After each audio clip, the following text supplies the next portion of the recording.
Husband, I'm begging you, get up. Go bring my sister and her child here. It's pouring. I'm afraid to go alone, and I'm scared she'll slip into the river. Please. The voice surfaced through my sleep, and it sounded like the wife who'd resented me her whole life. I opened my eyes. By the dim kerosene light, a beautiful woman in a thin short jacket stood over me, frantic, her sleep clothes clinging. Her face held a kind of innocence and a kind of panic. It was her, the wife who'd resented me half her life and died of it. I stared, struck dumb. If you'll just come with me to fetch my sister, I'll do anything you want. The wind and rain are terrible, please. I've already told my sister. If our family will take them both in, we'll serve you together. Then it landed. I'd been reborn. April of 1978, the Qingming rains. The woman was Chunyu, my wife.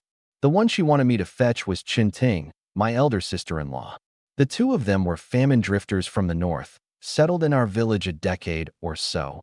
Once their parents passed, only the two sisters were left. Ting was 26, married 4 years to Lu Dawei of Xiaofeng village across the river. But Lu Dawei had died hunting days ago, and his clansmen had moved to seize his house and goods. A widow with a girl, an orphan line with no standing. She couldn't hold on and had come back to lean on her sister, and Yu and I had been married only 2 months. The old me, lazy and self-indulgent, interested in little but bed, had begrudged the trouble and refused to go. The mother and child, unable to see the slick path in the dark, had slipped into the surging May River and vanished. My wife resented me half her life. Half, because she died of depression before 40. Husband, don't think, please. My sister is the only family I have. If she dies, I can't go on. Save her. Everything I told you stands. My sister agreed. I'll do whatever you want. You won't lose by it. She's so beautiful. Seeing her like that, in tears, pleading, I trembled, rose, and held her gently. I'm sorry, Xiaoyu. I'm going now. Wait for me. I threw on my clothes and ran out with the umbrella and our only flashlight. The rain came down in sheets. 7 or 8 minutes from the house ran the May River. Sister Ting, hold on. I'm coming. I ran. Half an hour upriver was the town bridgehead. Before I reached it, a figure ahead pushed forward under an umbrella too broken to shelter anyone. Sister Ting. She froze, mouth open, and then footsteps behind her, several big men charging like wolves. What are you doing?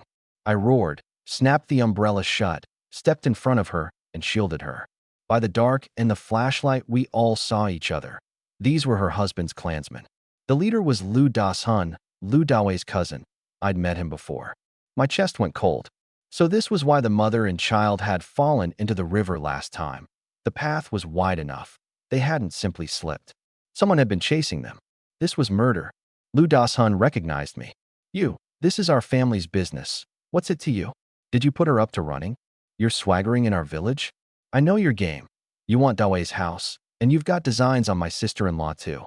Try it, today, on Holong's soil. See the bridgehead ahead? A dozen households, all my Yi clan. Lay one hand on her. They stepped back, partly my snarling readiness to fight, partly because I'd hit the nerve. She's my cousin's wife. What's she doing leaving? I don't care about the rest. From now she's of my Yi family. Clear off. I want none of Dawei's goods. Divide them as you like, but these two I'll protect. If you don't like it, come to our village any day and find out whether the Yi clan fears you.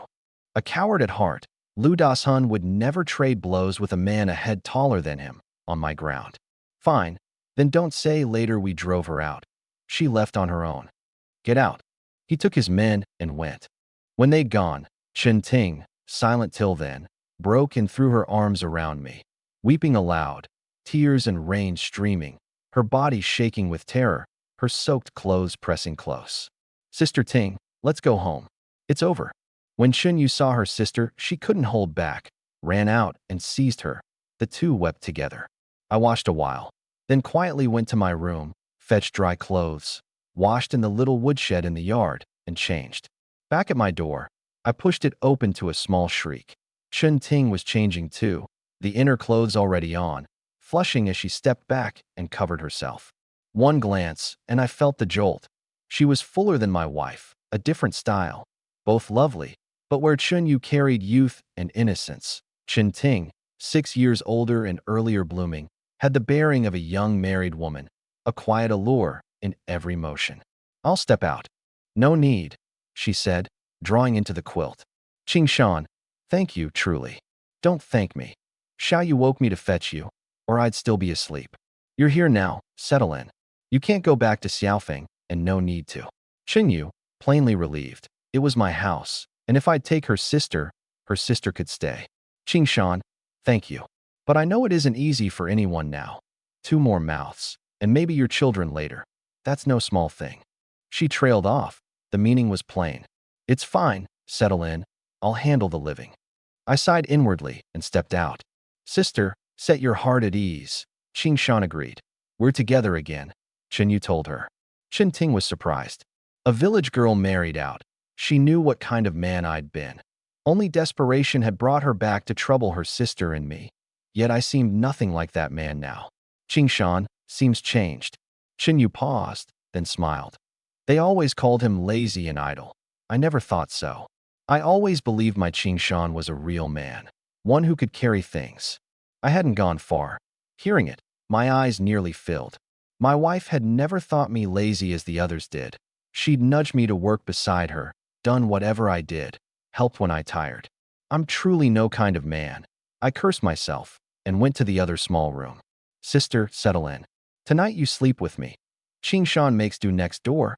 It's fine. The small room's bed was narrow, one person's, my childhood room, become a storeroom after my parents died and I moved to theirs. In the dark, I couldn't sleep, a transmigrant's jet lag. Then my stomach growled. I smiled wryly. 1978, a belly never full. Working for a few work points all year and still not eating enough. Everyone loafing through the collective, output thin. 2 years on, the land goes household by household and things ease a little. Own fields, more drive, but life stays hard. Forget farming, it won't even fill a belly. I need another road. Morning, the rain had stopped early. The ground was a mire, but at least no more downpour. I'd been up late and didn't rise till breakfast. No one called me. The food was ready. 3 dishes, 2 of greens, 1 of fermented bean curd, Gannon's tofu, and the staple wasn't rice, but sweet potato. I bit into it. Decades since I'd eaten it, and I still disliked it. My wife and sister-in-law ate with relish. Not that it was good, but there was no choosing. I ate, head down, turning over how to mend our days. After a while, Yu came over, soft. Husband, can you find a way to bring back some fish or meat? My sister's poorly nourished. She's no milk for the baby. The child's nearly 1 and so small. They say milk is what builds them. Can you manage something? Then she lowered her head, apologetic. I don't mean anything by it. Times are hard for all, and now 2 more mouths. The burden's heavy. I only ask if you can. Away. I was thinking the same. I turned and saw, on the wall of the small room where I now slept, an old hunting gun. Something moved in me. I went in and took down the gun, dust sealed 5 or 6 years, and in that moment, confidence in ground beneath me. I'll go up the mountain and hunt. Mine was a hunter's house. The gun was my father's. As a boy of 10 odd, I'd hunted with him, till his illness, and my own laziness, left it untouched for years. But I knew hunting. In the last life, after the disaster, I'd taken stock, built a name and a little fortune over decades, and returned to the old love. Range practice, quiet hunts back home, sometimes legal group hunts elsewhere. I'd trained a fine hand with a gun. Taking it up again now stirred something in me. You and Sister Ting mind the child at home. I'll skip the collective work. A year of work points won't feed this house. Better I go. I loaded shells, pulled on rubber boots, and hurried up the mountain. Behind me, Yu shook her head. How can you not go to work? You do the big things. I'll earn the points. From our back hill, half an hour in, lay Lianhua Mountain.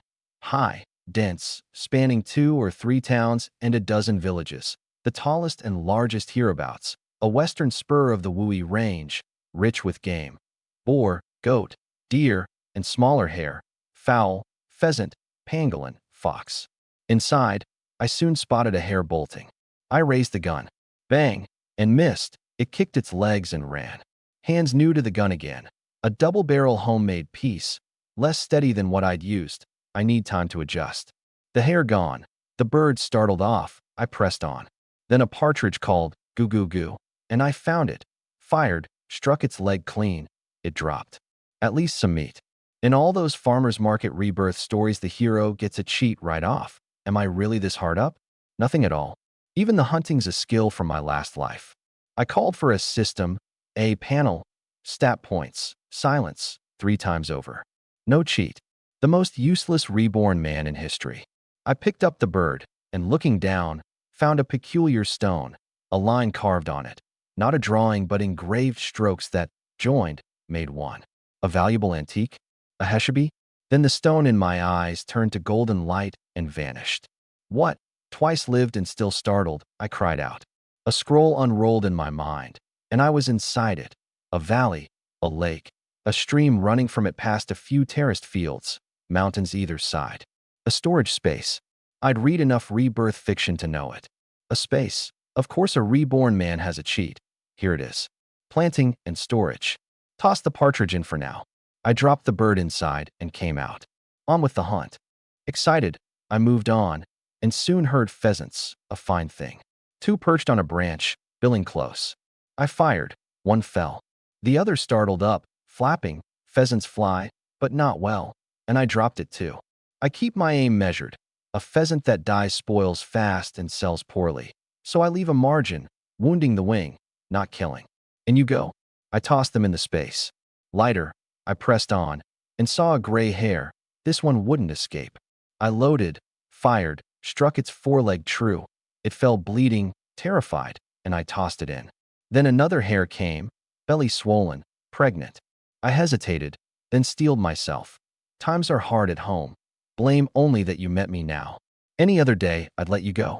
I fired, struck the foreleg, and in it went. Don't blame me. On I walked, and heard a humming. Under a great tree swarmed bees. I'd blundered into their ground, and they came at me like an enemy spotted. I bolted, shouting over my shoulder. I came in by accident. Don't chase me. I fled home in a sorry state, gasping, no bees behind me at last. Terrifying, a few stings and half my small life's gone. I went into the space to take out the 2 hares, 2 pheasants, and the partridge, and they were gone from where I'd dropped them by the stream. Then a bird call. I turned, and the 2 pheasants, lively again, were catching bugs under a tree, the partridge chirping above, and the 2 hares grazing side by side. I stared, wounded, not killed, and now, well, living at ease. I crept to the hares. The pregnant one didn't struggle or flee, and I lifted her easily. The space heals. Anything hurt I toss and gets mended. So that was it. Marvelous. Leave them alive. Set them here to live free, and take one to sell or eat when I need it. I laughed aloud. But we needed food now. Sorry, it'll have to be you. I eyed the 2 pheasants. Hare meat is lean, low in fat, and what we most needed in this age was fat, so pheasant it was. Here I was master. They didn't resist, and I carried them out. Sister Ting, wife, look what I've brought. The sisters came out, eyes lighting at the 2 pheasants.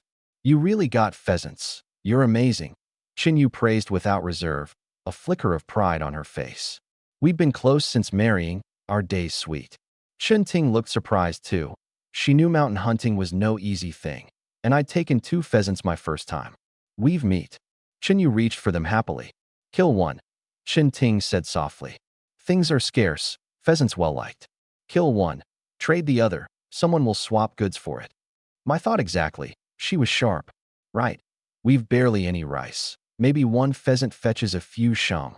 Chen Yu fretted. Then so. Kill this one. I'll take the other to trade. For rice, or what? Rice, or oil and salt, whatever we can get. Got it. I took the other pheasant and went. Cook. I'll be back. I grabbed the partridge from the space too. These days they called it reform and opening, but the wind only truly blew on the southern coast. Here it would take time, and open trade still made people uneasy. Rural markets, by some leniency, stayed open on market days, and folk, perhaps from a city notion, called it exchange rather than buying and selling. Barter, oldest of trades. You have a thing, I have a thing, we swap. In town, quiet, no market day, 100-odd households served the dozen villages around. Simple farm barter was fine, and on market days the place roared. Game I could trade here too, unbothered. As I looked about, A middle-aged man brightened and came over. Little brother hunted these? Yes, a partridge and a pheasant. I see. How are you selling? I'm just after something to eat. Got it. Trade then. For what? A townsman who knew the unspoken rules. Many things needed coupons or cash at the co-op, and those without traded instead. Some rice, and have you any fish? The pheasant for rice, the partridge for a crucian, even a small one. He agreed at once, generous. Done as you say, the pheasant for rice, the partridge I'll swap for a fish, there's fish for sale. A pheasant fetches 2 yuan retail normally. I won't take much advantage. Rice is a mao and a bit of caddy, so 20 caddies would be about right. But coupon versus none differs. Say 15 caddies of rice. All right. I hadn't expected such a good man, and thanked him. Sure, take them. My house is just ahead. Wait, I'll bring the rice and fish. He brought out a sack and a crucian, a good half caddy. My eyes lit. I'd met a kind one. The partridge for fish slightly favored him, but the rice was a gift. Minnie, knowing you'd no choice, would squeeze you, and 15 caddies was generous. Thank you, big brother. No need. Times are hard for all. I'm Xie Shaoshan. I like these things. My mother loves pheasant. Hard to come by. Cage caught. This one, not a mark on it. Fine. Come find me next time. I will. Home. The meal waited on me. Wife, Sister Ting. Chinyu came out, eyes lighting. Traded? I smiled, carrying it in. All for that pheasant. A kind man swapped this much. Store the rice. The crucians for Sister Ting, to build her up. Pan fry it lightly in oil. Add water. Simmer till the soup turns milky white. Don't ask how a man knows this. In the last life, after Chinyu's death, I'd kept company with young married women, and one nursing a baby had told me crucian soup brought the milk, so I knew. Chin Ting came over, eyes reddening at the fish. She'd never been treated so. Come eat, she said, taking the rice, waving me to the table. More mouths made the days harder. Today's table had the one extra, pheasant soup, a dish of wild greens, made tofu. Far better than usual. Everyone ate glad. Only the staple thin. A little rice, not much. Husband, eat more. Chinyu said as I stopped after one bowl. No, you've the collective work, you eat more. I do the lighter jobs, you eat. We got through lunch in that warm air. After, the sisters lingered in the kitchen. I went in. What's this? Ching Shan, we're out of oil. I'm afraid the fish won't come right without it. None at all. None. Don't fret, I'll borrow some. I went to Yi Lao Wu's at the village head. He ran an oil press, pressing oil for the village. A decent trade, his household better off than most, since in an age short of oil, coupons many pressed their own rape or peanut, and the presser did well. Borrowing oil, I couldn't take it for nothing, so I went into the space for a hair, and found extras, 7 hairs now, and the dough's belly gone flat, eating hard. So fast. Caught her at the time, and she dropped them at once. Glad. I could raise them here, litter after litter, hairs without end. I took one out, and went to Yi Lao Wu's, where a rich fried smell met me, overpowering in this age. Uncle Lao Wu. A simple, honest man came out. Ching Shan, what is it? I hunted today, lucky enough to get a hare. I thought I'd ask if you'd want it, trade for something. All right. Yi Lao Wu, same clan, was surprised, his idle nephew, knowing to trade now. Kin, and the boy with only his wife, the clan felt for him. He nodded. Help where you can, and this is trade, not a handout. He drew me a bottle of oil, 2 odd caddies. I felt awkward. Too much. Your hair's 7 or 8 caddies, 2 caddies of oil, and you're still short. Take it. Touched, I handed him the hair and took the bottle. Thank you, Uncle Lao Wu. As I turned to go, wait. He frowned kindly. Times are hard for all. If there's waste ground, plant some peanut. I've seed, I'll give you a little. A bit of peanut, and you can press oil. I thanked him again. The old rules end soon. Folk care little for the collective now. Clear a patch and plant. No rice maybe, but other things, peanut even. He nodded, said offhand, knowing my old idle nature. Who knew if I'd heard, or would do it? Home with the oil, Chun Ting was at the kitchen, the fish dressed, eyes lighting at the oil, then dimming. Ching Shan, all this trouble, always doing for me. You've gone into someone's debt again. It's fine. Oh, enough, and you're used to it. Besides, I'll repay it. She sighed. Do you know how? I scratch my head. I do. Go rest. You've not rested all day. I went to the small room. Chinyu had gone to the collective work, a diligent soul. With me on the mountain, she insisted on going. Alone, I slipped into the space. Only the doe and 7 kits there now. I rubbed my eyes, picked up a kit. It's grown a little. A little larger than before, or so it felt. I stood looking. Illusion? Maybe not. I'll check tomorrow. I lay down, half asleep, and heard the baby cry. I jolted up and went to my room. Pushed the door to find Chun Ting, jacket off, nursing the child. Hearing me, she turned, and I caught a glimpse before I drew my eyes back. We both froze. Sister Ting, I'm sorry. I heard the baby. I'm sorry. Ching Shan, she said, turning her back to me. It's fine. I don't blame you. This is your room anyway. I've taken it for now. It's nothing. You and Xiaoyu stay there. I'll squeeze into the small room. Did Xiaoyu tell you? She murmured. Yes, I know it all. Will you wait for me a while? She said softly, hesitating. I'll keep my word.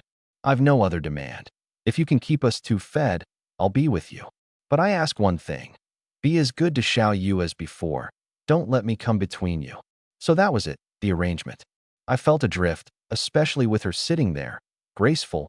That young wife allured Chinyu hadn't yet, being still young and bright with youth. I understood. Then, why in the last life I'd sought out young married women. Perhaps her figure had never left my mind. She was the truest of them. If I matched her to anyone, Gao Yuan. It won't happen. I shook my head. Good. When the child's a bit older, I won't only stay home. I'll work too. Our house has many, but many hands make strength. The days will get better. She was comforting me. A woman of grit and spine, the kind I liked. Don't think too much. I'll find a way to better our days. Did you drink the soup? Just now. She fussed for milk. I'll step out. Call me for anything. She looked down at the nursing child. Not yet one. You. Hard luck and good. Hard. Your father gone before your first year. Good. To meet a man like Qing Shan, or we'd be dead. When you grow, treat him as your own father, or I won't be glad.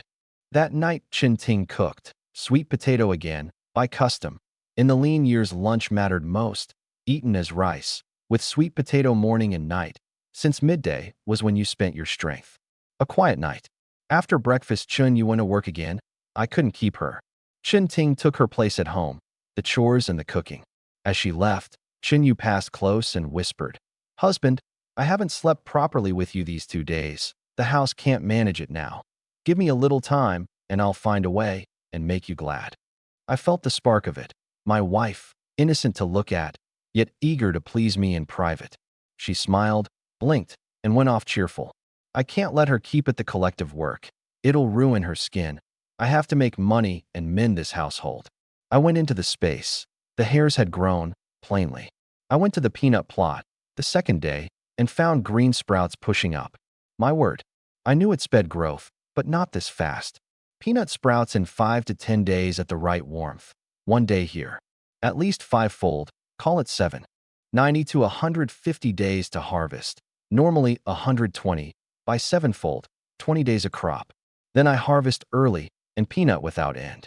Glad, I stood and grinned, checked all was well, and headed into the mountain. Walking, a figure ahead screamed and ran at me, a swarm of bees behind. Qing Shan, help, so many bees. He lunged. I sidestepped and he caught air. This was the very spot from my first hunt. I saw the bees and ran too. It was Dachuan from the village, my age, his mind damaged since a childhood fever, slow, few playmates, off on his own, and now up here. He passed me, and the bees came at him. I startled, couldn't outrun them, and on instinct opened the space to hide, and the whole swarm poured in. I blinked, then understood. The space had taken them. Inside it's all birdsong and flowers. If these breed in there, won't they make me honey? My eyes lit. Yi Dachuan, still thinking the bees chased him, ran on downhill without looking back, shouting, Qing Shan, run, or they'll sting me dead. My mouth twitched. I let him go and pressed on. I remembered the hive was just ahead, and last time it had looked enormous, surely full of honey. Under the tree I looked up at the dense swarm ringing the comb, and there, glinting golden at one corner, was the honey itself. Worth good money. With last time's lesson, I went forward unafraid. The bees tensed at me, humming, and as I neared, many flew at my face, but I opened the space and they were sucked straight in. Seeing it work, I simply reached out and grabbed at them, and one after another they vanished inside, until only a few stragglers and the comb remained. Incredible. I cut the comb free and put it in the space, then hurried home. While the women weren't looking, I fetched 2 big buckets, poured the honey in, and kept a little aside for later. Sister Ting. She came from the kitchen and her eyes lit at the buckets. Honey? Where from? Just past the back hill. I found a swarm and worked out a way to cut the comb loose. 20 or 30 caddies at least. Let's sort it out. She swallowed, eyeing it. Sugar itself was scarce in this age, and honey was a fine thing. But I was already thinking how to sell it, and it needed containers to sell well. Leave it here, I'm going out. Where? The co-op in town, for bottles to portion it, then I'll see who'll buy. At the co-op I found empty bottles, no coupons needed, a mao apiece. I bought 50 for 5 yuan, stored them, and hurried back. By then Chunyu was home, the 2 women admiring the honey. She took my hand first. You ran off again. I only just heard you'd got honey. Here, I mixed you honey water. Build yourself up. Build myself up. Do I need building up? I said low. She flushed, afraid her sister would catch our private talk, and pinched my arm. After last night, even I'm tired for you. Drink it, don't wear yourself out. I laughed and set out the bottles. A task for you. Fill these. All of them. Leave it to me. Go rest. I drank the honey water, sweet, lifting the mood, while the 2 women settled to the work, all warmth. When I had a moment, I slipped into the space with nails and boards. In here, you work for me now. I nailed up a board on a tree and set the saved honey on it. Your new home. Settle in, and I'll nail you more. Honey without end. Out again. Chun Ting had gone to cook. Only Chun Yu was filling bottles, about a caddy each. As I came over, she said softly, a lot of people in the brigade were saying you skipped work today, some of it ugly. Who? Yi Changzhen, that loudmouth. What's it to him? We don't eat at his table. I thought. Leave him. Tomorrow I'll work the collective instead of hunting, or the gossip won't stop. Finish up. After the meal I'll go to town. No, to the city, to sell. After eating, I went to the brigade leader, Yi Lusheng, resting at home. Uncle Lusheng. He cracked an eye. What is it? Try this. I handed him a jar of honey. His eyes lit. A fine thing. Where'd you get honey? Lucky. Found a hive on the mountain. About 20-odd jars. I want to sell them in the city. They like our country goods there, and wild honey will do well. But it's a long walk. Could I borrow your bicycle? It's there, borrow it. But I'll come to work tomorrow. I cut in, knowing. He nodded. Good, work tomorrow. Off you go. I rode the heavy black roadster home, where 27 jars sat in a basket on the rear rack. All here. All 27. Keep one for ourselves. I pressed a jar into her hand. We eat too. I'm off. 2 odd hours later, I reached Jincheng County town, wiping the sweat. Young and strong and used to the pedals, or it'd be 3 hours. Still, it's wrung me out. I rode into an old lane. Its other side held the 2-building dormitory of a building materials factory, so the place was thick with residents. I parked, set the jars on the bike at a crossroads, and called to passers-by, Big brother, honey? Plenty came and went, some uninterested, some curious. From Xiaolin town, genuine wildflower honey. Smell it. A man sniffed, eyes lighting, truly fragrant. How much? 3 yuan a jar. So dear. Wild, I said, aggrieved. Wild honey's always dear. High in nutrients, hard to gather. I was stung several times getting it. Lucky the bees weren't too venomous. Costs higher, but it's not steep. You're a factory worker living here. If a countryman like me can't afford it, surely you can. The flattery and complaint pleased him. Give me one. Sold. With the opening made, the well-off, wild goods-loving crowd swept the lot in no time. And a latecomer caught my bike, unwilling to let me go. All gone? Bring more next time. I want some too. Auntie, truly none left. Next time I've got something, I'll come find you. Mind you do, my child loves honey. 26 jars at 3 yuan, 78 yuan. With the 98 from the boar, 176, less the 20 I'd given Chunyu. About 150 on me. A large sum. But I didn't head home yet. I went to a lane that served as a black market. Men leaning on walls, silent, watching the crowd, coupon sellers. Grain coupons, meat coupons, cloth coupons. To outsiders, they looked like loiterers. Only the knowing understood they waited to be asked a price. Twice lived. I knew the place would later be swept up in 1980, many arrested, but for now it was safe. I went to a mild-looking middle-aged man. Big brother, grain coupons? He brightened. Business at last. How much? He sized me up. 2 mao a caddy. I nearly laughed. Let's deal straight. Grain's a mao a caddy at most. Meat 2 mao. That's the going rate. I've bought here before. He chuckled dryly. A knowing one. I only feared you were sent to test me. How much? 100 caddies of grain coupons. 10 of meat, at the price I said. No problem. He counted them out. 12 yuan. It pinched, but with these you could actually buy grain and meat. I took them, leaving about 140. Still need to earn.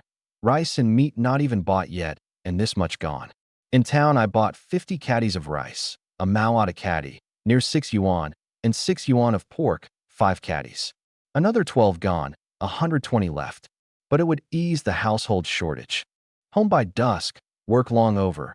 I returned the bike to Yi Lushing first, then carried the rice and meat in. Chinyu was playing with the baby. You bought rice and meat again? 2 more mouths now. We can't live on sweet potato, or Sister Ting won't have milk for the child. Know what the honey sold for? 3 yuan a jar, and they fought over it. Dimples bloomed on Chunyu's face. She set the baby in an old wooden pushcart, took the meat, and leaned close. My husband's the best. I murmured at her ear. So, any reward tonight? She flushed, glared, knowing what I meant. What reward? Last night was so long my back ached. I felt it at work today. Mind your health. Chen Ting came from the kitchen, thin-skinned. Chunyu went red and carried the meat away. Chen Ting eyed the rice and meat, surprised. She'd not lived this well even at the Liu house. We've no grain or meat coupons. Where'd all this come from? Bought some coupons in the city while selling, then rice and meat in town. With means, we should eat rice and meat often. Sweet potatoes no good for your milk. Something in her stirred at that. I'll cook. She took the rice in. What's the child called? I asked by the cart. Lu Xiaoyan. Chinyu smiled. Xiaoyan? Good name. Grow up well, little Yin. I'll buy you good things, and you'll grow tall. The baby smiled at me. She knows kind words. Chen Ting, hearing the laughter, glanced out, a smile at her mouth. The once ill-spoken Yi Qingshan was someone to lean on after all. Then I caught a bruise on Chunyu's arm. I took her wrist, frowning. What's this? Nothing. I knocked it at work. You're not lying? Why would I? People knock into things all the time. I let it go, but it didn't look like a knock. After supper, I lay in the yard, warmer days now, pleasant, then slipped into the space and went to the peanut plot, better than yesterday.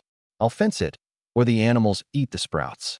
I went home, cut bamboo from the back hill, my father's planting, kept for tools, firewood, spring shoots, and split it with the cleaver in the space till about 10. Coming out, Chin Yu, in sleep clothes, met me. Where've you been? I thought you'd run off again. Waiting up for me to sleep? I teased. Speak properly. My sister's here. You'll make her laugh at me. Fine. I'll wash and turn in early. I patted her and went to wash. Inside, Chen Ting, having nursed the child, smiled at her sister. Qingshan's a funny one to talk to. Chinyu went red to the ears. Don't mind his nonsense. He says anything, shameless. I think he's fine. You really think so? Dimples again, glad. They always say he's no good. I can never make them understand. I just think he's fine. He's good to you. Anyone can see. Isn't that enough? And he takes things seriously. Isn't that the man to marry?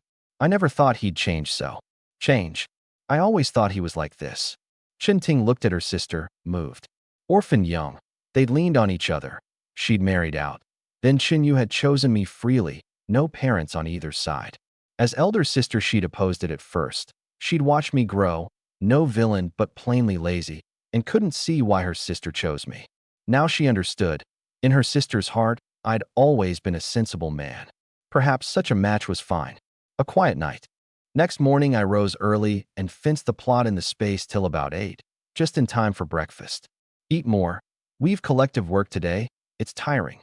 Seeing her keep piling meat on my bowl, I laughed and put 2 pieces of red braised pork on hers. You eat too.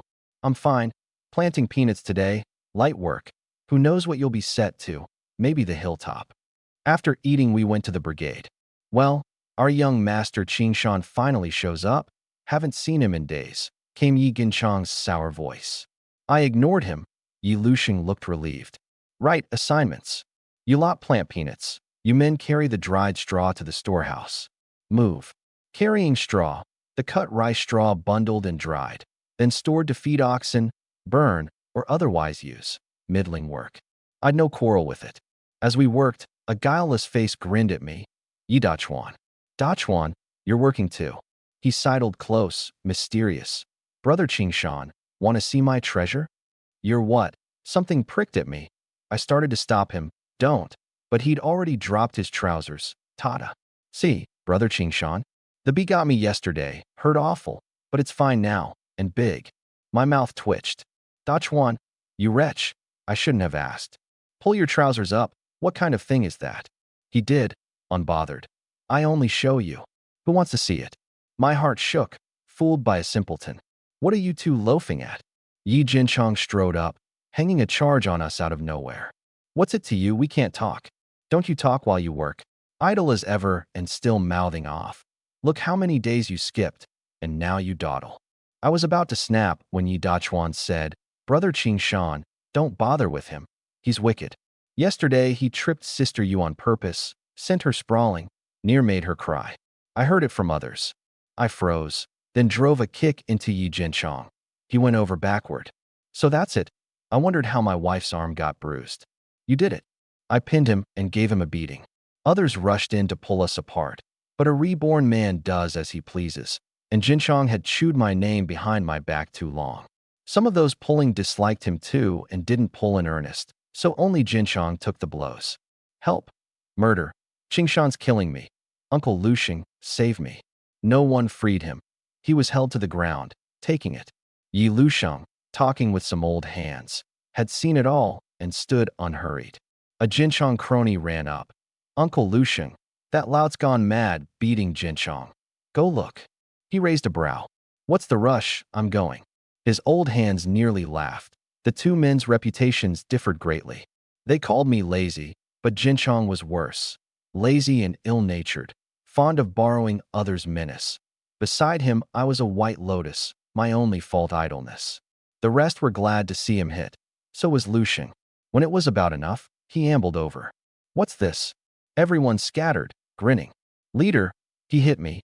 You must take my side. Jinchang raged, nose bloodied. How'd he come to hit you? I never touched him. It was him.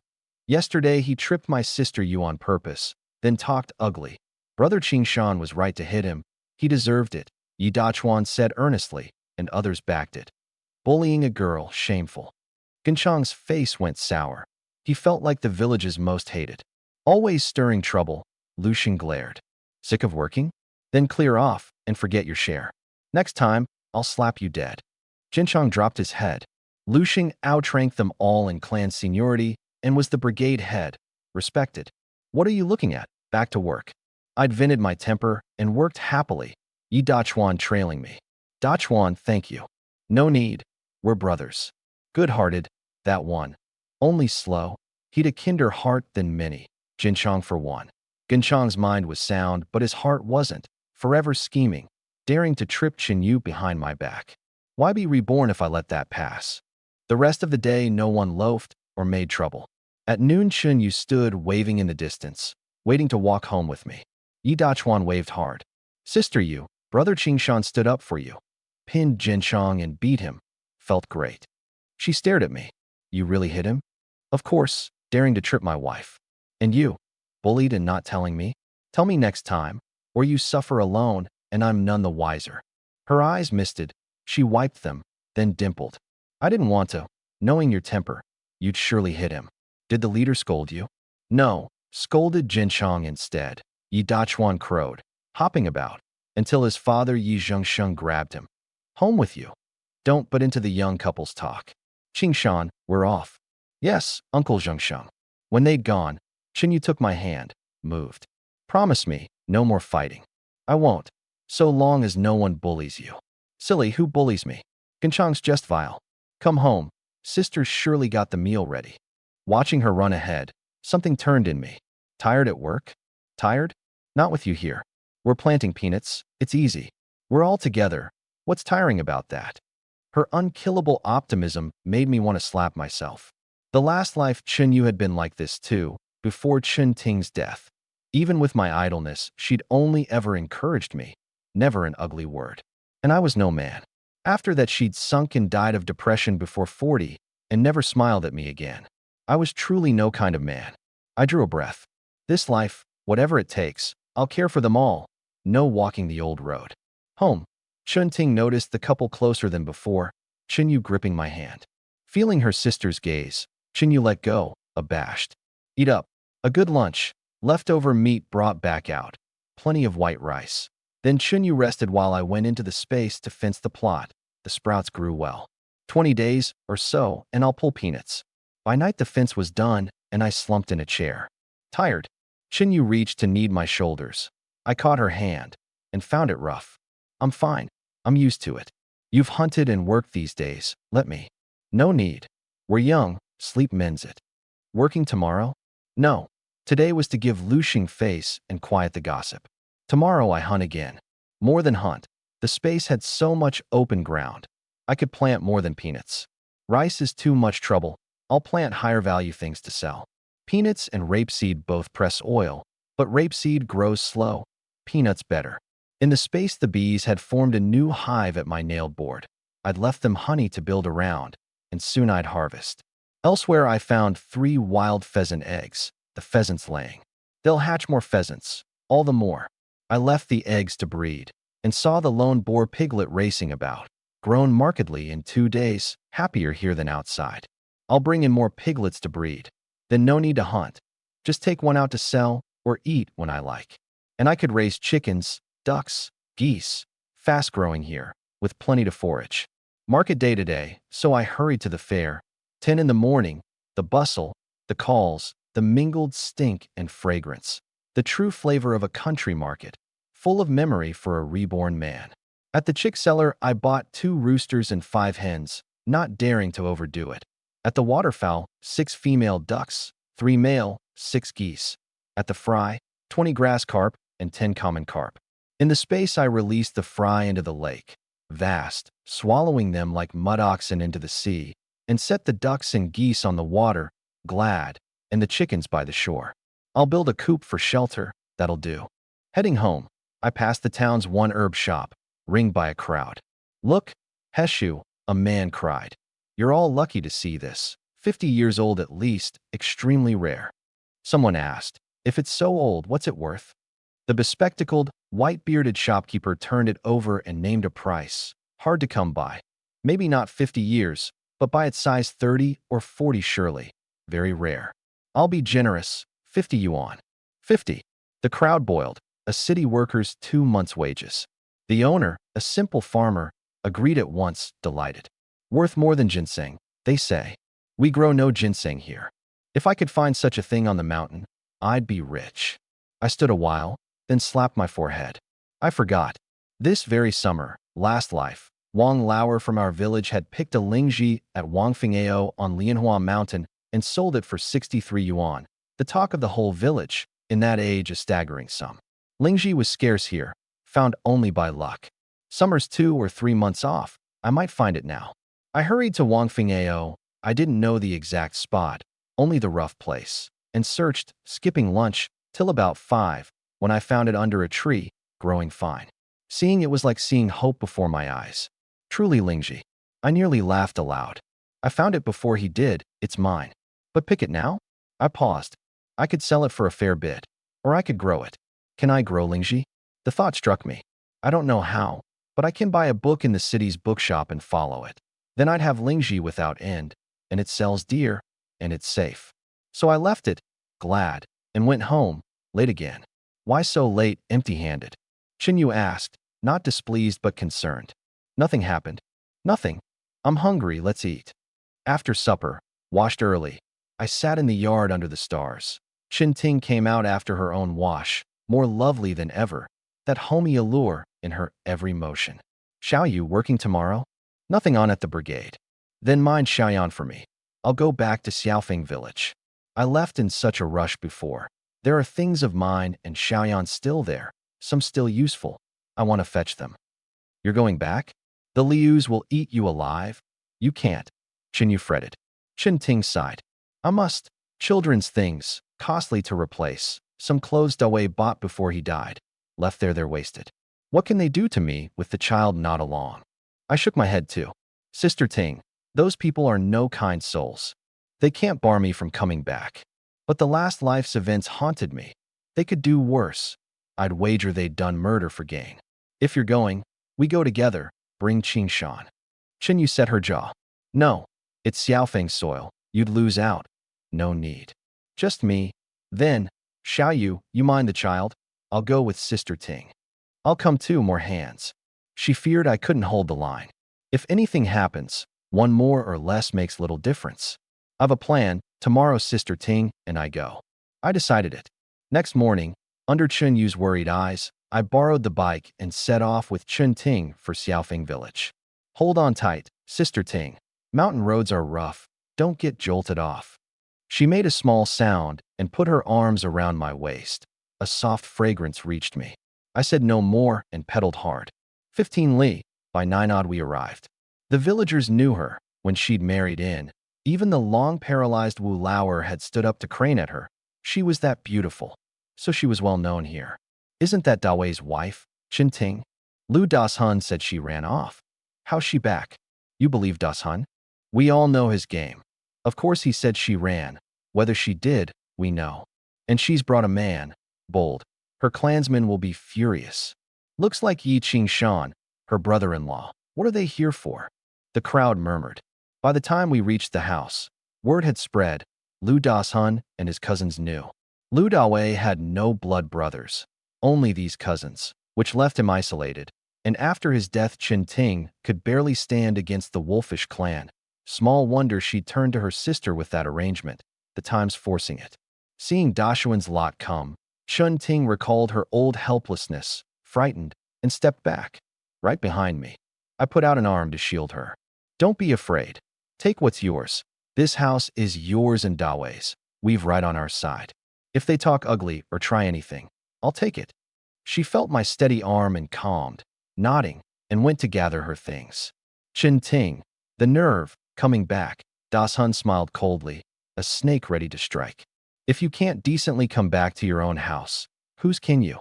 You've been keen enough to take your cousin's house. You want it, don't you? Say so plainly. I said, loud and clear, so all heard. Dachuan's face soured. Don't spread your poison. I've no eye on this place. But Chen Ting was sharp. Catching my drift, she went in, searched, and came out, flushed as if wronged. So many elders here today. I've something to ask and to say. I came for my things, but I find much missing, even my clothes-worn clothes. Did some uncle take my intimate garments? They're no use to you. Better return them. The place exploded. I'd only meant her to invent a missing things pretext to pin on Dashun, but she dropped a thunderbolt. Such a thing. Who's so shameless? Who's been keenest on this whole business? Dashun. Who else? We all know his mind. They looked meaningfully at him. He paled. I never did such a thing. Don't slander me. No one listened. The villagers weren't blind to his designs, and Chen Ting's name was good, lovely, kind, a fine homemaker, while Dachuan's was poor, his eyes long on his cousin's wife. A single line had flipped the scene, leaving him scrambling. Even I wanted to applaud her. Go gather your things. I'll wait here. No one dared stop her now. Dashun, fearing the thief's name, didn't move. He had faced to keep in the village, and my gun and cold gaze unnerved him. Chen Ting didn't linger. She packed and came out. I clasped my hands to the onlookers. Elders, we're all of one town, grown in one place. Hard times come. Kin should look out for kin, and even those not kin, after decades in one village, have feeling. I don't ask you to lift her up, only not to push her down a well, not to do dirty things. A hand from her own clan would be only right. Who can swear his own house won't one day need the same? My sister Ting can't live here. A woman can't feed herself on work points alone, and Dashun gives her no peace. So she stays with us for now. But hear this. She bore no son for Dawei. Yet little Yin carries the Lu name. What's hers is hers. Before you all, Let it be clear, if any Lu cousin dares seize this house, don't blame my gun for showing no mercy. I raised the gun and fired at a slim tree ahead. It snapped clean and fell. Everyone jumped. The shot carried menace. Dachuan's scheming cousins dropped their heads, none meeting my eye, while the level-headed brightened. The young man spoke sense and had means.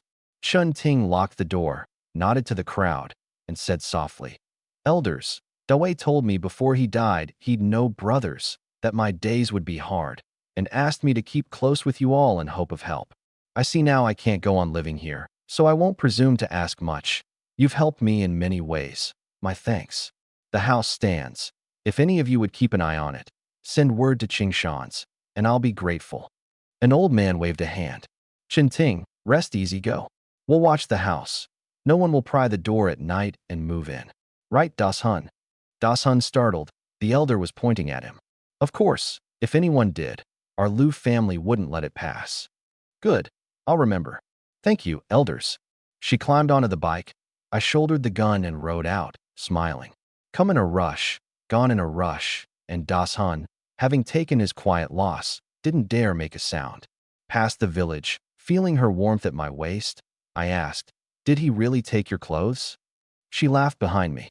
"I made that up, but the house is short a good many things, worth some money. Dachuan's lot likely sold them. Plain missing things lack punch, so I said intimate garments. People are keen on such talk, and his name's Poor, so it sounds natural that he'd steal them." I had to admire her. That line cut our pressure right down. The whole village stood with us. "You're clever, Sister Ting. You're the clever one. Without your hint and your gun, I'd have had nothing to work with." We saw each other's natures then, the sisters so different. Home. Chen Yu waited anxiously with the child. "Well, Sister Ting's clever." One line cowed them. We packed and left freely. Chen Ting told it, abashed. "Serves Das Hun right. Well done. Sister, you're so clever. I'd never have thought of it." "It was your husband," he hinted.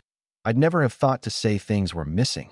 She glanced at me as I hung the gun back on the wall, and something seemed to light in her, like sun reaching in. A clever wife can't cook without rice. Without my gun, she'd have had no stage for her wit. Lu Xiaoyan, missing her mother, wailed to be held. Chen Yu passed her over, and Chen Ting carried her in. "You're really something," Chen Yu said, taking my hand. I teased, "Didn't you know that already?"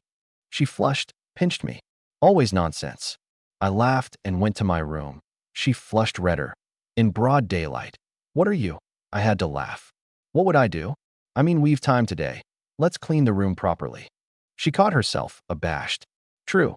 Since you moved in, it's never been done right, and the walls need newspaper. I'll fetch rice paste. We'll paper it together." I went to return the bike and asked for newspaper at Yu Liuxing's. His wife gave me a thick stack. Cadre's houses always had papers, used for the walls. Home. Chen Yu was cleaning. I cleared the room's clutter, some under the eaves, some too old to keep. Chen Ting, done nursing, came to help, and soon it looked like a room. The floor of black earth swept clean if uneven, as everyone's was. No one had spare money to cement a floor. Much better. Paper the walls so the dust won't fall. As we worked, Chen Ting asked offhand, "Should we widen the bed, so two can sleep?" She meant nothing by it. Chen Yu went scarlet. I shook my head. "No need. Make do for now. Later I'll find a way to remodel the house. It's too narrow for four, and Xiao Yu and I will have children. How can we live long like this?" At children, Chen Yu dimpled, glad. Chen Ting said no more. A day's work, and the room finally looked the part. After supper, Chen Yu brought Lu Xiaoyan over, small for not quite one, her color poor. "Look at the child. I always feel she's undernourished." It touched the reborn man in me. The babies of the young women I'd known in the last life had been plump and bright. Nothing like this. Get her something nourishing. There's nothing nourishing. Even eating's been a problem. I thought. The best nourishment in this age was eggs, but eggs were a luxury, and raising hens needed feed we didn't have. I'll find a way to get eggs. For the child, for Sister Ting, for you. Build your bodies, and Sister Ting's milk will be richer. Eggs aren't cheap. How about we raise a few hens? So she wanted hens. Easy. I already raised them in the space. Fast-growing and near self-sufficient. Free-range hill chickens, the very thing. I nodded. Don't fret, I'll arrange it. I trust my husband.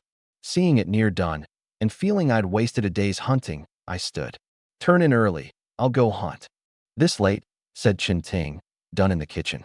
I did nothing in daylight. I'll see what's about. I'll be back early. It abashed her, but for dragging me to Xiaofeng, I'd not have lost the day.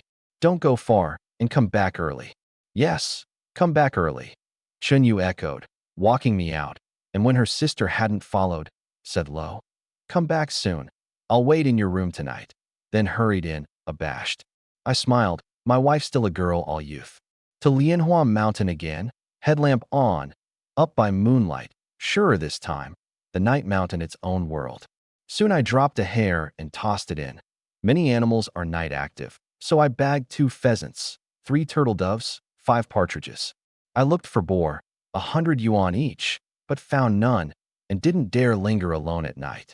Coming down, I crouched at a spring to wash my face and spotted a soft-shelled turtle ambling at the stream's edge. I grabbed it by the shell. It could only paw the air. A fine thing. And it went. A turtle's rarely alone.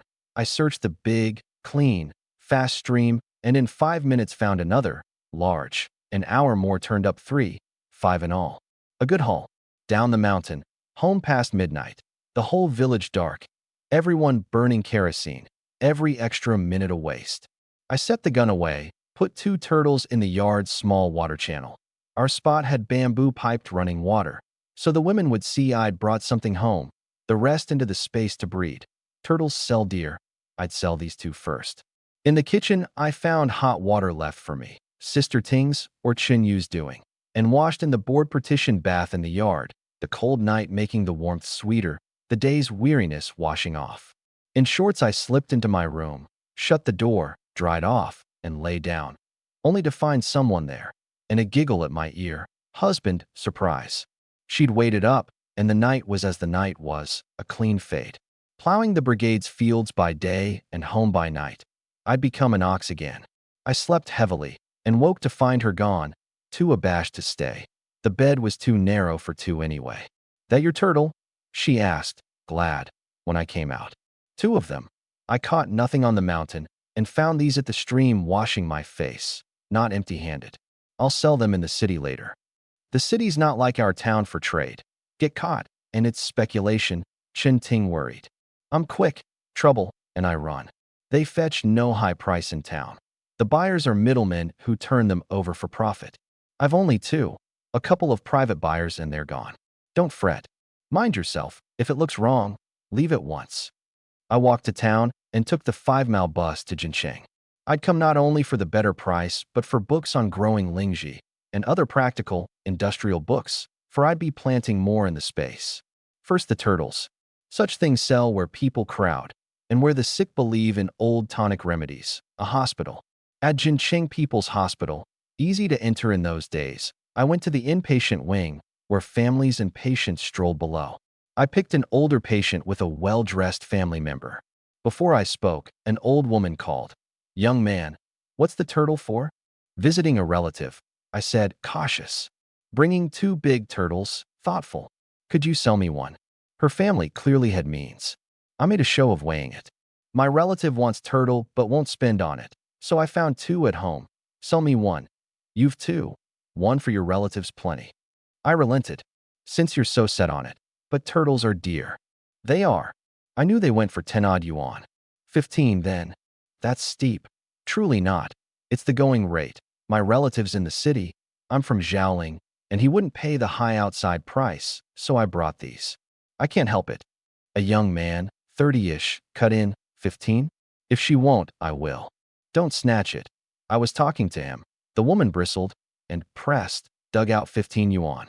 I held out both. Choose whichever. She gave me a mental thumbs up. Generous, this lad. And, finding them near identical, took 1. I handed it over graciously, and she left happy. Then, as I made to go, brother, wait. I want 1 too. But I've only 1 left. I heard your talk. I'll add 5 mao. Sell it me. You needn't bring such a heavy gift to a relative. Buy some fruit instead. He pressed 15.5 into my hand and took the turtle. 30 yuan 5 in a blink. I didn't know I could act. The plain honest country pose had come off well. From there to the bookshop, where I found several gardening and animal raising books, one with a section on growing lingji, and bought them for 3 odd yuan. With the 120 left and the 30 odd now, about 150 on me, plus the grain and meat coupons. I'd not buy these often once I was on my feet. Boar meat, truly, is worse than home pork. A gamey taint home pork lacks, but in this age you ate what there was. Back in town, off the bus, I walked home. Once I've saved, I'll buy a bike to save the legs. Past the bridgehead, not far on, I heard a splash below. The May River cuts our Shaolin town in two, the bank roads running along it, low spots only a few meters above the water. Someone was thrashing in the river, going under, swallowing water. Who's gone in to die? I ran down, found a dead branch, and reached it out. Grab it, quick. He caught it. I hauled him up and stared. Yi Dachuan, brother Qingshan, scared me to death, he gasped, pale. I didn't think it was so deep. I thought I'd never see my mom and dad again. You saved my life. Are you mad? Who let you play here? Furious, a simpleton, but his parents' treasure. Yi Zhengsheng doted on him, love and guilt both, and any harm would near kill the man. There were fish. I came to catch them and slipped in. Lucky you were here, or the water ghost would have me. It was pulling me. I had to laugh and nod. Home. If you stay, no water ghost will need to make one. He scrambled up, not daring even to look at the water, and followed me back. I took him straight to Yi Zhengsheng's. The parents, seeing their drenched son and hearing the tale, near lost their souls. Uncle Zhengsheng, watch him. Keep him from the water. Lucky I passed today, I dread to think. As I made to go, Yi Zhengsheng, sweating from the fright, came to himself and had his wife fetch out a dozen odd eggs. Take them. It's our custom. You saved his life. Just eggs, but take them. Eggs, the very thing Qin Ting and the baby needed. No need. Take them, or we'll be ashamed. So I did. Dachuan, I'm off. Yes, I'll come play next time. I shook my head and went home. Past lunch, the sisters were chatting, the baby asleep. You sold them. Qin Yu dimpled, taking my arm. Sold. And easily. Everyone said our goods were big and fine. Wonderful. You've not eaten. I'll warm your food. I kept dishes for you. I'll do it, said Qin Ting, going to the kitchen. A dozen eggs here. I handed them over. Dachuan fell in the river on my way back. I pulled him out, and his father gave these, just right to build you all up. She took them, a tangle of feelings on her face. I'll steam you an egg custard. No. Keep them. You three build yourselves up. Have an egg each morning. Soup with honey, or steamed. I'll go without. And I ate the cold dishes in a rush, too hungry to wait for warming. Qin Yu trying several times to heat them. After, I meant to go into the space, but Yi Dachuan's voice came from outside. Brother Qingshan. He ran up, grinning. What is it? Came to see you. Thank you for saving me. No thanks needed. I happened by. Don't play in dangerous places again. I wasn't playing. I was catching fish. I saw lots of fish swimming toward Zhongzhou Weir. And turtles. The weirs got loads of turtles. I meant to go over. I startled. The May River had a built-up islet. Zhongzhou Weir, lush, full of egrets and big trees. The banks over 100 meters off either side, so no one could reach it. And so it teemed with animals. The egrets a local hallmark, and untouched turtles besides. How do you know? I don't. I guessed. I saw turtles swimming that way. But for that big fish distracting me, I might have gone. Go how? Over 100 meters, and you nearly drowned in the shallows. You'd be courting death. He scratched his head, remembering the fright. Then how? I'm sure there are turtles. Did you tell anyone? No. It's a secret. Only you. I can't be bothered with the others. They won't even let me play with their wives. My mouth twitched. No friendship lends out a wife. Don't tell anyone. I'll find a way over and take you sometime. But hear me, don't go alone. I won't. When he'd gone, I went into the space. Everything thriving. More pheasant eggs. The day's catch settled in. The base is laid, but the bees should be split into hives. They'll keep breeding, and crowding's no good. And the pheasants, and the geese and ducks could use boxes for laying. I brought boards in and, with hammer, nails, pliers, and cleaver, made 3 bee boxes, square, with an entry slot, cut 3 pieces of comb into them, and drove the bees over. At my will they followed meekly, the great swarm splitting into 4. then a shed by the lake for the geese and ducks, and a coop for the chickens, a full day's work. Next, the Lingji. I'd studied the book nightly. The steps were clear, only the doing untested. I'll need maple wood for the growing medium. Trees were everywhere, but real timber meant the forest farm, and you can't fell trees just anywhere. Tonight I'll hunt the forest farm. Most big trees there, maple and fir both, and I needed timber for a new house someday, to fell and dry now. After supper I told the sisters I was off again. Hunting again? I'll be back early. Our village's forest farm tonight. The farm was on Lianhua Mountain. The management office still had its light on, but I ignored it, slipped up the slope far from the office, and picked a maple, not too large, just right for medium.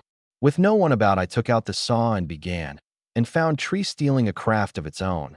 Brutal work, soaked in sweat even for a strong young man with my arms.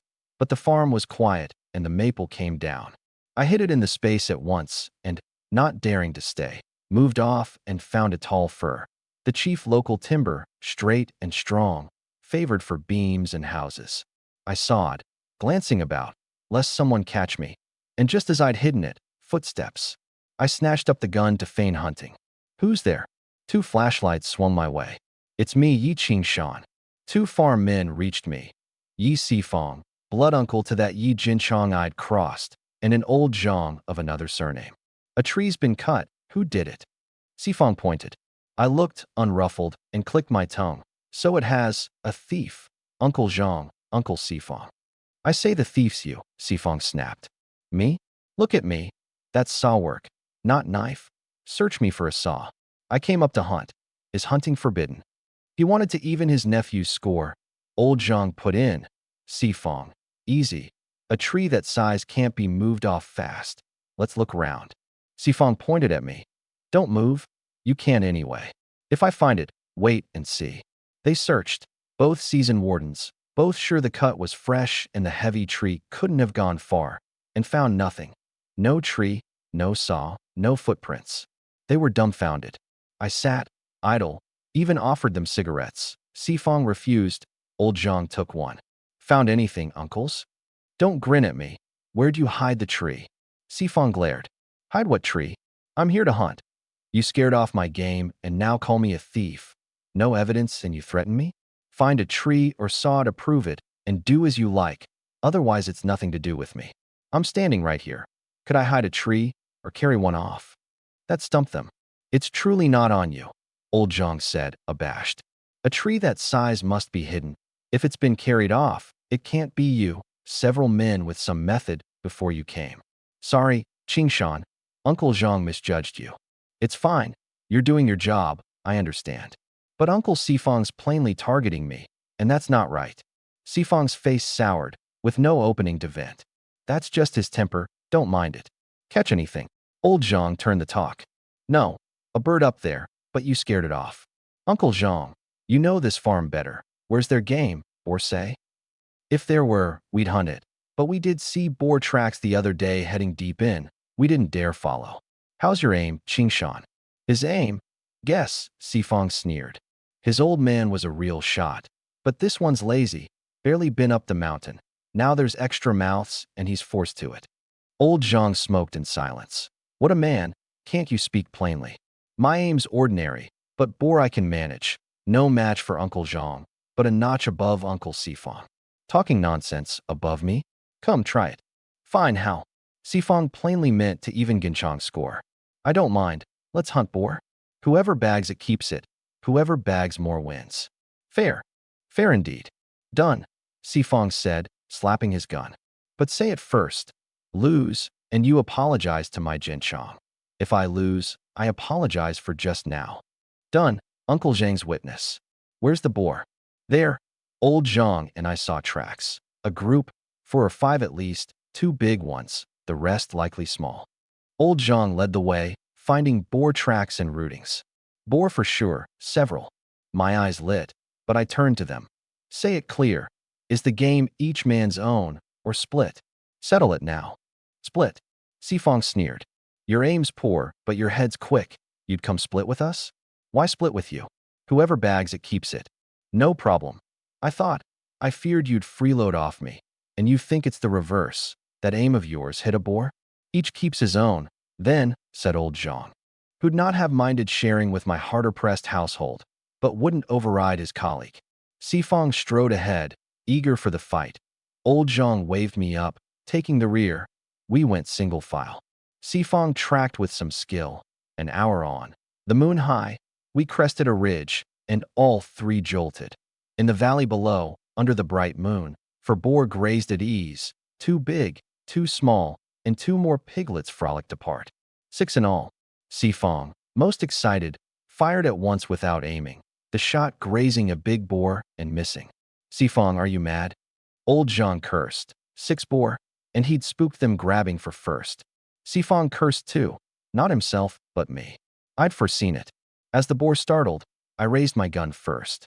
6 broke into a run, the 2 big ones leading them one way. I sprinted to a firing spot and shot the running male in the foreleg. He pitched, tumbling, squealing. The other 5 ran wilder. Good. Old Zhang cried, first witness to my aim. Calm. 1 shot, foreleg. The male, 1 leg gone, rose to run on, refusing to yield. I shot again, the hind leg.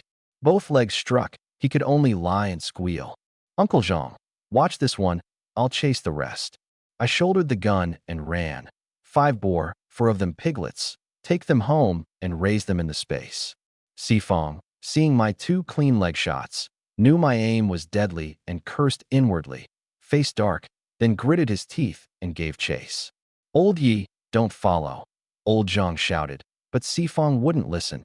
He was set on outdoing me. Old Zhang gave up on him and went to the down male. At least 200 caddies, both forelegs and a hind shot true, so it couldn't stir. The lad's got the goods, he said, lighting a cigarette and sitting. That aim of yours wants to compete? No chance. Why waste the effort? I ran on like a man possessed, bent on taking the whole litter, Sifang panting behind, gun ready as if to fire again. Put it down. With that aim you'll shoot me instead of the boar. But he soon gave out, doubled over his gun, gasping, and stopped. I nearly laughed. Can't keep up and still competing. Wait in the rear like a good man. And I went on alone after the 5 boar. Watching me vanish after the boar, Yi Sifang despaired. He'd never best me. Free of the 2 of them, I ran faster and easier. Boar are quick, hard to run down on 2 legs, but the 5, led by the sow, blundered into a dead end. Rocks barred the way. You finally stopped. The sow wheeled and charged me with all her weight. I'd been ready and shot her foreleg as she turned, and she pitched and fell. I opened the space and took her in. The 4 piglets froze at their mother's sudden vanishing. I stepped up and gathered them one by one, practiced enough to ache for them, then sat and wiped the sweat, legs gone soft at last. These boar wore me out worse than a night with Xiaoyu. I checked the space. The sow and 4 piglets already grazing. The earlier lone piglet joined to them. Better in here than out. An hour's walk back to where I'd dropped the male, Old Zhang, and Yi Sifang sat smoking, waiting. Seeing me empty-handed, Sifang stood and sneered. Chased so hard and got nothing. You're useless after all. Old Zhang rolled his eyes. I pointed at the down boar, now squealing weak. I shot that. Sifang flushed, struck dumb. But for your jumping the gun and spooking them, we might have taken all 6 boar. Even the piglets aside, the 2 big ones are 100 yuan. Split 3 ways. No, we agreed. Whoever bags it keeps it. With my aim I'd have hit 4. Whether you'd have managed one of the rest is up to you. He went darker still, and I was only restating our terms. This boar is mine, forget it. Old Zhang nearly laughed. He'd warned the man. Carry it back, Old Zhang said, to end the bickering. I won't, Sifang sneered and walked off. Carry it yourself, I don't get a caddy of it. Old Zhang stared after him, then said, I've bound the boar to this pole. Let's carry it together. It's a way off. I'd have just put it in the space, but I couldn't refuse his kindness, so we hauled it 2 hours to the village, near dawn. Uncle Zhang, thank you. I wasted that effort and still have to thank you. But he'd meant well, not knowing about the space. My own fault for not refusing. How'll you handle it? Sell it, or butcher and sell in the village? Too much trouble to sell myself. I know boss Xie Xiaoshan in town. He told me to bring him any boar. Xie Xiaoshan. Good man. Fair on prices. No tricks. You're lucky to know him. I gave him a cigarette and offered him a few caddies of pork. He waved it off. He ate game often enough at the farm and went home to rest. I was spent and slept without washing. Woken by the cocks, I found it light. Better sell the boar early. Fewer eyes, less risk of the space drawing suspicion. I hurried to town, more certain than ever I needed my own bicycle. At Xie Xiaoshan's stall, boar meat was already being sold. A butchered carcass under the knife, a crowd around it, boar being cheaper than home pork and needing no coupon. The butcher wasn't Xie. He was chatting, waiting to take the money. Seeing me drive a boar up, his eyes lit, and he ran over grinning. You again? You're something. Buy. Of course, as much as you've got. Up on the scale. 238 caddies this time, bigger than the last. At the old price, 107 yuan 1 mao. 260 odd on me now. As I made to go, he had the butcher cut me 5 caddies of boar. Take it. Bring me game in future, and I won't shortchange you. I bought 2 cartons of Lushan cigarettes on the way home. Smoke curled from the house. Breakfast. Out so early? Chen Yu's eyes lit at the meat. Lucky on the mountain. A big boar. I sold it in town early, and they cut me 5 caddies. I worried when you came back so late. I peeked at you sleeping and felt better. Then you were gone at dawn. She fretted, but was glad to see me home.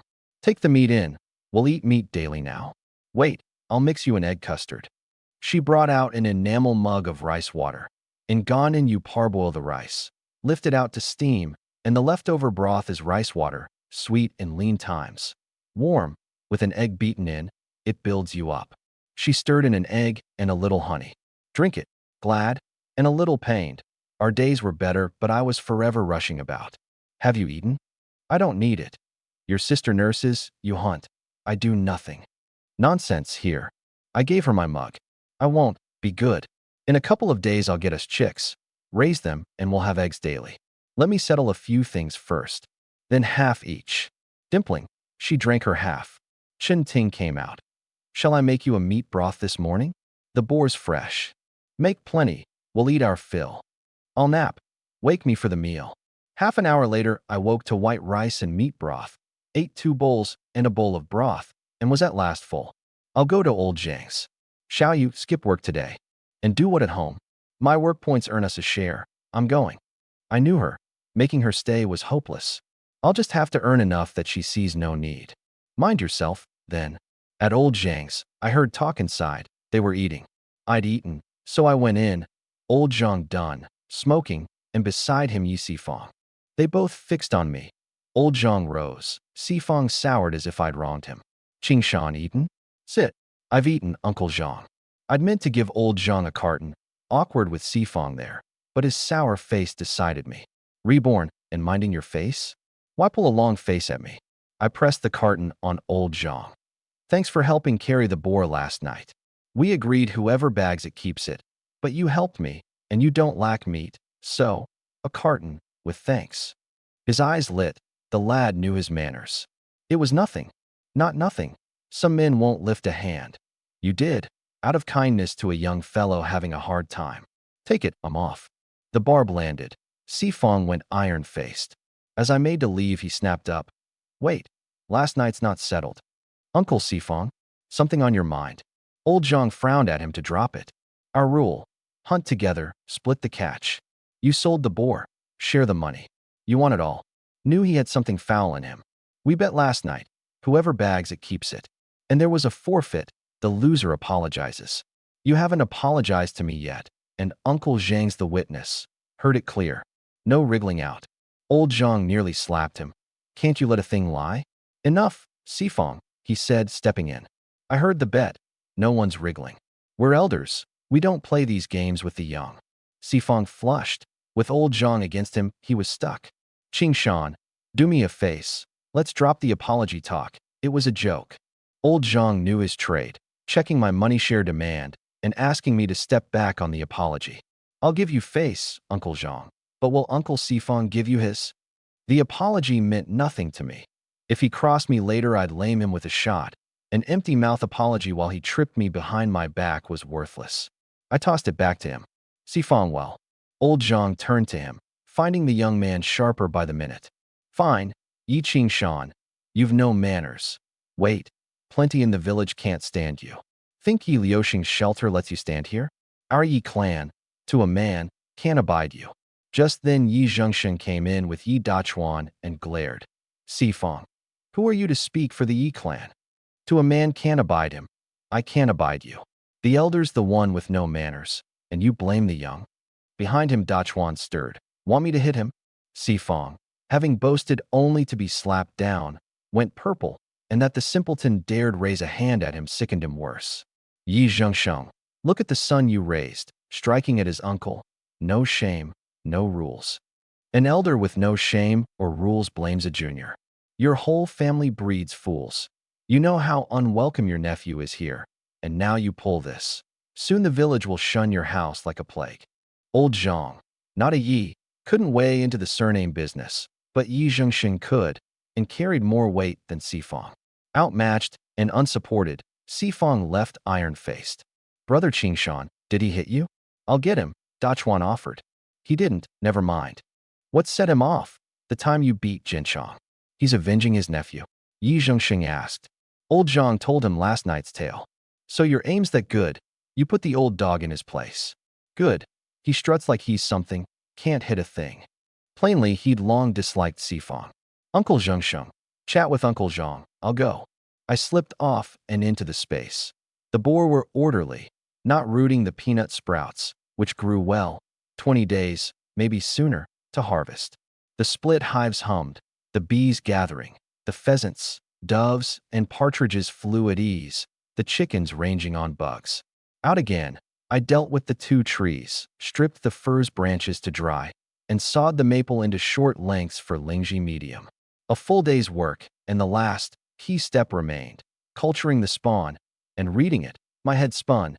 Home culture is possible, but fiddly, needing much. Tomorrow I'll buy a bicycle in the city, and the spawn supplies too. I'll grow this Lingji here, it's money. Next day to the city, 260 odd on me, plenty. Bicycles needed a coupon then. At the black market the coupon cost 8 yuan, a pinch. At the co-op a coupon bought a heavy roadster for 160, stamped and certificated. 80 odd left, but no matter. I bought the spawn supplies and rode the 2 hours home, sweating. Villagers spotted the new bike. Qingshan, that's brand new. The village heads? His is old. You bought it. I did. Money that fast. What's he doing? Yi Sifang says he shot a boar last night with him and old Zhang. Then ate it alone. No share. Surely not. Qingshan's lazy, but his character's fine. Old Zhang explained. They bet. Whoever bags it keeps it, and Qingshan shot it. Sifang's the grasping one. And remember, Qingshan and Jinchang fought the other day. Sifang's sore about it. He gave old Zhang a carton, though. See, the boy knows manners. It's Sifang with no decency. Home. Qinyu waited at the door with Lu Xiaoyan, eyes lighting at the new bike. You bought it. I'll be selling in town often. Borrowing Uncle Liuxing's bike won't do, so I bought one. The boar money just covered it. Easier to sell things now. Her eyes reddened. She dropped her head, then lifted it smiling. I knew you could. See how our days improve. It near brought tears. Last life I'd let her down, dead before 40 of grief, when she believed in me so. Little fool, better and better days ahead. You won't need the brigade work. We'll live well at home. Silly, not work? Are we gentry now? It's a new society, no gentry. She laughed. I only smiled. The great changing decades were coming. Few would believe it. I went to the kitchen. Sister Ting, how's the food? I'm hungry. Meat and vegetables again. Bought a bicycle. I'll sell in town often. Borrowing won't do, and the boar money covered it. You'll use it good. No scolding me for spending. Why scold? Your money, your spending, and a bike helps your trade. She smiled. You've brought so much to the house these days. Even the food's better, and my milk's come. Xiaoyan won't go hungry. My eyes drifted to her front. She flushed and drew in, which made it more pronounced. The sisters were unlike, she fuller. She glared. I withdrew, abashed, and went into the space to work, then asked over the meal. Sister Ting, your milk's plentiful now? She flushed. Much better. So the fish worked. I'll get more, so you've plenty. I'll come. Qinyu wheedled. How would you come fishing? Stay with your sister. Qin Ting put in. Xiaoyu, if you really want to help, get pregnant. Chinyu went scarlet and bent to her bowl. Busy as I am, that'll come soon enough. After the meal, Yi Dachuan barged in with bucket and sack. Eager, brother Qingshan, let's go to Zhongzhou Weir. He'd borrowed his uncle's bamboo raft. I'd a money worry after the bike, and turtles sold dear in the city, 15 apiece, so I was keen. You borrowed it saying I asked? If I'd asked, my uncle would have thrashed me. I had to thank him for that. Sister Ting, Xiaoyu, I'll fetch fish tonight. Mind yourselves, can you pun a raft? We can. We pulled the 100-odd meters to Zhongzhou Weir, a long alluvial islet thick with thorn and weed, no way up the normal route. I went ahead with the cleaver and cut a foothold. Egrets startled up under the moon, the islet near ringed with them. So many birds. I'd not fear the bees then, Dachuan said. I nearly dropped the cleaver. With that many you'd be a monster. I'd cut you down. No one had entered the weir in who knows how long. Clearing the path was heavy going, but 2 strong young men managed. The place was the town's forbidden ground, not barred but unthinkable to enter. No boat, no entry, and that ruled out nearly everyone. Those with boats, seeing the thorn-choked, pathless tangle, wouldn't waste the time when open fishing was easier. So it had stayed wild for years, full of good things. Inside, river water came through a small channel to form a stream and a little pool. By the pool, turtles rested on the bank. Turtles, there. Dachuan near leapt. Whoever grabs them keeps them. Quick, before I take them all. It was like gathering treasure. The turtles, untroubled for years, never dreamed of intruders sweeping them up. Plenty along the channel, too. We grinned, gathering, the turtles big and fine. The pool held fish. We cast his uncle's net and hauled lively fish. We laughed ourselves crooked. When it was about enough, not the turtles done, but the hour late, I patted his shoulder. Enough? Home, or the grown-ups worry, your folks especially. There's still so much. We'll come tomorrow night. Only we know of it. Stuff the cut brush back in the path, and it'll look untouched. He saw the sense and came. He'd gathered 14 turtles, I near 20. Fish about even. Carp, crucian, grass carp, even a coulter. What'll you do with yours? He asked, not so foolish now. Sell in the city early, coming? I heard they buy in town. Town's middlemen, lower prices. In the city we face the buyers, sell higher. I've a route. Come if you'll do as I say. I'll come, what time? We take the bus. 6. We'll just sell turtles. They keep. Your fish sell in town or eat at home. We split the catch and went our ways, near midnight. I crept home, slipped the fish and turtles into the water channel quietly. Let the women see I bring things home, not vanish into the space, and was caught by Chen Ting, up nursing, watching me, eyes bright. Sister Ting awake? The child wanted feeding. I heard you. So many turtles, and fish too. Dachuan and I found a fine spot. Turtles everywhere. There's crucian here. I'll get tofu tomorrow and make you soup, with tofu and tomato like before, richer for the milk. She smiled. Where's Xiaoyu? Asleep, tired. She works by day, and with you out, she can't keep you company.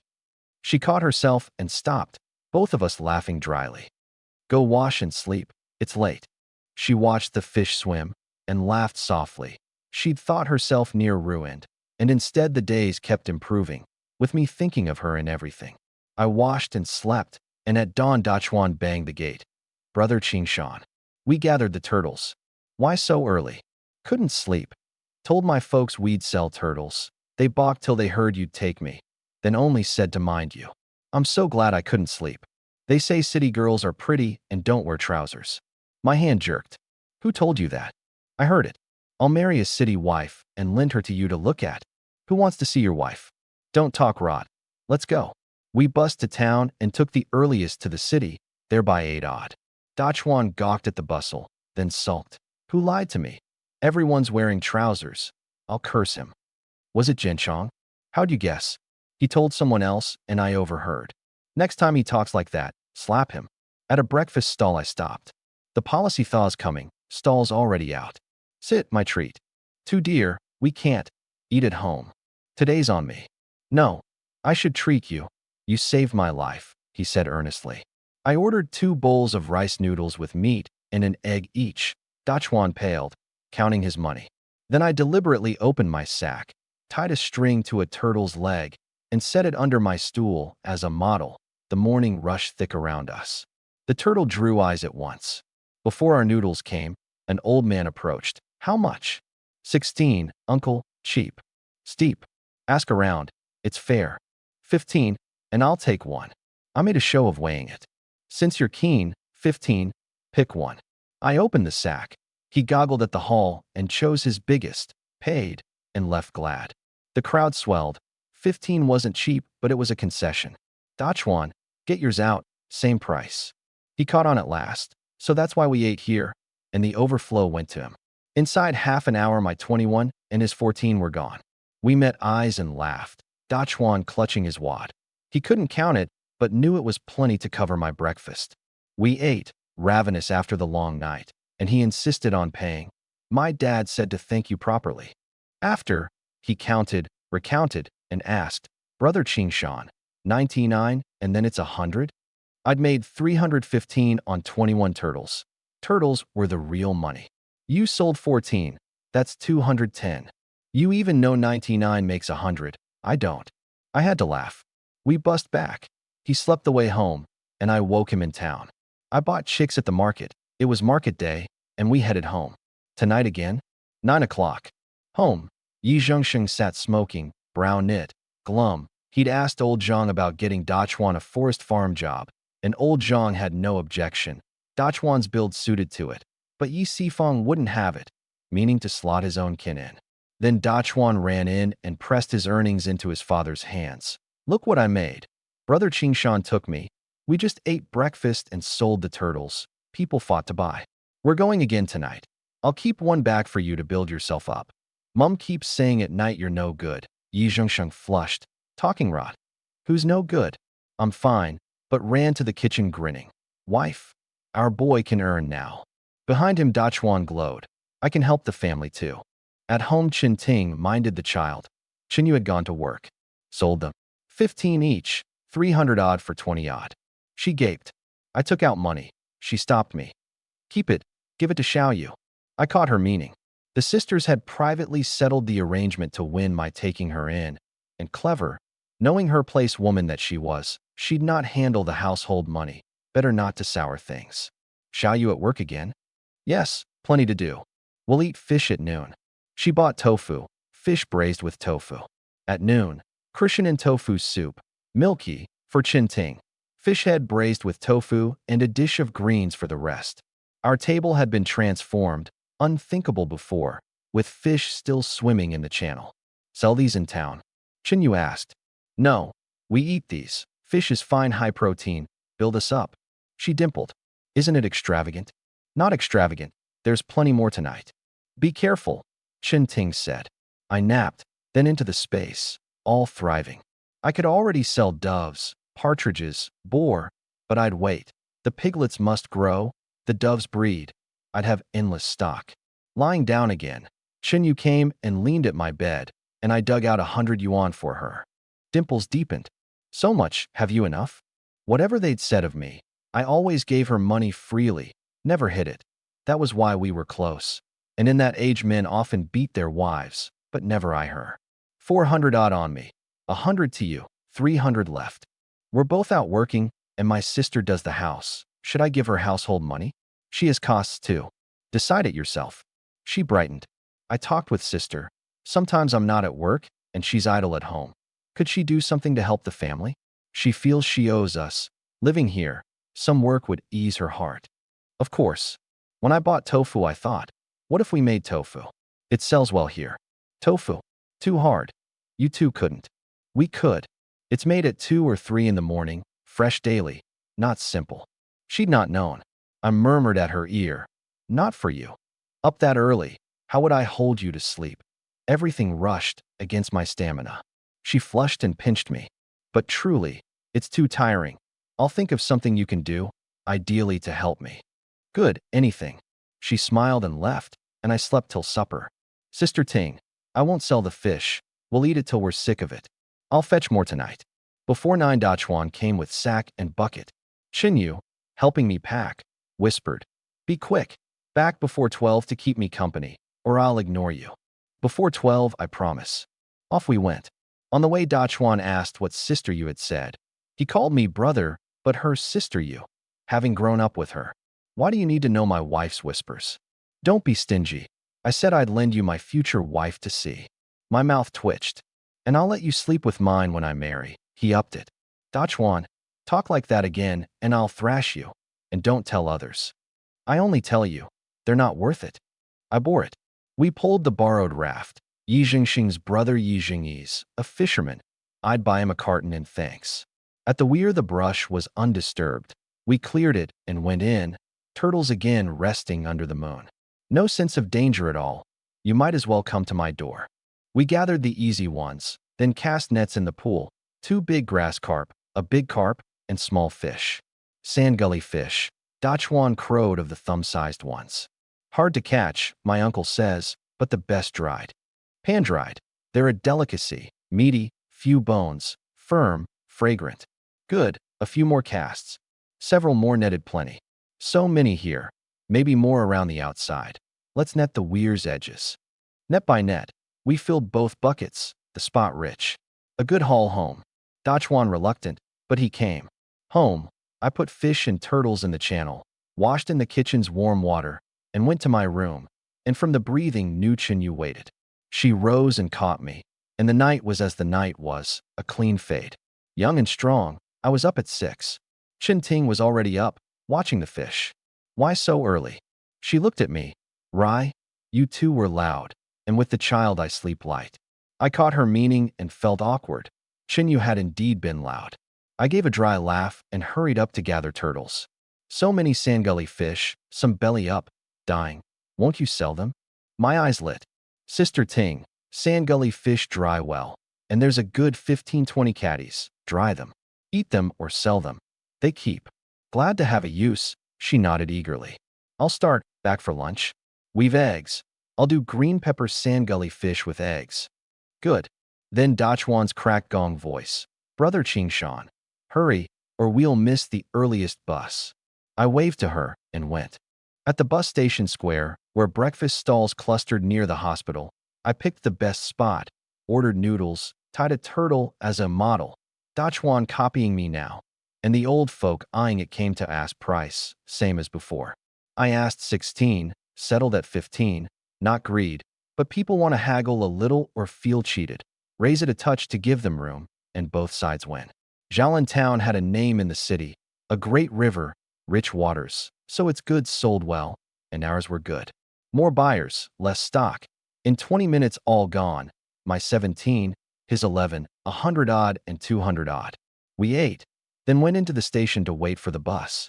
Dachuan, bored, wanted to walk outside, but I caught 4 men by the gate, their eyes drifting in at us.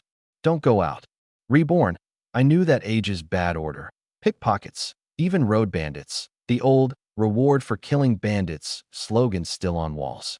Our turtle selling had drawn notice. I kept Dachuan in. He minded me, his father having said to obey me in the city. The 4 men's eyes kept flicking our way, a tacit standoff, neither side moving. 4 of them, 2 of us. We were bigger, but no sure thing in a fight, and Dachuan couldn't be relied on. If they lost patience and crowded in, trouble, the station wouldn't help, and some inside might be in league. I bought 2 packs of cigarettes. Across the way sat 4 honest-looking farmer laborers. I'd heard they were from Huangbai Township. I went over, gave each a cigarette, and to their leader said warmly, "Third uncle, right? Yi Qingshan. We sawed timber together at my uncle's 2 years back. You looked familiar. Smoke, smoke." He couldn't place me but took the cigarette gladly. A free smoke, and chatting's no crime, and made room. Qingshan, right? I remember now. Fate, meeting here. Heading home? Me too, to Jiaolin. Same road, maybe the same bus. I'm a talker. I opened up and we chatted away. The 4 loiterers outside, watching me cozy up to 4 big farmers, were stumped. Brother, this lad's got more than 2, a small one muttered. Their leader, 30-odd, soured. They'd marked us at the stall, waiting for us to leave for somewhere quiet, but we'd gone into the station and not come out. Now I'd found kin. What now? Go in and hit him. Those 4 are laborers. We'd lose. Humiliating. Surely not, Brother Bao. Try it yourself then. Bao was cautious, and the young man didn't seem simple. Then what? The fat slips the hook. I'll try him, a tall thin one said, confident, and swaggered in, straight at Dachuan. A brained one, going for the slow one. Dachuan here? I called him to me. I'd seen a corner of a bag in third uncle's pocket. His money bag, surely. Dachuan came. The thin one had to keep coming. Before he reached us, I bent to third uncle. Mind yourself. That one looks like a pickpocket. At pickpocket, third uncle started and guarded his pocket. Pickpocket, I shouted, pointing at the thin one. He's a thief, watch out. Thin pole, startled-eyed dared, flushed and charged me. Talking rod, courting death. Ready, I used his force to slam him into third uncle, and as they collided, slipped something into thin pole's pocket. Chaos. Third uncle's first stepped back warily, knowing such men were thieves and robbers both. I and Dachuan each pinned thin pole, both bigger than him. He couldn't move. Third uncle, check, anything missing? He felt his pocket and paled. My money's gone. His three companions eyed thin pole. Dachuan, hold him. I reached into thin pole's pocket and drew out the bag I'd planted, tossing it down. This it. Third uncle snatched it. That's my money. The thief stole it. Thin pole gaped, lost. Who stole your money? He blustered. But third uncle, enraged, waved, and the four pinned thin pole and beat him. Then the other three came in, unable to bear waiting, and saw their man held. They're together. Don't let them go. I called, and Dachuan and I charged. Bigger than all the louts, with four wolfish farmers behind, we cowed them. They set us up, I realized at last, and I'd picked up a stick and brought it down on his head. He dropped to his knees. Dachuan kicked him hard below the belt. He curled up screaming. The other two froze. Never having lost the upper hand before, I struck one across the leg and heard the bone go. Dachuan, fearless in a brawl, took the other. In a blink, we had the advantage.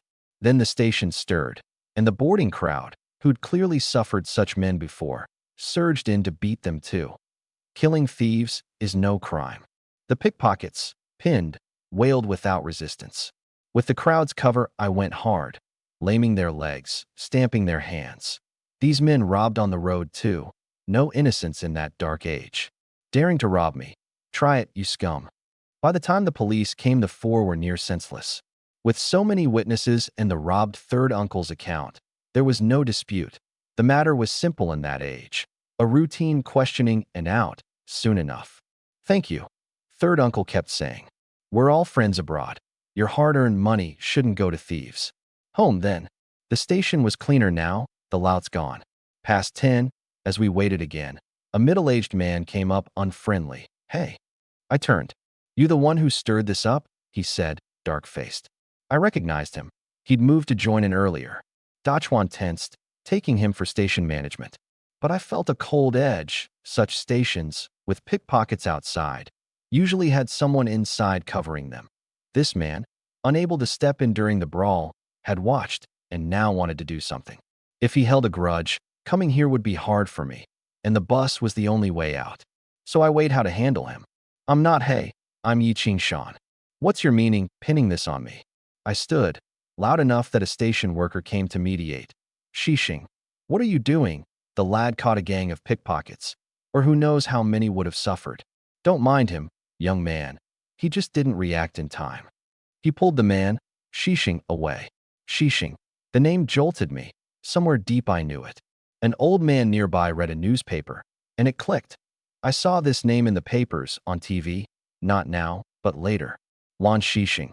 A serial killer, for victims at least. The surname Lan is rare, so I remembered.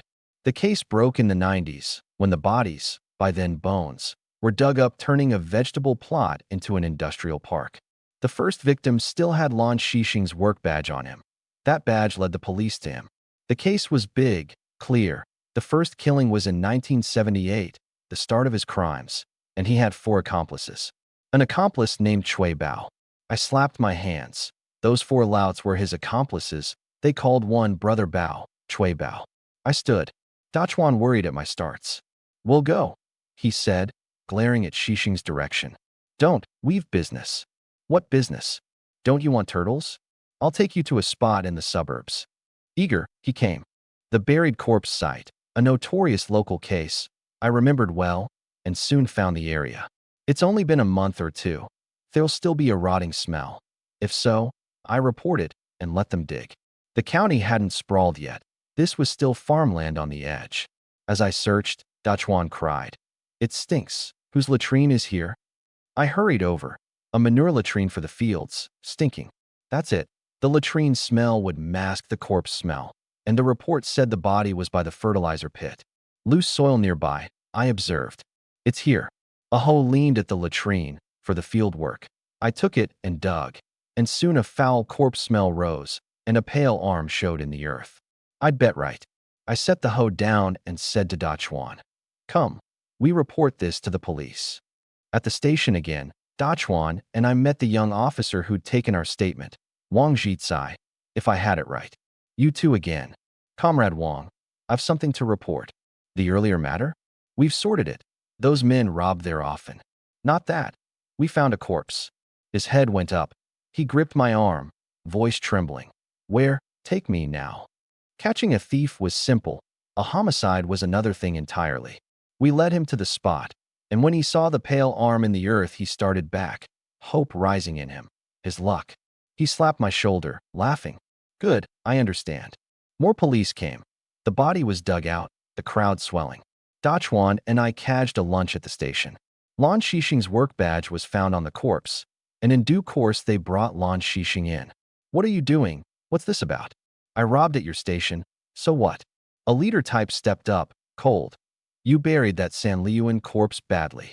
It pierced his nerve. Sweat sprang on his brow, and he stared in terror. The chief, seasoned, waved a hand. "Hold him." Lan Shixing went weak and wept. "It was my first time. Don't shoot me." No one listened. Dachuan and I watched it all. I'd done a good thing. By the last life's course, 3 more would have died at their hands.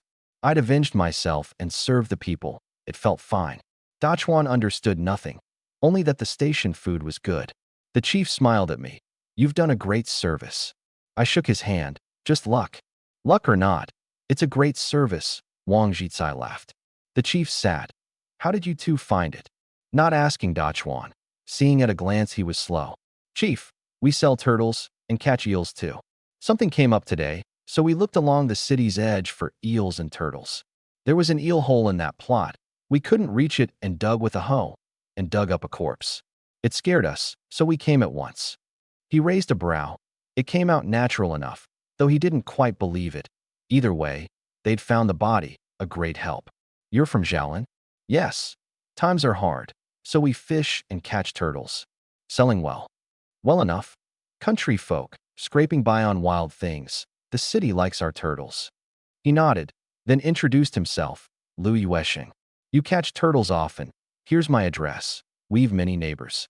Bring turtles there to sell." Surprised at his warmth, I thanked him. "No, we should thank you. That's all for today. Leave your address, and we'll find you if we need you." I left my contact and made to go. "Mind you, bring turtles to my house. My parents love them." I took Dachuan out. "Chief, I checked.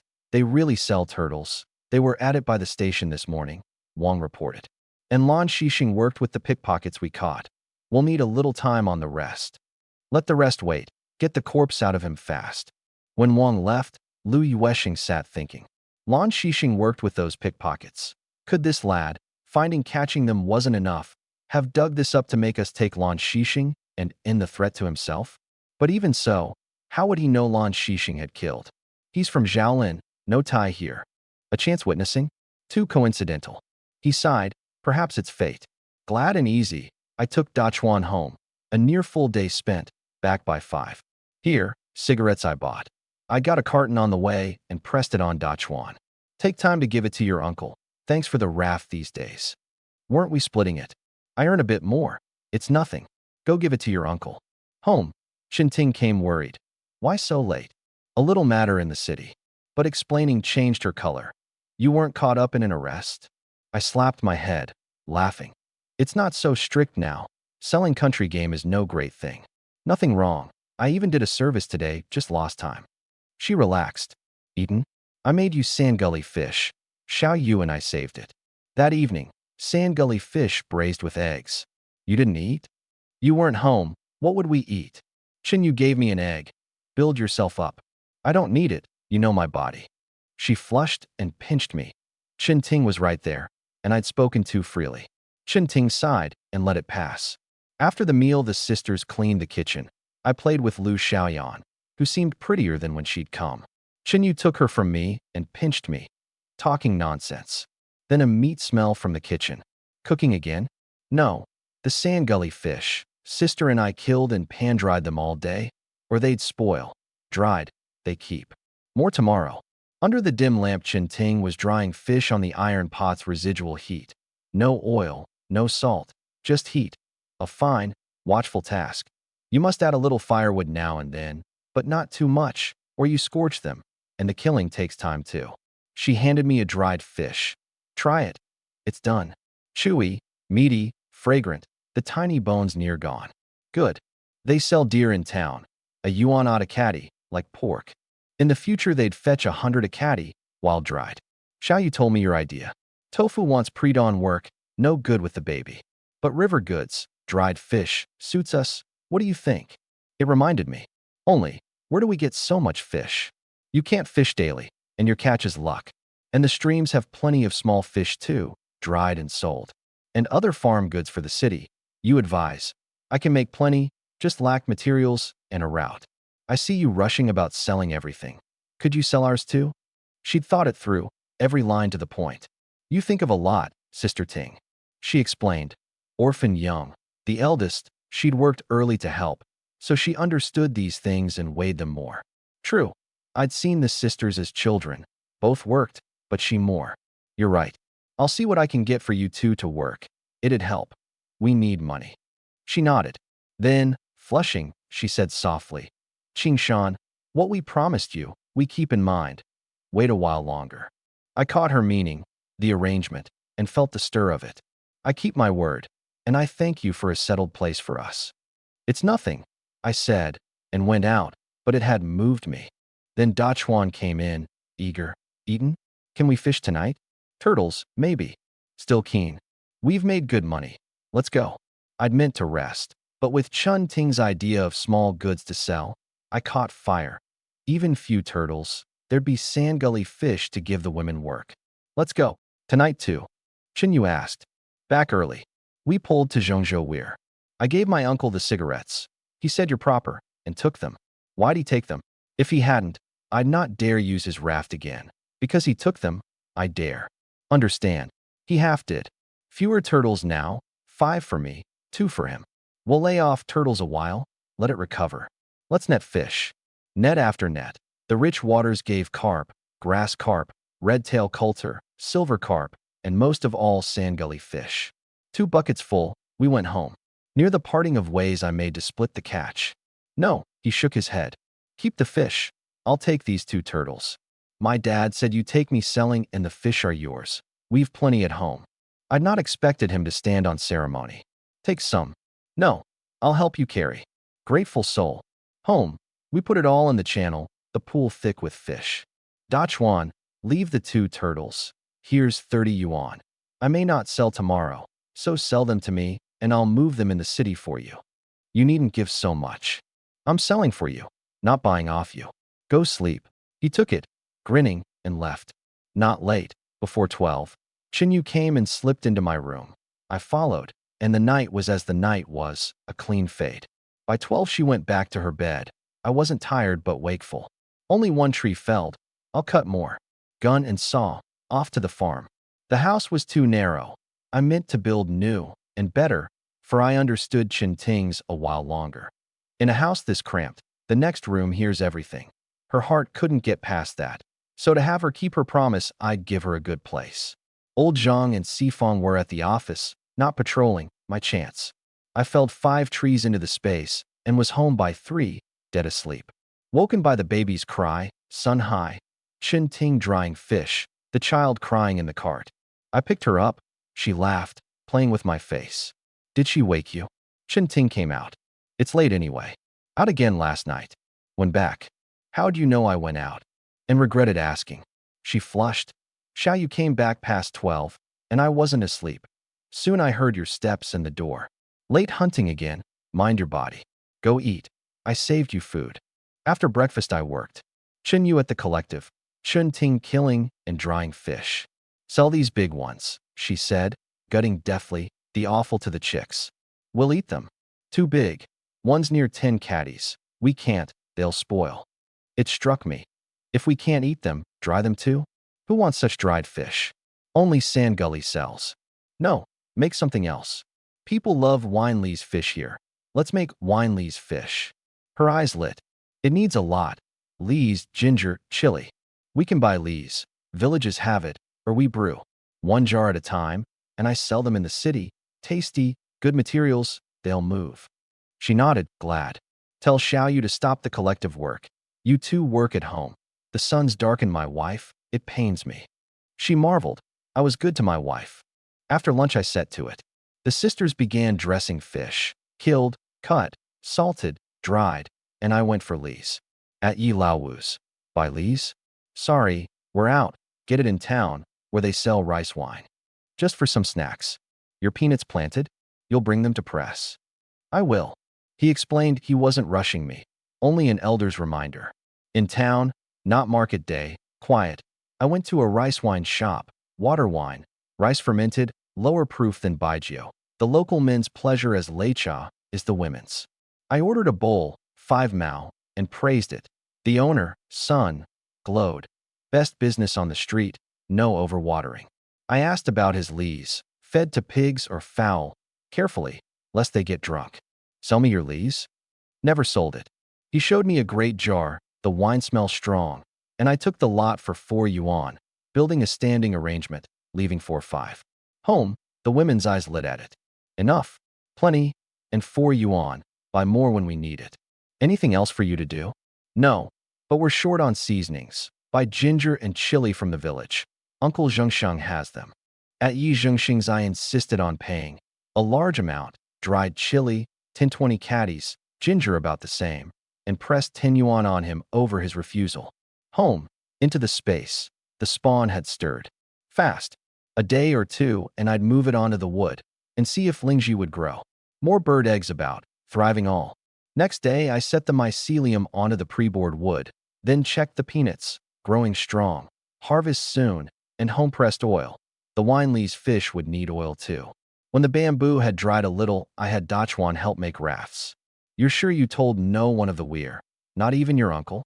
It's our secret. If I told him he'd take the turtles. 2 days, 2 rafts and poles done. One I put in the space's lake, sitting on it, wondering if there were fish there, but I'd no net yet, so I came out. Chun Ting came. We forgot. Winley's fish needs much oil. We're near out. I'll see to oil, the fish and Lee's keep. Unbeknownst to us, the village had heard. Yi Zhenshang, twice beaten by me, hated me. Winley's fish, but they've no oil. They'll be borrowing from Laowu, I bet. Dachuan, overhearing, snapped back. Zhenshang sneered at the simpleton, but Dachuan, with me behind him and bigger besides, cowed him now, and Zhenshang dared not press. Through Dachuan's relaying, the whole village knew our doings. Chinyu came home cross at the gossip. Don't mind them, they're loudmouths.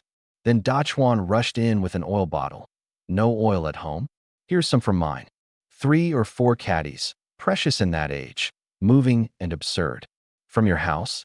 Take it back, or your mother will scold you. We can solve the oil. But the whole village says you've none and waits to laugh. I'll have oil soon. He took it back reluctantly. How will you solve it? The sisters asked. I can. Into the space, I pulled a peanut. The plant's heavy with full pods, the kernels plump. Harvest time. A day pulling, 2 days picking, then drying. Exhausting, and all alone, since the secret was mine to keep. The gossip grew. Days on and still no oil. Laowu's house must be dreading the borrow. That night Laowu's wife fretted he'd lend out their oil. He sighed. He could do small kindnesses, not great ones. Then, Uncle Laowu and I came in carrying a great load of peanuts. I brought peanuts, press oil for me. They gaped. Laowu took a handful, clean, dry, shelled one. The kernels full, bit one, the nut oil rich. Fine peanuts, they'll yield well. Where from? I'd no oil coupons, so I bought peanuts. Mine aren't in yet. All right. Of course. His wife, who'd half spoken against me, went abashed. Shell or not? Shell, cleaner oil, higher yield.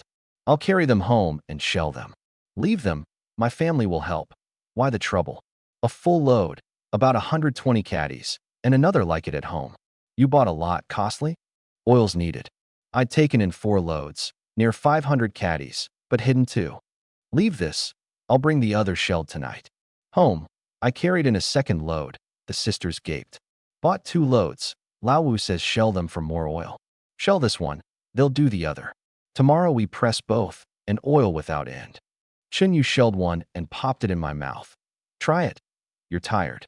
I shelled one for her. Good, she crunched. We shelled all night, thumbs near useless. From a caddy of in-shell, about 65% kernels, 120 made 80. Next morning, I carried the 80 caddies of kernels to Lao Wu's. Chen Yu along. Theirs were shelled too. They're many children quick at it.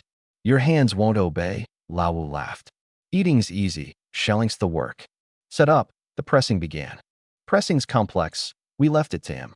About 160 caddies of kernels, 35% yield, 60-odd caddies of oil. Bring oil jugs. I bought jugs in town, 150 caddy, 520 caddy, for I'd have endless oil. The sisters gaped at so many jugs. We'll fill them, wait. Into the space to replant peanuts. At Lao Wu's, the pressing began, the oil smell drawing the village, Jinchong among them. Come to needle Lao Wu about who'd be borrowing oil. It's Ching Shan's, he bought a lot of peanuts. I shelled all night, Lao Wu's wife said, and Jinchong, stumped, cursed inwardly and left, raging. Where'd he get money for peanuts? Soon the whole village knew Ching Shan was pressing oil. He bought peanuts? Where's his money? He hunts and fishes, earns well. Old Zhang says his aim's fine. Bet Sifong a boar in one. The oil done, Lao Wu's wife called us to fetch it. A crowd stood at his gate to gawk, to verify, to learn where my money came from. I ignored them and went in. A bunch of idlers, Lao Wu cursed them.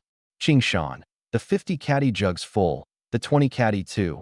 Fine peanuts, high yield, near 70 caddies. Chen Yu's eyes lit. They'd never been so rich. Few in the village had ever seen so much oil. I pressed a carton on Lao Wu for the borrowed oil and the pressing, and he took it after refusing. He waved off the press fee and the bean cake, but I'd not be foolish. Others I'd take in full, yours I won't, but take the cake.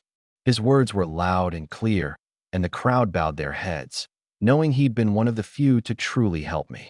We carried the golden oil out, the gold catching every eye, the crowd marveling and envious. Chen Yu walked ahead, head high, glad. Her long-maligned husband had one real face, and she with him. I saw it, and was moved, still in time. Home. Chen Ting gaped at near 70 caddies. Did you thank Lao Wu? I gave him a carton. Good. We stored the oil. Now you two can do your work in peace. That evening the family ate at Yi Sifong's. Jinchong told his uncle and father Yi Si Hai of the oil, and the brothers fell silent. Where'd he get it? Stolen? Where's his money? You said he sold a boar for near 100. Sifong stewed. That boar was mine, he snatched it. He's getting arrogant. We should fix him, Jinchong put in. Sifong, the farm job business? Sihai asked. I told the office, they do need a hand. Yi Zhengsheng tried to have old Zhang slot his boy in, but I blocked it. Your luck? I'll get you in, Sifong smirked, meaning his own. That night, our oil being a harvest, we hosted a meal. Lao Wu, Lusheng, Zhengsheng, Dachuan. With oil now, we fried fish parcels, grass carp, salted, coated in rice flour, deep-fried crisp outside, tender within, and dried fish, fish head braised with tofu, meat dishes, and 2 bottles of liquor. Not going back to the collective? Lusheng asked over a fish parcel. Xiao Yu and I will do our own small trade. Hunt, fish, better our days. You've a head on you. Mind you work hard, no laziness. Lao Wu put in. Ching Shan's no idler. Who else could do all this? He'll make a fortune. Yi Zhengsheng, though, looked glum, eyeing his son. What's wrong? Lao Wu asked. Glad to see Ching Shan carry his house, but it's bitter too. And he looked at Dachuan, eating, oblivious. The fathers understood, the sisters too, silent. Zhengsheng, it's hard, Lusheng sighed. I'm brigade head, but the farm job needs the 2 farm men say. You didn't settle old Zhang and Sifong, so I'm stuck. So Lu Sheng had told Zheng Sheng of the opening, to settle old Zhang or Sifong, and it had gone nowhere. A thought struck me. I steal trees from the farm. With Dachuan inside as my cover, it'd be far easier. I have to get him in. Any other way? Only if the town directly approves it. But who'd get the town to name him for the farm? Unless you know people there, or someone favors you, or you've done a great service. My face brightened. If Dachuan did a proper thing, a service, could he be placed? Depends what. Help the county police crack a murder case. Silence fell. Say again. Dachuan helped crack a case. Lu Xingnier stood. He did. Dachuan. Didn't we dig up a corpse and help the county police crack a big case? Yes. Dachuan nodded earnestly and told it. San Liuan, the corpse, the killer who'd bullied them at the station, the chief calling it a great service. Yi Zhengxing gaped. There's your service, I laughed. If so, it can be done. Lu Xing slapped the table. Go to the police. Get the man who handled it to write a certificate for Dachuan, stamped, with the reason clear, then take it to the town. It'll work. Dachuan, tomorrow we go to the city, to Chief Lu, to arrange it. He's a good man. They left, the air warmer. When they'd gone, Chen Yu, who'd held it in all meal, gripped my hand, face red with fright. Tell me about the corpse. In the kitchen, the baby on my lap, I told it, omitting the foreknowledge, saying I'd dug for eels and turtles and chanced on it. The sisters paled. That's all. It's settled. They deserved it. Heaven let me find the bodies, or that station man might have kept after me. Now it's all solved. You scared me. Why not tell us? I feared you'd worry. And I met Chief Lu, a good man. I sold 5 turtles at his place. Chun Ting recovered. A blessing in disguise. And you handled it, so well there's nothing left for us to say. Tomorrow get the letter. Sifong surely means to slot Jinchong in. This fixes Jinchong and gets Dachuan in. I couldn't be happier. If Jinchong got into the farm, he'd trip me even while I hunted, with Dachuan inside. I've a man for the tree cutting. Next morning I went for Dachuan. Yi Zhengsheng was telling him things. This time take him over. He doesn't understand much, so see it done. We're brothers. Leave it to me. Wait for good news. Dachuan beamed at brothers. At the county police, we met Wang Zhitsai, who pressed cigarettes on us. The chief had been praised, might rise. Eaten? Lu Yueshing asked. I'd have said yes, but Dachuan licked his lips. Not yet. So Lu treated us to breakfast at a nearby stall. Trouble to report again? Wang asked, and Lu slapped his head. Such cases don't come twice, and good riddance. Actually, a favor, I said, leaning close. Dachuan's a bit slow, you can see. His father wants him in our village's forest farm, but they've no connections.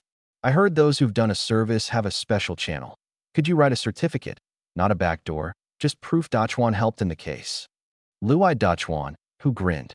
He's no fully normal man, but hill hunting and farm watching he can do. Strong, sure-footed. It's no violation. You did help us greatly. You saved many, for those men meant to kill and bury again. I'll write it, and name your Lianhua Mountain Farm directly. Delighted, I thanked him. After breakfast, in his office on county police paper, he wrote it, added his office phone, stamped and signed it, and handed it over. Full information, recommending Dachuan to the Lianhua Mountain Farm. We hurried back to town, to the township office, and there ahead were Yi Sifong, Jinchong, and a plump man.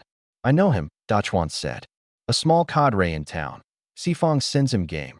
They're close. So Sifong had a man in town. But he won't be enough. Jinchong spotted us. Uncle. Those two followed us in. Sifong tugged the plump man. Brother son, that fool Dachuan. His father tried old Zhang's route, and I blocked it. They're surely here for this. A fool. Son, the town statistician laughed. A fool can do nothing. You know who I am. I'll have him off in a blink. Come in with me. The 3 of them went into one of the offices. I didn't know whom to find. The township head would do. But seeing them go in, I figured they'd gone to whoever handled this. Come on. I pulled Dachuan in. He felt out of place, but with me beside him he steadied. Director Chow, son said to the middle-aged man at the desk. This is Yi Jinchong. Good-looking lad, eh? The Lianhua farm needs a hand. He'll do. Jinchong straightened. Chow was about to speak when the door opened, and we came in. Who let you in? Sun moved to shove me. I slipped him and went to Chow. Yi Qingshan, are you mad? This isn't a place for you. Jinchong sneered. Director Chow? Here's a letter. Read it. It's from Chief Lu Yueshing of the county police. I handed it over. Jinchong doubled up laughing. Forged by the county police chief. You can't lie like that. Who are you to know Chief Lu? Chow didn't believe it either. Even the township head mightn't know the man. But he scanned it, and the stamp stopped him cold. He took it up and read closely. You know what forging an official letter is? Take him in, Director Chow. Let him sit in a cell for daring it, Sun crowed. Sun Wan, shut up. Chow snapped, growing more astonished as he read. Who's Yi Dachuan? Here, my friend. This is real. It is, ask if you like. Wait here. Chow stood. Director Chow, what does it say? Sun clutched at him. Chow, irritated. It says these two helped crack a big case, a homicide in the city, on their tip. Chief Lu recommends Yi Dachuan as a forest warden. Any problem? The Yi uncle and nephew and Sun Wan froze. Chow went off with the letter. Listen to him talk rot. Impossible, Jinchong laughed. A homicide, helped crack by those two heads. Nonsense. Sun Wan agreed. Forged. They'll be in a cell soon. Chow took the letter to the township secretary. Secretary, look. The secretary scanned it, surprised. You know this case? I heard of it. Real, but I don't know the details. Our two men cracked it? Who'd have thought? They're in my office now. If he writes a recommendation, do as it says. You came to verify. I tell you, it's real. Then I know what to do. Thanks. I'll come look too. Inside, the sneering went on. Wait, there's a show coming. Jinchong laughed. The door opened to Chow and the secretary. The three sobered, Sun Wan fawning. Secretary Lin. A small matter. I'll handle it. Jinchong, oblivious. Secretary Lin, you needn't trouble yourself over my forest farm business. Lin blinked. Who's going to the farm? You? The county police recommend Comrade Yi Dachuan. Who are you? The three goggled. I near laughed aloud. Your comrade Yi Dachuan? I heard of the case. Two lads found a corpse digging turtles. You've removed a great menace for us. Who'd have thought our township had such men? The farm needs a hand. Let Comrade Yi Dachuan go. Chief Lu's recommendation is clear. Old Chow, see to it. Need to phone and verify? I wrote down a number. I offered. No need. We won't mistake it. Lin smiled and left. Chow soon had the paperwork done, shook Dachuan's hand. Congratulations. You're a Lianhua forest man now. Thank you. We came out. The Yi uncle and nephew and Sun Wan trailed, deflated, eyeing us with hatred. Brother Sun, I smiled. You laughed so happily just now. He flushed, not daring to cross a man who could talk to the county police. Just a joke. No malice. The lad has a lucky face, fit for the farm. I fully support it. Even Dachuan heard the insincerity. Jinchong, spoiled your good thing again. Hate us? Go find Chief Lu in the city. Want the address. Jinchong went green, speechless. Let's go. Tell your folks the good news. Truly. Yi Zhengsheng near leapt, gripping Dachuan's shoulders. My son's in the farm. Dad. Thank Brother Qingshan. It was Qingshan's doing. Come to dinner tonight. All of you. Home. I told the sisters. Chen Yu laughed at Ginchong's defeat. Why not take the farm job yourself? Chen Ting asked, ever the thinker. We don't need the money. I'd rather hunt and fish freely than be bound there. And you'll be making your goods to sell, so I'll be on the road selling. No time for the farm. Chen Ting nodded. Prepare the lease fish. I'll work too. And no cooking tonight. We eat at Uncle Zhengxing's. Then into the space, to try the lake. I'd a raft and a net now. I cast, and the net came up heavy. 2 big grass carp. There really are fish. I'd been putting fish and turtles into a lake that already held fish. Fool that I was. Now I needn't worry. By afternoon, 9 grass carp, for carp, 3 silver carp, and many small ones. Much like the May River's stock. Where'd you catch all this? Chen Yu's eyes lit. Lucky day, make your goods freely now. We'll need jars. The honey ones are too small. Buy bigger ones. I'll get them. I bought jars in town. That evening I carried Lu Xiaoyan and took the women to Yi Zhengxing's, where Lu Xing was too. I passed cigarettes round. You two even cracked a big case in the city, tied up with Chief Lu. I couldn't get an audience with him, Lu Xing teased. Brother Qingshan led me. He talks so well with Chief Lu I couldn't follow, Dachuan praised. The farm work was a good post. Many begged to get in, like Jin Chong. Yet I'd given the chance to Dachuan, broad-minded of me. I won't go to the farm. Sifang's there, and we don't get on. I'd stare at him daily. Don't fear him, Zhengxing said. Old Zhang came in. I gave him a cigarette. A big shot, he laughed. Why does the whole village know? Jin Chong spread it. Said you got lucky like a blind cat on a dead mouse, and pulled strings. He's mad. It's all above board. Or I pulled the strings, Dachuan offered earnestly. Lu Xing waved it off. It's above board. Go up with old Zhang tomorrow. Mind him, don't mind Sifang. Then, of hunting, old Zhang said, I saw 7 or 8 wild goats on the mountain the other day. No gun on me. Goats better than boar. Our interest sparked. Tell me when you spot them again. We'll go, split it even. I'll come too, Dachuan. Done. Dinner was set. 2 tables, men and women.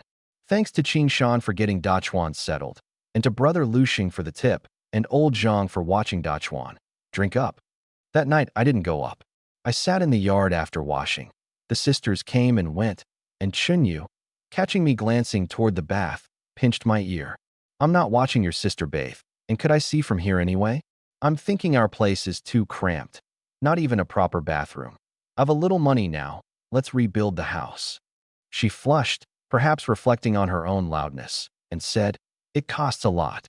We'll earn it slowly. Prepare the bricks and timber first. Chen Ting, done bathing, joined and heard us. What do you think, sister? Building's good, but I'm in no place to say. I eat here and contribute nothing. We're family, we agreed. She glanced at me. I at her. Both of us thought of the arrangement. Then Qingshan decides. But let's first see if our goods sell. If they do, we build, and we'll have helped. If not, never mind. Settled. I had timber drying and money coming. No great obstacle. Next morning, Dachuan started at the Lianhua farm. Zhengxing and I saw him up. Old Zhang welcomed us warmly. Sifang scowled. Uncle Sifang, did brother's son ignore you, lose you face? It'll happen often. Dachuan's named by Chief Lu himself. Don't make trouble, or I'll report you to the county. Sifang's face went dark. I left him and showed Dachuan around with old Zhang. The work was simple. Watch the trees, patrol, keep night watch. Old Zhang, low. Sifang won't patrol or keep watch. Wants only to hunt or laze. If Dachuan's here, we can pair up. Then Sifang came in. Old Zhang, I won't be on the mountain tonight. Let the new man keep watch. He'd jumped the rotation to give Dachuan a hard first night. Zhengxing bristled, but I caught the chance. If Dachuan's alone tonight, I can go up and cut trees. I pulled Zhengxing back. Let Dachuan watch tonight, but order it properly. He watches now, so next time it's not him. Of course, old Zhang nodded. Sifang stalked off. I'll keep you company tonight, I told the uneasy Dachuan. You will. I'll come up to hunt, then stay with you. You're a grown man. You won't be scared, right? Right, we'll hunt together. On the way down, Zhengxing thanked me over and over. I trusted him and needed Dachuan's cover, so I told him plainly. I'm rebuilding the house, so I need timber. I cut it from the farm. With Sifang here I daren't, but Dachuan can cover for me. I'll have Dachuan help carry. No, don't let him touch it. If he's caught and questioned, honest as he is, he'd confess and lose his job. He covers, that's all. I'll handle the rest. Zhengxing saw the sense. Home. The sisters had begun the Li's fish. Fish dried and seasoned. Chen Ting frying the dried blocks. Chen Yu mincing garlic and ginger. The method: deep fry the fish, set aside, fry garlic, ginger, and Li's in oil, then return the fish and stir, season, done. Not daring much per pot, they did several. By noon, 3 pots, cooling in buckets. Lunch was greens and Li's fish. Good, Sister Ting, fine hands. That evening, jars filled, about 100, to take to the city tomorrow. After supper, gun in hand, I went to the farm. Dachuan was practicing his aim, glad to see me. Eaten? Scared. Not scared. Dad says I'm a fool. Fools fear nothing. I patted his head. Don't talk like that. You're no fool. I went up the mountain, bright moon, headlamp. Far from the office, picked a tree, and sawed. Tiring, but with the new house in mind, lighter. For trees into the space, and as I rested past 11 footsteps, I raised the gun, a wild goat, curious. I fired. It dropped, and the others scattered at the shot. I gave chase, dropped a heavy one, then 2 near-grown kids, gathering all into the space. 4 hit, 3 wounded, 1 killed. The rest escaped. Back at the office, the light was on. Dachuan came out, gaping at the goat on my back. "You didn't call me." "Too urgent, no time." He forgave me, eyeing the goat. We washed and slept. At dawn I rose. Dachuan watched me. "Going back? I'll sell the goat in the village. I'll keep some for your family." I shouldered the goat, left, dropped it into the space once clear, and brought it out again near the village. Folk were up. Seeing me with a goat, they pressed to buy. Selling in the village. Cheap, no coupons. Word spread. Home, the sisters gaped at the goat. I set the doorboard on 2 benches as a counter, took down a leg with the axe, cut 6 caddies, 3 for Dachuan, 3 for Yilawu, who'd helped me much. The village crowded in to buy at 6 mao a caddy, 70-odd caddies, 10 kept, the rest sold fast, under 30 yuan, but goodwill all round. Sifong, hearing of my goat, came fuming, the village needling him. Qingshan's aim is fine, Sifong's all boast. He left chewing his liver, regretting he'd skipped the watch. After, into the space. The goats grazing easy, the cut timber to be stripped and dried. I'd cut a fair pile already, some near dry. Then, the lees fish and dried fish to sell. I loaded the heavy bike and rode to the city, to Lu Yueshing's quarter, the well-off neighborhood, and called out my wares. Lu Yueshing had said I could sell here. What did I fear? A crowd gathered. Zhaolin's May River had a name for good goods. I gave an auntie a dried fish to taste, sand gully, meaty, fragrant. 2 a caddy. Dearer than meat. 3-4 caddies of fresh fish make 1 caddy dried, plus the labor and firewood. It's fair. Lu Yueshing's father came over. He's right, fair. 3 caddies, then. The crowd swelled. Lao Lu helped me sell and take money, and the 100 jars of Lee's fish and all the dried fish sold out. More buyers turning away disappointed. Lao Lu, Lu Shu, was glad, grateful for my help with his son's case, knowing what it meant for the man's career. I gave him a bag I'd held back from the start, dried fish and a jar of Lee's fish. "For you." He saw it was no afterthought, but prepared, and took it, touched. His wife pulled me into lunch. Afterward, Lu Shu offered to introduce me to the neighborhood shop, so my goods could be left there to sell. I'd lower my price a little for their margin. I agreed gladly. A local, a chief's father, the introduction was gold. "Bring more next time. I'll take you to talk to him." Home, the village square, Jinchong boasting for his uncle. His aim's deadly. Tonight he hunts and sells boar in the village. I cut in. "By the time the Yi family sells you boar, your teeth will have fallen out." Jinchong flushed. I shoulder-checked him to the ground. "Oh, a misfire, sorry." The villagers urged me to hunt instead. They hadn't had meat in ages. I had several boar in the space, including a big one I could kill. "I'll hunt tonight. Boar by morning if I'm lucky." They cheered. Into the space. The Lingji had grown, about a dozen stalks. Home culture loses some, but a dozen was fine, and in here they'd mature in a month or 2. The empty ground gave me ideas, high-value plants, but not ginseng, suspicious here, slow-growing. Other medicinal herbs, then. And I looked toward the space's mountains, where I'd never gone, beyond my valley. If the lake has fish, the hills may have animals, herbs even. I climbed. My stocked animals grazed the lower slopes, but never entered the forest, as if a barrier stood there. Inside, silence, not even birdsong, no animals. But under a pine, I found pine mushrooms, a fine, fresh thing. I gathered a basketful. Pine mushrooms stewed with wild pheasant, and I've pheasants here. Then, under a pine, a thriving vine in flower, heshu. A pillow brought to the drowsy. I dug it out, near 10 caddies, decades old by its size, the older the more valuable. I let a pheasant out of the space with me. Home, the women's eyes lit at the pine mushrooms. "Where'd you find them?" "On the mountain, and a pheasant, pine mushroom stewed pheasant for lunch." Chen Ting took the pheasant to dress. Chen Yu and I washed the mushrooms, she glad, asking to come gather next time. I washed the heshu apart. "What's this?" "A fine thing. A herb. I'll ask its price in town. The money might build our house." She teased. You dream big. I smiled, not telling all. I'd over 1,000 yuan, and with this I could start on the house, and on hiring help to saw timber. Lunch, pine mushroom pheasant, the broth over white rice. Exquisite, 20 in a glutton. I ate 3 bowls. After, I took the Heshu to the town's herb hall. Wang the herbalist, generations in the trade. As I came in, he was taking a man's pulse. Overindulged, Wang said. The man, abashed, hardly. You can't fool me.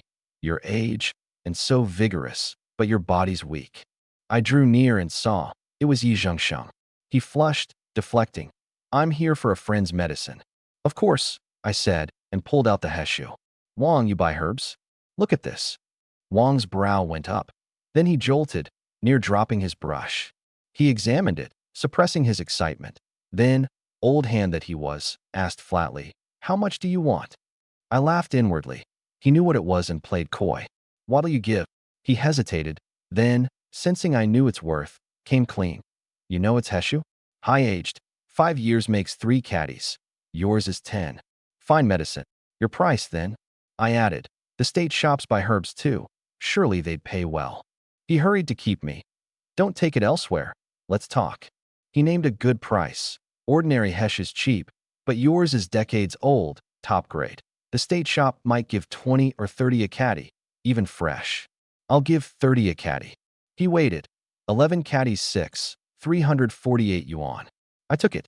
Bring me more such. I'll not pay below the state shop. To Yi Zhengxing's mortification, Wang kept citing his weak kidneys as an example, and ended up selling him a course of medicine. He came out with bundles, red-faced. On the way home, Zhengxing asked where I'd got the Heshu. Dug it on Lianhua Mountain. Rare, don't waste your effort. I found no others. Then I asked, did you ever saw timber for people? Often, at the old Guanshan farm. I've boards to saw, I'll pay. You've already started? He knew I stole farm timber. Tonight too. I'll come help. I considered. If Zhengsheng helped saw, he could cut and leave it, and I'd move it to the space later. Won't it be trouble? No trouble. Here we all help each other build. Sawing and cutting's a small thing done together. I'll bring Laowu too. I trusted Laowu. Settled. I moved the dry timber into the family's old shared ancestral house. Unlived in, jointly owned, used as a store, so they could saw it there. That evening Zhengsheng and Laowu came kid out. Laowu clapped my shoulder. Building a house? Quiet about big things, aren't you? I can't do much, but stealing and cutting trees I know. Your dad and I cut plenty in the old days. He cut my house beams, so cutting yours repays him. Touched, I went up with them, far from the office. Old Zhang's on tonight. And Dachuan. Good. If Sifong were here, he'd blow it up. Each with a saw. We worked fast. They knew trees better than I. I had youth. By 11, over a dozen trees down. Enough.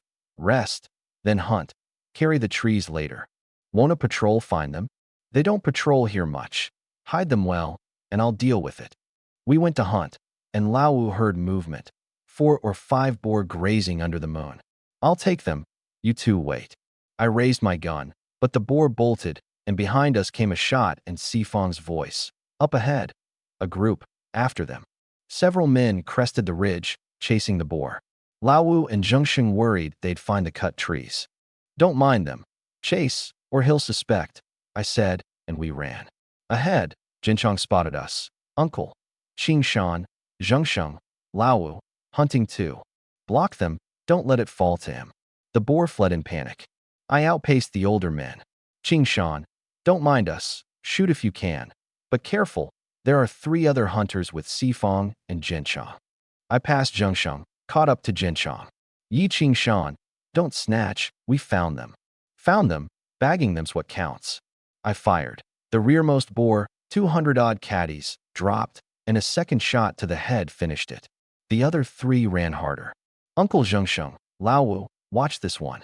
I ran on, dropped another, and a third, Jinchong wailing about the rules, but I cared nothing. I'd not let those 2 get a single boar. The last boar I dropped 2, 4 boar, all mine. The 5 men ran up, gasping, while I hauled the last, near 200 caddies, to carry off. Then the crew-cut stranger raised his gun, the muzzle drifting toward me, a cold smile. 4 boar, surely we get one. Eating it all yourself. Jinchong grinned darkly. Sifong too. The crew cut's two companions raised their guns, faces ugly. Beaten fair, they turned to this. What do you want? The first's yours, the other three are ours.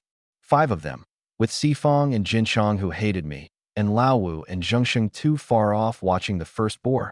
I'd no good choice. So I smiled that away. Want the boar? You should have said so, leave them. Smart, the crew cut sneered. I shouldered my gun and walked off. Thought Yi Qingshan was tough. He's nothing. Jinchong crowed once I'd gone. Get the 3 boar, a full load. They moved to haul them, not knowing that the moment I was out of their sight I'd gone into the space and brought out the one great boar. Go see them off, I said, an edge in my eyes. That crew cut one, go for him. The 5 of them, crew cut, Sifong, Jinchong, and 2 others, headed back happily, 3 big boar between them, money and face restored for Sifong. The crew cut man crowed, hefting a boar. This is your village's tough one? Couldn't act tough before me. Tell him to behave when he sees me. My gun knows men, not beasts. He beats me at boar, but at men I'd beat him. Jinchong, viciously. Brother Ping's the only one who can hold Yi Qingshan down. Watch him. He's got money, does something in the city, might have more to grab. Oh, good. First meeting today, plenty of chances ahead. I'll have him sorted in a blink. Sifong near gave his nephew a thumbs up. He'd planted me firmly in the crew cut man's mind. A talent for fanning flames. As they talked, a roar, and the great sow boar I'd loose shot out and slammed into the crew cut man, who was shouldering a boar and never expected an ambush. He went down hard, his boar dropping onto him, and the sow set on him. 200-odd caddies, no man takes that. The others raised their guns and backed off. Shoot it, he cried, gun knocked away, defenseless. Brother Ping, break away so we can aim, Jinchong urged, but the sow stuck to him, and the homemade guns were too unsteady at that range to risk hitting him. Then my voice. What, not leaving? Can't carry it all. I came up, Laowu and Zhengsheng behind. Another boar. I raised my gun. Qingshan, save him, quick, Sifong begged. A boar and a man this tangled. Hard to save. Better all rush it together. Shooting's too risky. It's gone mad. Who dares? You go. You think I'm a fool. You're the hunting party, you go. I beg you. Your aim's good. Save me. I won't blame you whatever happens. The 3 boar, take them all back. That's better. You're about to be gored to death, so I'll save you. But if I hit you, you can't blame me. Everyone here's a witness. His 2 companions nodded fast. I raised the gun, sighted the man and the boar, and thought, crossing me has a price. I fired. The shot passed through the boar's ear and struck his ankle. He screamed and rolled, breaking free of the sow by a few feet, and I fired the second barrel into the boar's head. It dropped. Silence, but for his cries. You did it on purpose, you lamed my leg. Don't talk rot. I shot to save you and clipped you by accident. You said yourself you wouldn't blame me, Zhengsheng cut in. You all heard it. I told his companions. Carry him back, see if the leg can be saved. I saved his life. A few more gorings, and he'd be dead. Then Jinchong, wanting the affair bigger, raised his gun at me. Beat my man and think you'll just leave? Jinchong, put it down, or I'll put one in you. I loaded and leveled my gun. He went weak at once. No certainty he could kill me with one shot. Every certainty I could kill him, and lowered it. Let's go, I told Laowu. 5 boar. I'll fetch men to carry them, he said. The others hauled the crew cut man off to the clinic for his foot, leaving Zhengsheng and me. Damn, you saved his life and still messed about. Who'd dare shoot in that spot, but you, skill and nerve both. Don't do this again. Let him be gored. What's it to you? Zhengsheng fumed. I toyed with the gun, an edge on my face. I don't let a grudge sleep a night. As at the station, where I'd turn Lan Shixing's gang to the police without a backward glance. Today these men tried to take my boar. I lamed their crew cut man. You lot dare contend with me? We gathered the 5 boar at the spot, and I slipped back to put the cut timber into the space before the carriers came. An hour on, torches below, a dozen men with bamboo poles and rope. They gaped at the 5 dead boar. Qingshan shot all 5 alone. That's a marksman. Snatched from Sifong's lot too. Said they couldn't hunt. We pulled the boar down, taking turns, home by 2. 5 caddies of meat each for everyone who helped carry. I announced. They cheered. I'll sell the rest. 5 boar. Who knows if it'll sell? Sell it. I'll ride your bike to the other brigades to spread word. Soon the whole village knew, and folk rose to buy, even from neighboring villages. Under the big tree, Yi Luiwe the old butcher set up. The crowd gaped at 5 boar. 8 mao a caddy. Tell Uncle Luiwe what you want. Chen Ting came over, gaping. You shot these. 5 enough. She smiled, looking them over fondly. I'll keep a leg for home. Go back and rest. I'll come when it's sold. She glanced back at me more than once, a look of wonder and ease, as if here she could live her own life in peace, every trouble solved by the man before her. In town, the crew-cut man fared poorly. We can't handle this leg at the clinic. Take him to the county hospital, see if they can save it. It's a gunshot wound. His father, Xie Jianxi, a town businessman, went grim. His 2 companions told what had happened. So this Yi Qingshan shot my son like this? Xie's face darkened. Xifang piled it on, blackening my name. This won't end here, Xie cursed. The uncle and nephew exchanged glad looks and went home. On the way, Jinchong praised Xifang. So that's why you dragged me along. Now Qingshan and Xie Jianxi are mortal enemies. His only son Lamed, not even married. You think with your head, uncle. Xifang patted his nephew's head. You can't beat Qingshan with fists. Use your head. They reached the village to find people streaming toward it with torches to buy boar meat. Selling again. Jinchong seethed, and they went to look, hearts aching at the crowd around what had been their boar. We shot them, and he takes the glory. Xifang smiled coldly. Wait, when Xie Jianxi comes for him, he'll suffer. Best the crew-cut man's legs done for, and the 2 families fight while we watch.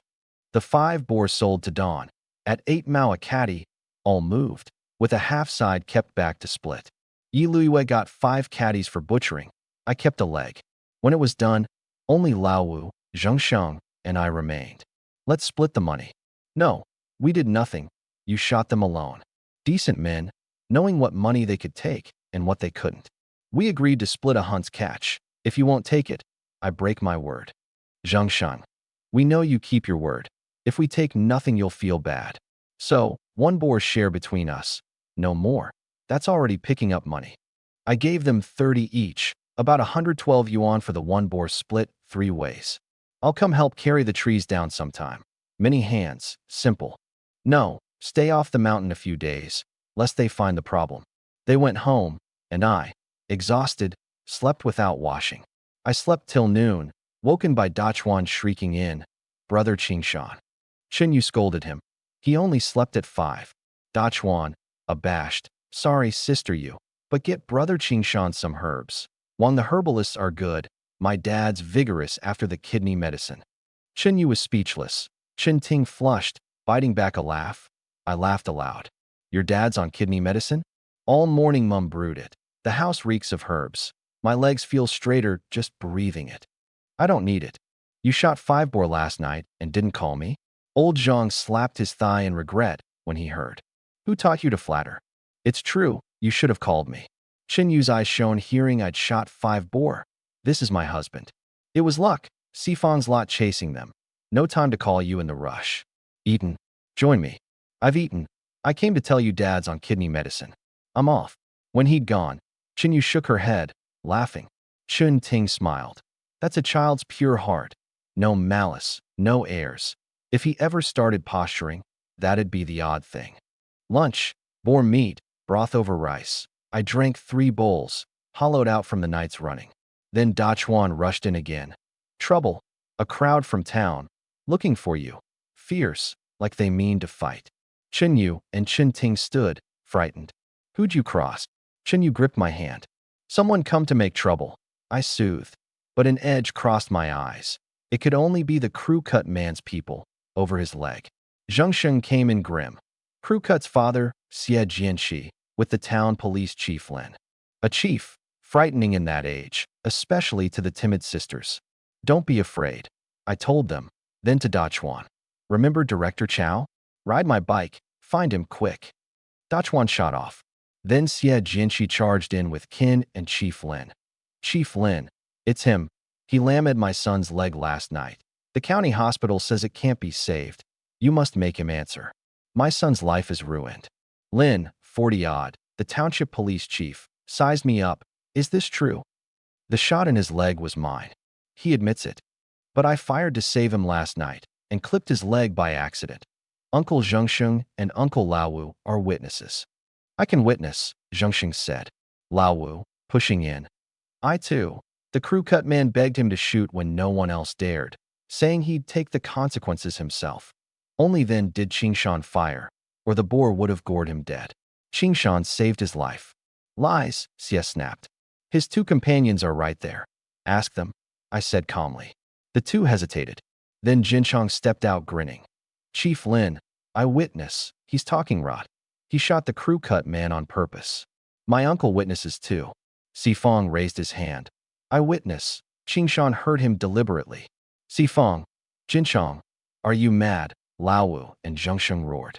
The pair smirked, waiting to see me ruined. Xie's eyes were murderous. Lin frowned. This isn't simple. Come to the township station and explain it before everyone. Chief Lin, you can't hear one side only. I've witnesses.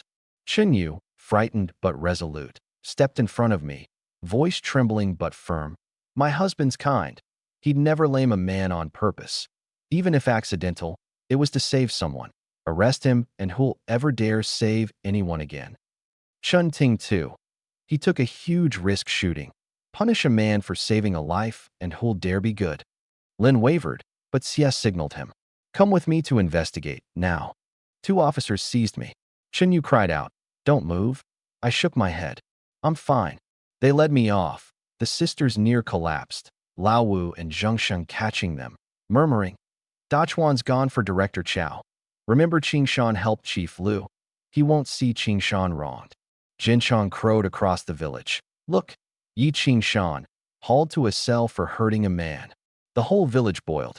But just past the village gate, two men came pedaling fast, and Director Chow threw down his bike and barred the road. Who dares take him? Lin started. Director Chow, what are you doing? You can't act recklessly. I've heard of this. It's not as you think. This is Yi Qingshan, who helped crack the Sanliuan murder.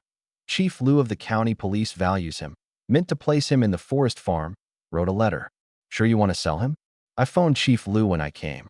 Comrade Yi Dachuan told him everything. If you still want to take him, explain it to Chief Lu yourself. Lin's face changed at Chief Lu, a man far above him in the same system. He'd known the case. Now he was deeply embarrassed. You're bad people, Dachuan fumed. My brother Qingshan shot to save a man, or that man would have died. And you arrest him, you're a bad chief.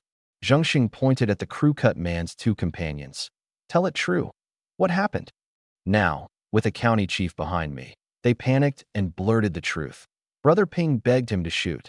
The first shot grazed the boar's ear and clipped his foot. The second killed the boar, or it would have gored Brother Ping dead. Why didn't you say so before? Lin snapped, seizing his out. You nearly made me wrong a good man. We were dazed. We remember now. Xie nearly burst. You didn't tell us this. The two pointed back. Sifong and Jinchong told us to say otherwise. Nothing to do with us. Chief Lin, false witness, I pressed. Before all these people, that's serious. Lin, seeing he couldn't touch me and wanting to even his own face, rounded on the uncle and nephew, cuffed them. They near sat down in fright. They had us lie, the two companions accused. But he did hurt a man. Sifong faltered. Too late. False witness has nothing to do with whether I hurt anyone, I said lightly. And boss Xie, that's a false accusation. Xie, old hand, recoiled fast. I was deceived by them. I didn't know. Then you admit your accusation never happened. I wasn't fully informed. Boss Xie, that won't do. I saved your son's life, and you charged me wholesale, tried to sell me. Is that how you do business? He wiped sweat. I'm sorry I was rash. Does an apology need police? Were it not for these witnesses, you'd have framed me. You too. Who had you give false witness, Sifong's lot or Xie Jianxi? Xie Jianxi. It was him. Sifong threw the dirt on, scrambling. There. Chief Lin, arrest Xie Jianxi too. Clear my name. I'll sue him. Xie sweated. Lin was in a bind. He'd known there was more to it. But he and Xie were friends, which was why he'd come. Now it had slipped his control, and I was a man he couldn't afford to cross. Old Xie, this is a false accusation. Come to the station with me to cooperate. We'll come too, Lao Wu and Zhengxing said, and tell it all plainly. Chao, who'd long disliked Lin and was glad to see him squirm, agreed. I made the call to Chief Lu. I'll report what really happened. At the station, Zhengxing, Lao Wu, and I told it straight, omitting our tree stealing, saying we'd been hunting. The crew cut man's two companions, the uncle and nephew, all told the truth now, the pair accusing Xie of using them for revenge, Xie pinning it back on the pair. Each side bit the other. I came out clean. Lin, mortified. We were rash. My apologies, Mr. Yi. Your investigative methods want refining, I noted pointedly. We'll improve. Ciao. I'll report to Chief Lu. As we left, Lin pulled me aside, low. It was a misunderstanding, now cleared. Xie was deceived by Si Fong and Jin Chong, and acted out of grief for his crippled son. Could you forgive him? Forgive him, and who forgives me? My wife and sister-in-law were terrified. I nearly went to a cell for doing a good deed. No compensation either. It was our fault. Xie wishes to thank you with a gratitude payment. He says 200 yuan. I understood, 200 to buy my silence. His son's life is worth 200? Cheap. Chief Lin, I'll go. Lin caught me, hurried back to Xie, then returned. He says 200's too little, 600, before everyone, as thanks for saving his son's life. I near laughed. Clever Lin. Framed as gratitude for a life I'd truly saved, I could take it clean. Since he's so grateful, never mind the rest. But the men who framed me, Chief Lin, look into them. Of course. 600, handed over before all. I thanked Chao after, who waved it off. They'd done wrong, daring to frame people. He was glad to clip Lin's arrogance besides. Home. Qin Yu's eyes were red. She threw herself against me, near sobbing. It's nothing. I foresaw this. They ran into me, and I sorted them out. Sifang's lot lost big. I pressed the station to investigate. Their false accusation charge won't slip. Don't worry. Qin Ting. A blessing in disguise again. Those two won't fare well. They jumped in themselves. Lunch was lavish.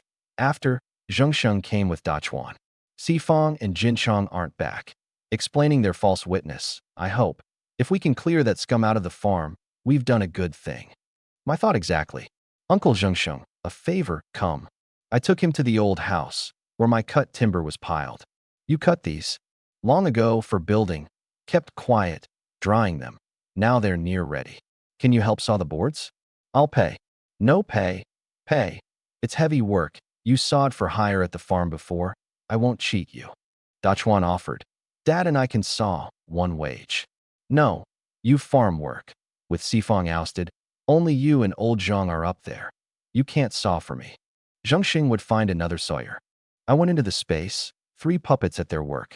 The whole house building would need much timber, floorboards for the second story, boards under the tiles. So I'd cut more, on the mountain or in the space. Easier now Sifang was gone. The second batch of Li's fish, 100 jars, was ready. I'd sell it in the city tomorrow and bring Lu Shu a boar leg in thanks for Chief Lu's help. The trouble had been settled by their name. After supper, Yi Sihai, Sifang's brother, Genchang's father, appeared, abject. Qingshan, a favor, say a word and they'll be freed. Where was your word when they framed me? Your family's done me one dirty thing after another, and now you come to me? Get out. When he wouldn't go, I shoulder-checked him to the ground, then hauled him up and shoved him against the wall. A warning, no real harm. This is just the start. Your family touches me again, and I'll send the lot of you to a cell. Don't fall into my hands. He stumbled out cursing. He went to Lu Sheng, who threw him out too. You brought this on yourselves. I warned you not to make trouble. Off. Your whole family sickens me. Sihai, refusing to yield, went to the village's gossip center to spread it, and found Lao Wu and Zhengxing already telling the true story to a crowd of Yi clan folk, who cursed the uncle and nephew's whole line. Sihai slunk home to Sifang's weeping wife. Helpless. The village won't listen to me. Meanwhile, I went into the space to fish the lake, and as I drew the third net, it came up light, no fight. On the raft lay not a fish, but a man shape. Under the bright moon I saw it was a wooden puppet, about 1.7 meters, finely carved down to the fingers. What's this puppet for? I asked aloud, and like a password, it sat up, stood, shook off the water, then bent, picked up the net, and cast it in a perfect circle. It hauled up a net full of fish and sorted them into the bucket. A puppet, fishing for me, smooth as a real fisherman, no, a skilled one. I'm the boss now. From now your name's Fisher Puppet. I laughed. Then I thought, if the lake hid a fisher, might the fields hide a farmer? I dug at a sandy patch where odd shoots grew and uncovered a finger-thin wooden post. Then 5 fingers. I cleared the face, and the puppet sat up, stood, shook off the sand, plucked the vine from its finger, and where it had lain, a second puppet rose, plainly female. The two stood side by side. These fields are yours to farm now. I handed over the hoe. The male puppet gripped it, understanding me. You till here, I'll bring seed. They nodded. I fetched basins for the fisher's catch, already a netful, smooth as no machine could be, and went out, grinning. What's so funny? Chinyu asked. Thinking of Sifong and Jinchong in a cell, I said, and we laughed. Chin Ting smiled too. I slept well and rose at dawn. Into the space first. Buckets of fish by the stream, and the 3 puppets had built themselves a grass hut. I'd give them tools. I sold the fish at home, then to the city, to Lu Shu's quarter. Lu Shu, retired, was glad to see me. He took me to a small shop and introduced me to the owner. You, for a wholesale arrangement. Lee's fish at 2.5 a jar, dried fish at 1.8 a caddy, generous margins. We settled it. 12 caddies of dried fish at 21.6, 95 jars of Lee's fish at 2.375, 2.591 in all. I gave Lu Shu a boar leg, plainly told. It's not as good as home pork, but a novelty. He laughed at my honesty and took it. He never mentioned Chief Lu's help with the false accusation business. I didn't raise it either. The gift was given. Then to the township office, where I gave Director Chow a piece of boar meat in thanks. I never actually phoned Chief Lu, Chow confided with a wink. I lifted the receiver and said the words, but didn't dial. Dachuan's an honest fool, so if I'd told him to lie he'd have shown it. This way his account rang true. A clever man. Thank you, Uncle Chow. Then he asked his favor. Can you get me a goat placenta? My daughter-in-law's lost 2 pregnancies.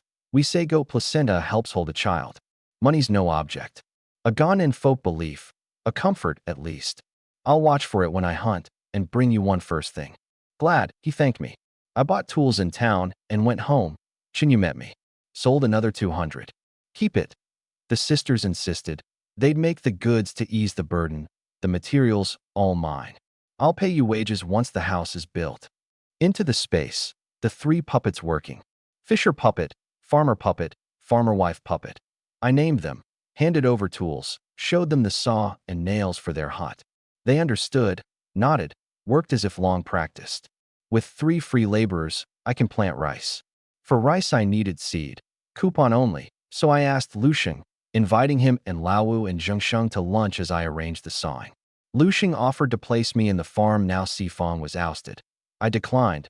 No time to be bound up there, with my trade and my home, and suggested Zhengsheng instead. Can you get me rice seed? I asked. Lu Sheng eyed me. You want to plant it yourself? You've no field, the lands, all the brigades. He thought I meant to sell seed off the books, and warned me off anything illegal. We've some spare. I'll give you a dozen caddies, but don't break the law. A dozen caddies, plenty, by my reckoning, for early rice, a caddy and a half to 2 per moo. My family's food worry would be over. Back in the space, I found the fisher puppet sulking outside the half-built hut, arms folded. Inside, the farmer and farmer wife puppets slept embraced. A single puppet, sick of the lovebirds. I gave the farmers the rice seed.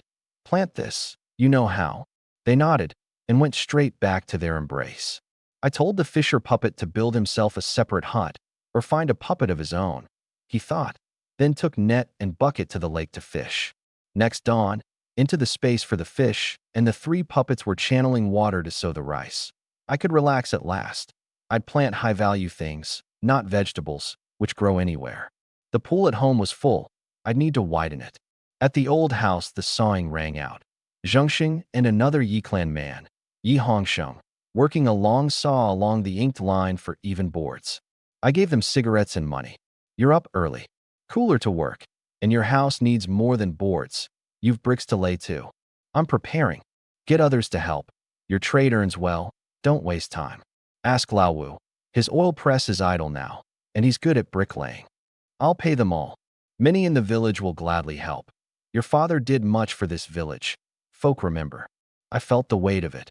My father, gone, had left me more than I'd ever reckoned, and I lived off it still. After Zhengsheng and the others had talked a while longer, I went to fetch Yi Laowu, but first I called on the village mason, Zhang Wenbin. In those days you built with the village's own mason, carpenters and bamboo workers you hired from your own kin. Zhang was surprised. You're building? Soon, yes. Good news, where? I'll go look at the spot. I took him to the place I'd long had in mind. Our family's old foundation, part of what my parents left me, larger than where we lived now, room for over 100 square meters and a walled yard besides. Little leveling needed, just a small mound to flatten. Your father always meant this for your house, said so himself. Didn't expect it so soon. We've 2 more mouths now. The old house is too cramped. Even the bedboard in my little room's too narrow to sleep easy. You and Chun, you shouldn't sleep apart. You're young, get to having children. I gave a dry laugh, then told him what I wanted. The old-style earth brick and timber house, but with a better layout, bigger windows for light, more privacy, a kitchen and dining room downstairs, 3 bedrooms. He took it all in. You young folk build differently. We never thought of such things. Leave it to me. I'll draw up your layout. You'll want earth bricks made and timber. Timber's in hand. Uncle Zhengxing's sawing for me. I'll have Uncle Laowu lay bricks and bring 2 more men. Settled. I fetched Laowu to lunch, where I told everyone the plan. In the kitchen, Chun Ting murmured to her sister. Feels like a dream, doesn't it? Chinyu nodded, beaming. You chose well. Everyone doubted him once, and you married him anyway. They said good looks won't fill a bowl, but Qingshan's more than good looks. Sister, your eyes good too. Once the house is built, you can settle here with peace of mind. Chen Ting smiled. These days have been a trouble to you and Qingshan. What trouble? We're family, did you forget? Laowu agreed to find men to make bricks, earth bricks, laid, in the local phrase. Zhang the mason advised, lay them by the small mound, dig a pit there to mix mud and lay them, and level that ground at the same time. After breakfast, Laowu gathered 4 men, and by mid-morning they'd begun, first digging the pit. The soil here was red clay. One day it would grow the finest navel oranges, though that was far off. They mixed it with water and chopped dry rice straw for toughness, packed it into rectangular brick molds, lifted the molds away, and let the sun dry the bricks. I joined in, but a morning of the repetitive work left me dizzy. Different from hunting, few can stand it. Even the seasoned men needed rest. Don't do it this afternoon, Chinyu said, seeing my state. I'll do my own things, hunt or fish. Let them do this. That afternoon, I slipped up the mountain into the space. The fisher puppet had several buckets of fish ready. The valley fields were watered to good paddy, the 2 farmer puppets at work. I'd have to sell the surplus fresh fish, too many for lease fish and dried fish alone. Fresh fish are hard to transport, and town sells worse than the city. I half thought of opening a shop in the city someday, for the wind of small trade seemed to be stirring even here. First I dug a second, deeper pond beside the house and a channel to it, splitting big fish from small so they'd not suffocate.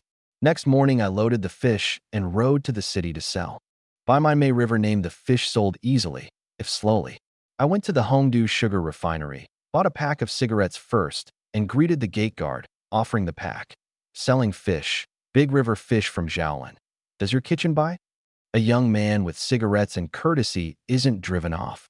The guard fetched the canteen manager, a plump man named Liang, who eyed the carp, silver carp, and grass carp with interest. Big River fish, Zhaolin, by your accent. I talked it up. Carp roe for tonic broth, grass carp for fried fish parcels, silver carp for fish balls. How much? 3.5 a caddy, all in. Dear. A grade 1 fresh fish runs 4 or 5 mao at the co-op. 3.5's cheap. He balked. The guard winked at me, and I drew Liang aside. 3.8, he said, but you only take 3. A kickback, standard for estate plants buying. Done. I've 300 caddies. 258 caddies, 98 yuan after rounding.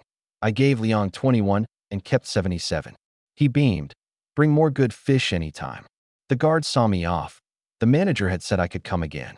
I tucked the empty buckets back into the space and went to buy things, material to mend the fisher puppet's mate, and most important, what a plant in the space.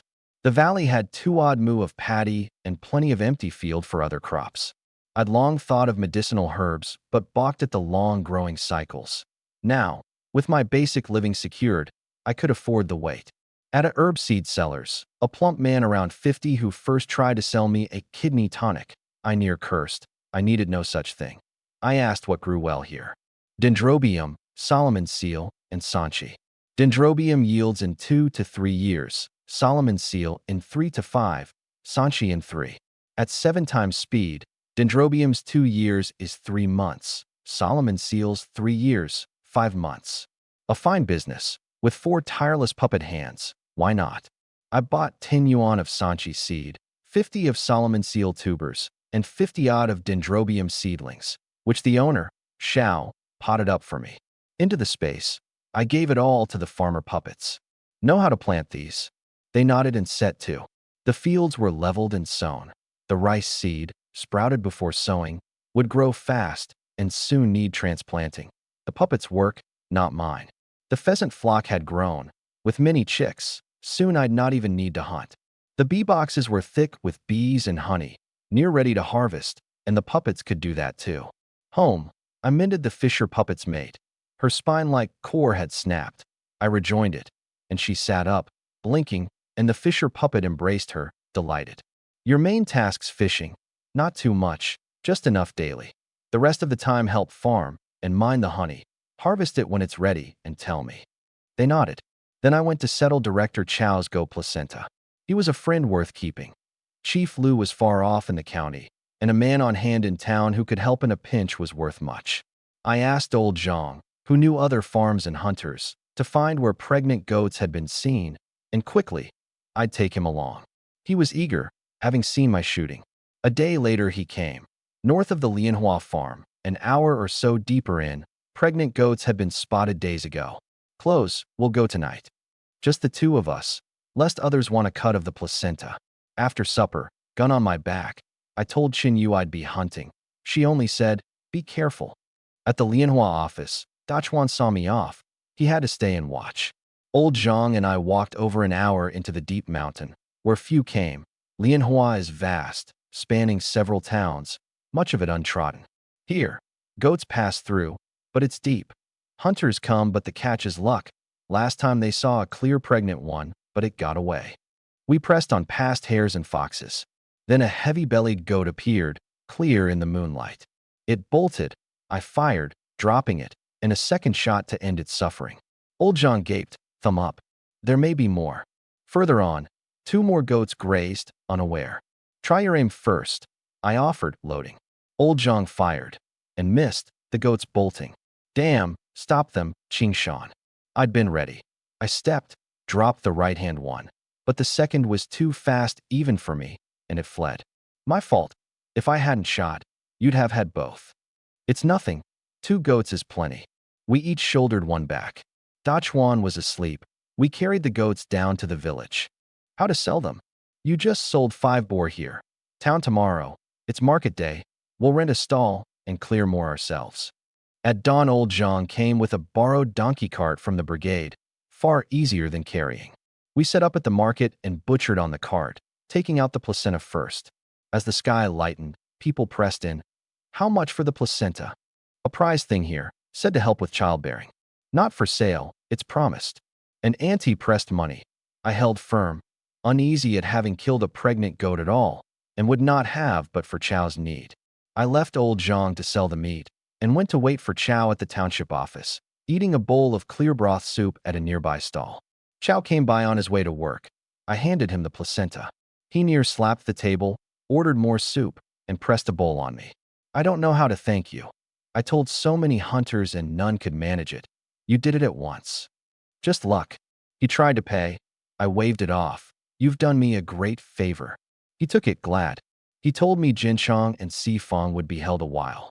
Xie Jianxi was pinning it all on them, and Chief Lin and Xia were close, and that the crew cut man would soon leave the hospital with a ruined leg. Half the town quietly cheered, the man being widely loathed. He hurried home to make his daughter-in-law eat the placenta, watching her finish it, hoping it would hold her pregnancy. Back at the stall, one goat was already sold. Then Xie Shaoshan, the town game buyer, came by. Your goats? You've not come to buy from me lately. I hunt less now, didn't want to trouble you. Bring me whatever you catch, saves your time. Do you buy fish too? I asked. I buy grass carp, silver carp. You fish? Daily. I could supply you, maybe 200 or 300 caddies a day. He gaped. That's a fortune of fish for a town of river fishermen. 3 mao a caddy, average, no sorting. He recalled the talk of me laming Xie Jinsha's son, saw that under my easy manner I was a hard man, and agreed. Bring them. I'll pay well. We settled it. The goats sold out at 7 mao a caddy, over 70 yuan. Old Zhang took 30 and pressed the rest on me. You shot them. I only carried and sold. Then, lo. Come up the mountain anytime. Sifang's gone. Cut what trees you like. I'll look the other way. Or tell me, and I'll cut for you. I laughed. He was earnest. Who buys timber to build? My house came from the farm too. Sifang stole plenty over the years for all his heirs. Every family in the village steals trees. Your father was the best at it. I've already started. Then you came prepared. He spoke of how glad he was Sifang was gone, and how he liked Dachuan's honest, cheerful company. I thanked him for watching over Dachuan. Home. I checked on the bricklaying. Many bricks laid, the ground leveled, near done. Laowu said they'd finish next day. Then I should bring Zhang the mason to level it fully and start the foundation. I checked on Jingxing's sawing too, and asked if he'd taken the farm post. No, Dachuan's already there. 2 from one family would draw talk, and I've my own work. But if you've a job for me, I told him. After the sawing, help me deliver fish to Xie Shaoshan, 200 or 300 caddies a day, for wages. He agreed, but waved off my offer of transport, meaning to carry it himself. I said I'd find a vehicle, since I needed one for my own trade besides. I went to ask old Zhang whether any forest farm might sell a donkey cart. The brigades couldn't be bought, only borrowed, but he doubted it. The farms needed theirs. Riding home, a thought struck me. Chief Lu's at the county police. They use sidecar trikes. He could get me one far more easily. I'd go to the city. Home. I helped Chinyu jar the Li's fish, and noticed her clothes were worn. Next time in the city I'll buy cloth. New clothes for you, Sister Ting, and the baby. Make some for yourself, she smiled. Mine's fine. I patched the hole. Pretty flower, no? It pricked at me. Poor as she was, she met everything with a smile, ever trying to lighten the days for us both. We've money now. I'll get cloth for all of us, you too. She agreed, on condition I make some for myself. Next morning I sold a load to Boss Yu in the city, about 300 yuan again, then went to the county police to find Chief Lu. He received me easily. We spoke of my trade, and I came to it. Uncle Lu, can I buy a sidecar trike here? He was surprised. I run about for my trade. The bike wears me out. A trike would carry goods and save my legs. I know they're hard to find, but the police are issued them. Could I buy a retired one and fix it up? He thought, saw I was sincere and the need real. You've come at the right time. We've an old one being retired, a small fault, easily fixed. We've a quota for a new one, so the old one's going. I can sell it to you and handle the paperwork. All proper. I'll get you a civilian permit. Won't it be trouble? Standard procedure. 800 yuan. Bring it next week. I'll have it fully checked and fixed, parts replaced, and the papers done. Connections. Without Chief Lu, I'd not have found the door, let alone had it all arranged for the price of the thing. He even offered to lend me 200 if 800 strained my trade. I had 2,000 or 3,000 and declined, touched. He kept me to lunch in the canteen. Good food, far better than any village table, and reminded me to come on time with the money. I'm the chief, but I handle this by the book. No handle for anyone to grab. In the black market, I bought cloth coupons, then 4 colors of cloth, and reached home by 4. Chun Yu was cleaning small fish. With the fisher puppet supplying fish daily, I only fetched them out each morning, sparing me much work, though it kept the sisters endlessly busy. Ate in the county canteen, Chief Lu's treat. Look at this cloth. Her eyes lit. How much did this cost? Isn't it a waste, with the house going up? My wife should wear fine clothes, no waste. She laughed, pleased. Ting came out. Buy for yourselves, not me. We're family. And he chose a color to suit us both. Yu said, holding the cloth against her sister, who looked the more striking for it. Thank you, Shan. We're family. Go to the village tailor. Have him make us each a few sets. Ting offered to measure us, recalling she'd once apprenticed under the tailor, Yi Nanhai. Take him a fish, I said, half a teacher after all. She measured us all, even the baby. Into the space, the 4 puppets at work, the rice and seedling, the herb rose ridged and the dendrobium thriving. Whatever I planted here grew without fertilizer, fast, as if the place were made for it. The lingji grew better still, near a dozen mature with more small ones coming up in succession. A steady income that meant the house, or any house, would be no worry. After supper, when the workers had gone, I found Yu retching in the yard. Ting pulled me aside, beaming. Take her to be checked tomorrow. I think she's pregnant. It struck me. Likely so. In my last life, Yu and I never had a child, for Ting died soon after the wedding, and Yu, sunk in grief, kept me at a distance. I held Yu from behind. Sister says I might be pregnant, she said, flushing. Then that's good. Did you think your husband's been working for nothing? She pinched me, abashed. We'll see the right position pegged out for the foundation tomorrow, then go to the city for a check. There's no such thing in the village. We've a car now. We'll go. Sister Ting can cook. Ting nodded firmly. Yu's face filled with happiness. Next morning, they pegged the foundation, driving in stakes, marking the lines with lime to fix the layout, then dug. I watched a while, then drove Yu carefully to the county people's hospital. The result came in the afternoon. All well, she was pregnant. Home, Ting was relieved. Let her not work this while. Leave the housework to me. Sister, you can't do it all alone, Yu protested. I can. Mind the baby for me. The whole house grew happier for the news. Ting, older and experienced, handled everything in order, even knowing what to cook for her sister. That evening, Ting said she'd move into the small room. I'm up often with the baby, feeding her. I'd wake Xiaoyu, and she needs rest now. You sleep with her. I'll take the small room with the child and trouble no one. I checked it wasn't mere courtesy. Yu had told me to ask her, and Ting insisted. So I tidied the room for her, clearing it out, and Yu helped. Once the new house is up, we'll do your rooms well. You and Xiaoyu both comfortable. Thank you, Shan. She settled in with the baby. When I finally lay down, Yu drew me close. With Ting in the house, we rarely just slept quietly side by side like this. Tired? No. I think you both worry too much. I worked fine yesterday, and now I'm to do nothing. It's our first child. Rest. Leave the rest to me and Sister Ting. She held me and slept. 2 beauties at my side, and I a sheathed spear with no field to fight on. A hard life, I thought, smiling. At dawn I rose, leaving Yu sleeping sweetly, and found Ting already gutting fish, doing more now with her sister resting. We could slow this down, skip the lees fish and dried fish a while. I can manage, only more time, she said. It was no small more time, but the people of that age worked themselves to the bone, seizing any glimmer of hope, whatever the cost. A thought came. Could the 4 puppets do this? Lee's fish was too complex, but drying fish on the pot's heat, surely they could. First I bought what they'd need. Baskets to hold peanuts, bamboo racks to dry them. Easily got from the bamboo worker. 5 racks, 6 loads of baskets, 2 of dung baskets. And I'd need grain chests and peanut chests, for I couldn't bring all my harvest out at once without drawing suspicion. Better to store most in the space and explain the odd load as bought. I'd buy a cow for the space too, with plow and harrow, so the puppets needn't till by hand forever. Even tireless laborers deserve their burden eased. Into the space, the farmer puppet pointed. They'd built a large storehouse already, where chests could keep grain and peanuts dry, for it rained here too, the place being kind to crops. By the time I'd done, breakfast was ready, and with Zhang the mason's team now digging the foundation, the house held more people than ever.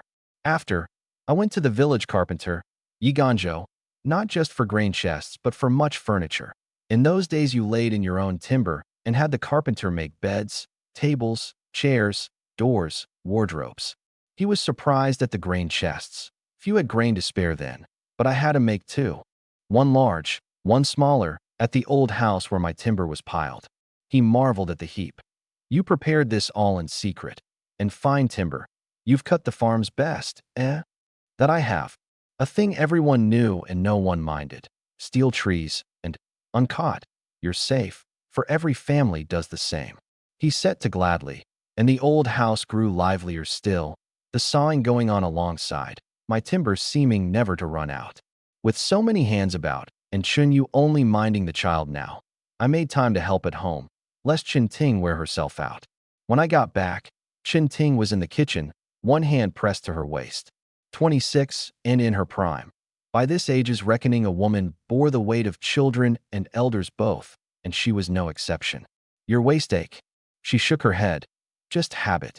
Let me work it out tonight, after your bath. I know a bit of massage. She flushed and said it wasn't needed, but I'd already taken up the work beside her, and she said nothing and worked too. That day I scarcely left, slipping into the space when she didn't need me, fetching out the fish. That evening, bathed, the baby asleep on Chunyu's bed, Chunyu herself nodding off. I told her I'd ease Ting's strained waist. She nodded, smiling faintly. If she'll let you. In the small room, Ting lay tired. She sat up at my step. Lie down, I'll work it. I'd learned a little of such things in my last life. She lay down, doubtful at first, then surprised that it eased her. Soon, weary as she was, she slept under my hands. I lowered the pressure, drew off, turned her gently so she'd not lie cramped, and went out, carrying the sleeping Lu Xiaoyan back to set mother and daughter together, and lay down myself, worn out. The days that followed I poured into the new house, tired but in no want of money. One day, old Zhang came. You never followed up on the donkey cart. Still want one? You've a sidecar trike now, but I'd half thought I'd no use for one. Then saw I would. For town deliveries, a cart was handy. How much? Around 300, cart thrown in. Worth it. Zhengxing's sawing would soon be done, freeing him to sell fish, and a cart would serve my town trade well. When can we talk to them? Tomorrow, the Ibei Township Farm, 20 li off. Next day I drove the trike with old Zhang there. 2 men were building an earth stove to roast a pheasant. The farm head, Zhong, and one old Su. Both, by their own admission, poor shots. Zhong greeted old Zhang warmly and eyed me. You're the one wanting a cart, approved by above, and lucky to know old Zhang, or I'd not sell. Then, awkward. You're a touch late. Someone asked yesterday. Introduced by another. I can't offend anyone. Old Zhang blamed himself for the delay. Then a pheasant called. The 2 men ran off to shoot, and missed, only frightening the birds into flight. Old Su and Zhong bickered over whose aim was worse. Old Zhang put in, my friend, here's a fine shot. Oh, Zhong was doubtful. Tell me where there's game and they won't get away, I said. We struck a bargain. I'd shoot pheasants and a few hares. He'd sell me the cart. Old Su let us in. 2 pheasants perched low. Before old Su could even raise his gun, I fired, dropping one. And as the second took off, pheasants fly clumsily. A second shot brought it down too, both clean, a few meters apart. Old Su near cursed in astonishment. Zhong gaped. Enough. There are hares ahead. We went. 2 hares dropped to 2 shots, head clean, the rest scattering. I'm convinced, Zhong said. Back at the office, he showed me 3 donkeys. Pick one, buy one, get the cart free. On Zhong's advice, I took the strongest, even-tempered one. 300, paid, the deal done. Zhong's wife and 5 children arrived for the roast. We declined lunch. Old Zhang drove the cart, I the trike, home by one. The sisters warmed our food. Old Zhang told me to mind I'd feed the donkey daily. Why so many fish on your side? Just lucky. Lucky. You're able, fishing and hunting both. Chenyu marveled at the cart. 300. Worth it, if we've the money and the need, she said sensibly. Into the space. The bamboo racks were spread with drying peanuts. I brought out a load, about half dried, 100-odd caddies, and drove it home, telling the sisters I'd bought it. Buy again. We'll boil some salt peanuts and keep the rest for oil. Peanuts here serve oil or snacks, salt-boiled, pot-dried, or ground into lecha. But in that age, with oil the precious thing, snacks were a luxury. Ting was reluctant to spare them. I said I'd found a good source, plenty and cheap. We boiled a pot of salt peanuts and spread them to dry. Chinyu and I shared the first half-dried handful, sweet and oily. Then I built a simple thatched donkey pen against the yard wall, a stopgap till the new house had a proper one. At supper, Zhengsheng said the boards were all sawed. Many days' work, helped at the end by Laowu. I paid the 3 sawyers. Zhengsheng was abashed to take it, but I told him such heavy work was theirs to earn. He showed me the boards, even thickness, finally done.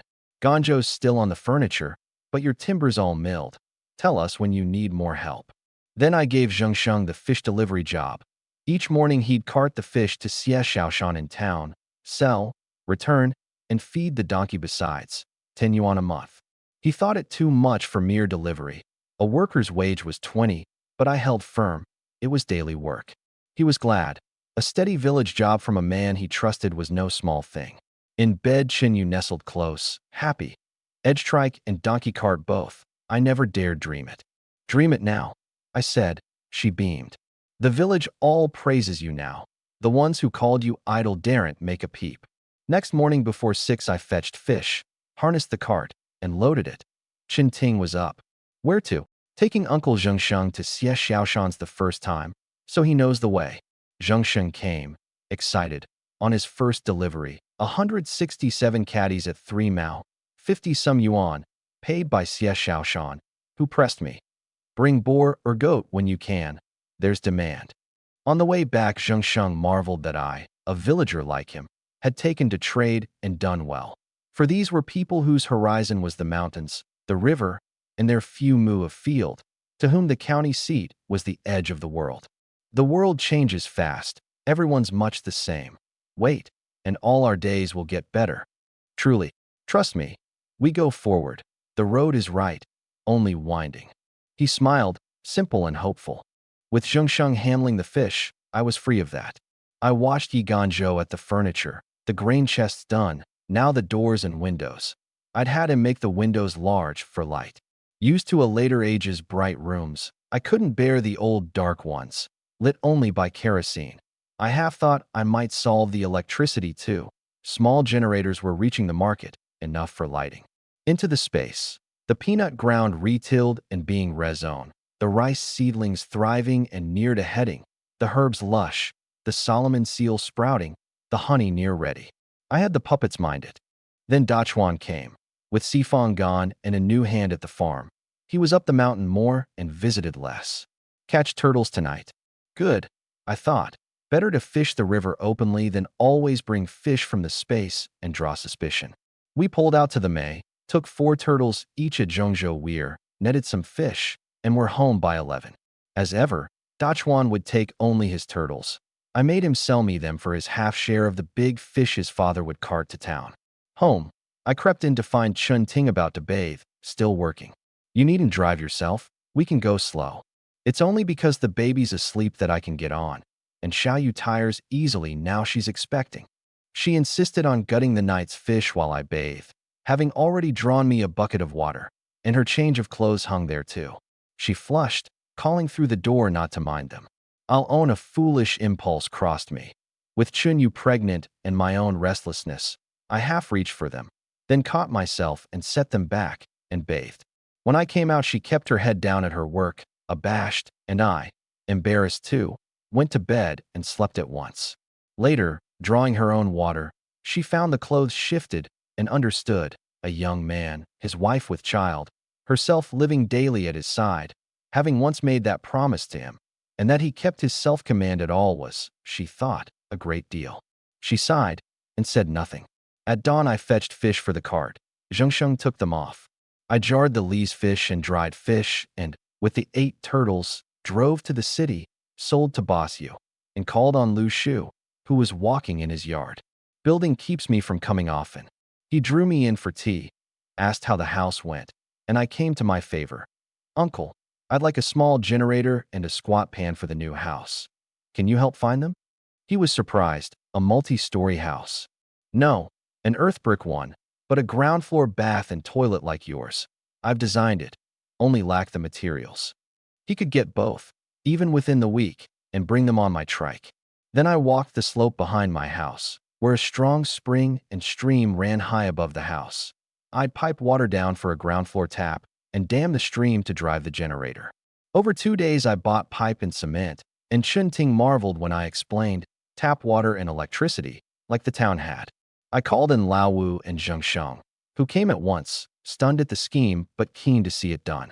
Over 3 hard days we dammed the stream, set 2 outlets, one for the house water, one for the generator's fall, and finished.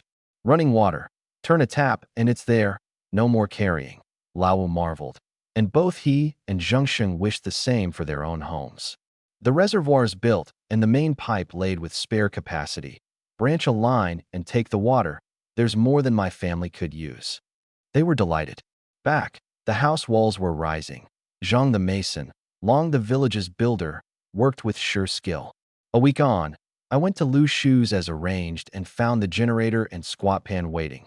The generator secondhand, new was too dear, 800-odd yuan, sound and serviceable. I paid gladly and hurried home. Chinyu marveled at the strange machine that would light the house. The house's first story was ready to raise the beams, a great event. The whole village helped, Lao Wu, Zhengxing, Ganzhou among them.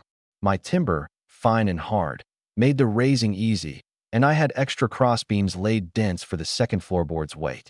A day and more, and all the beams were up, the house's shape clear. Then I had Zhengsheng and Lao Wu set the power poles, timber posts wired up high, so that once the house was built and the generator placed, the current could run. The whole village watched, envious, Yi Sihai's family most of all.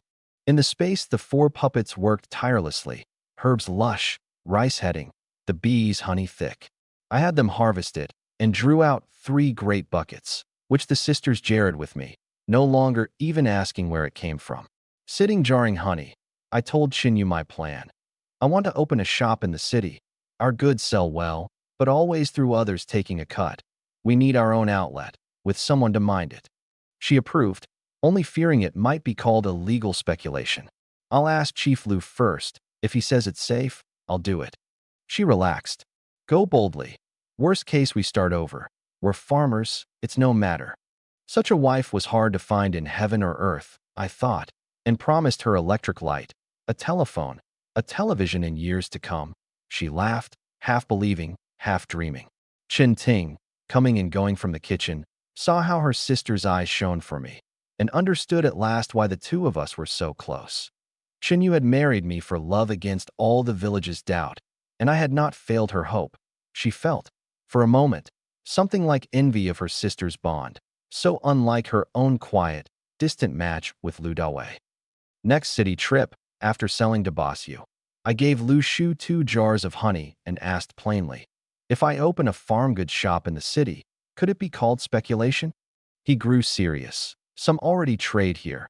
The demand's there, and they've loosened things inside, less strict than before, but it's a big matter. Wait till Chief Lu's back and I'll ask him. He gets better information than I. I thanked him. That was just what I'd come for. On the way home, just outside the village, Sifang's wife stopped me, weeping, begging me to put in a word to free her husband. Nothing to do with me. He set people on me. Xie Jianqi pressed it. Go to him.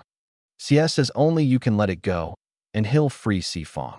I beg you. He'll never trouble you again. I knew better than to believe that, and refused, and went home, but not in. I slipped into the space first. The puppets were tilling new ground. I'd need a cow, and tools, to set them to it. For the cow, I went to Yi Lushan. With collective farming, livestock was the brigade's, but the village had 2 calves to sell, one near grown and ready to work. I told Lushing I wanted one. Not for plowing, private land being out of the question, but, I said, to alternate with the donkey for hauling, since the donkey balked at daily work. He worried about my money, with the house going up, but I told him my trade earned well, and the investment was needed. He named a fair price, 350, and we settled it at the accountant's, the receipt written, the money paid. I led the cow off and dropped it into the space once clear. Then I visited Yi Ganzhou, who was planing a table. His work was fine, my stolen timber excellent. I asked him for a plow. He had a new one at home, 10 yuan, and waved off my asking why I'd want it. You young folk know your business. I fetched it and put it in the space. The farmer puppet harnessed the cow at once, switched a twig at its haunch, and set it plowing. An old hand at it, plainly. I'd worried for nothing. Then the farmer wife puppet pointed me to a patch of burrows, a nest of 7 or 8 rabbits, and 4 or 5 more nests besides, 20 or 30 in all.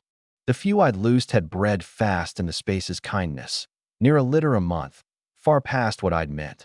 I'd have to thin them before they overran the place. I caught them all out, kept none, and brought them home, where the sisters cooed over the kits. Catch them on the mountain? A few too many. I'll sell some. Hard to sell kits, Ting warned, but I'd find a way. I'd thought the days would roll on quietly, but one morning trouble came to my gate. Just after breakfast, Yi Sihai led a crowd of his Yi clan kin to my door. My face darkened. We're clan.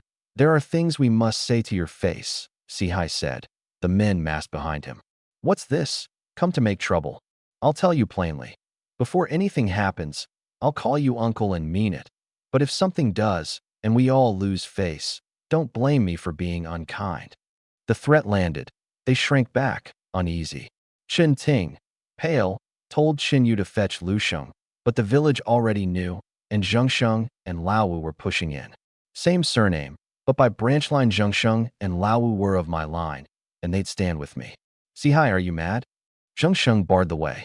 Think because Qingshan's the only man here you can bully him? Did you ask us? My son's in a cell, and my brother too.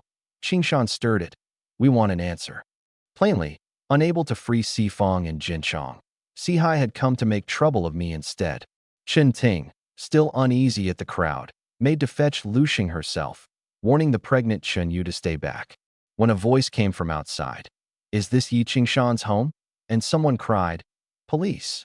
Sihai's lot froze. Who'd called the police, and so fast? A path opened, and in came 2 men in uniform, men I knew and never expected, Wang Zhizai and Chief Lu Yueshing. What's going on here? Lu Yueshing's stern eye swept them. Sihai panicked. The talk of my county connections was well known in the village, and he saw now how badly he'd misjudged. They all looked to me, the matter resting on my word. Zhengxing stepped up, not knowing who the men were, but seeing they were officials.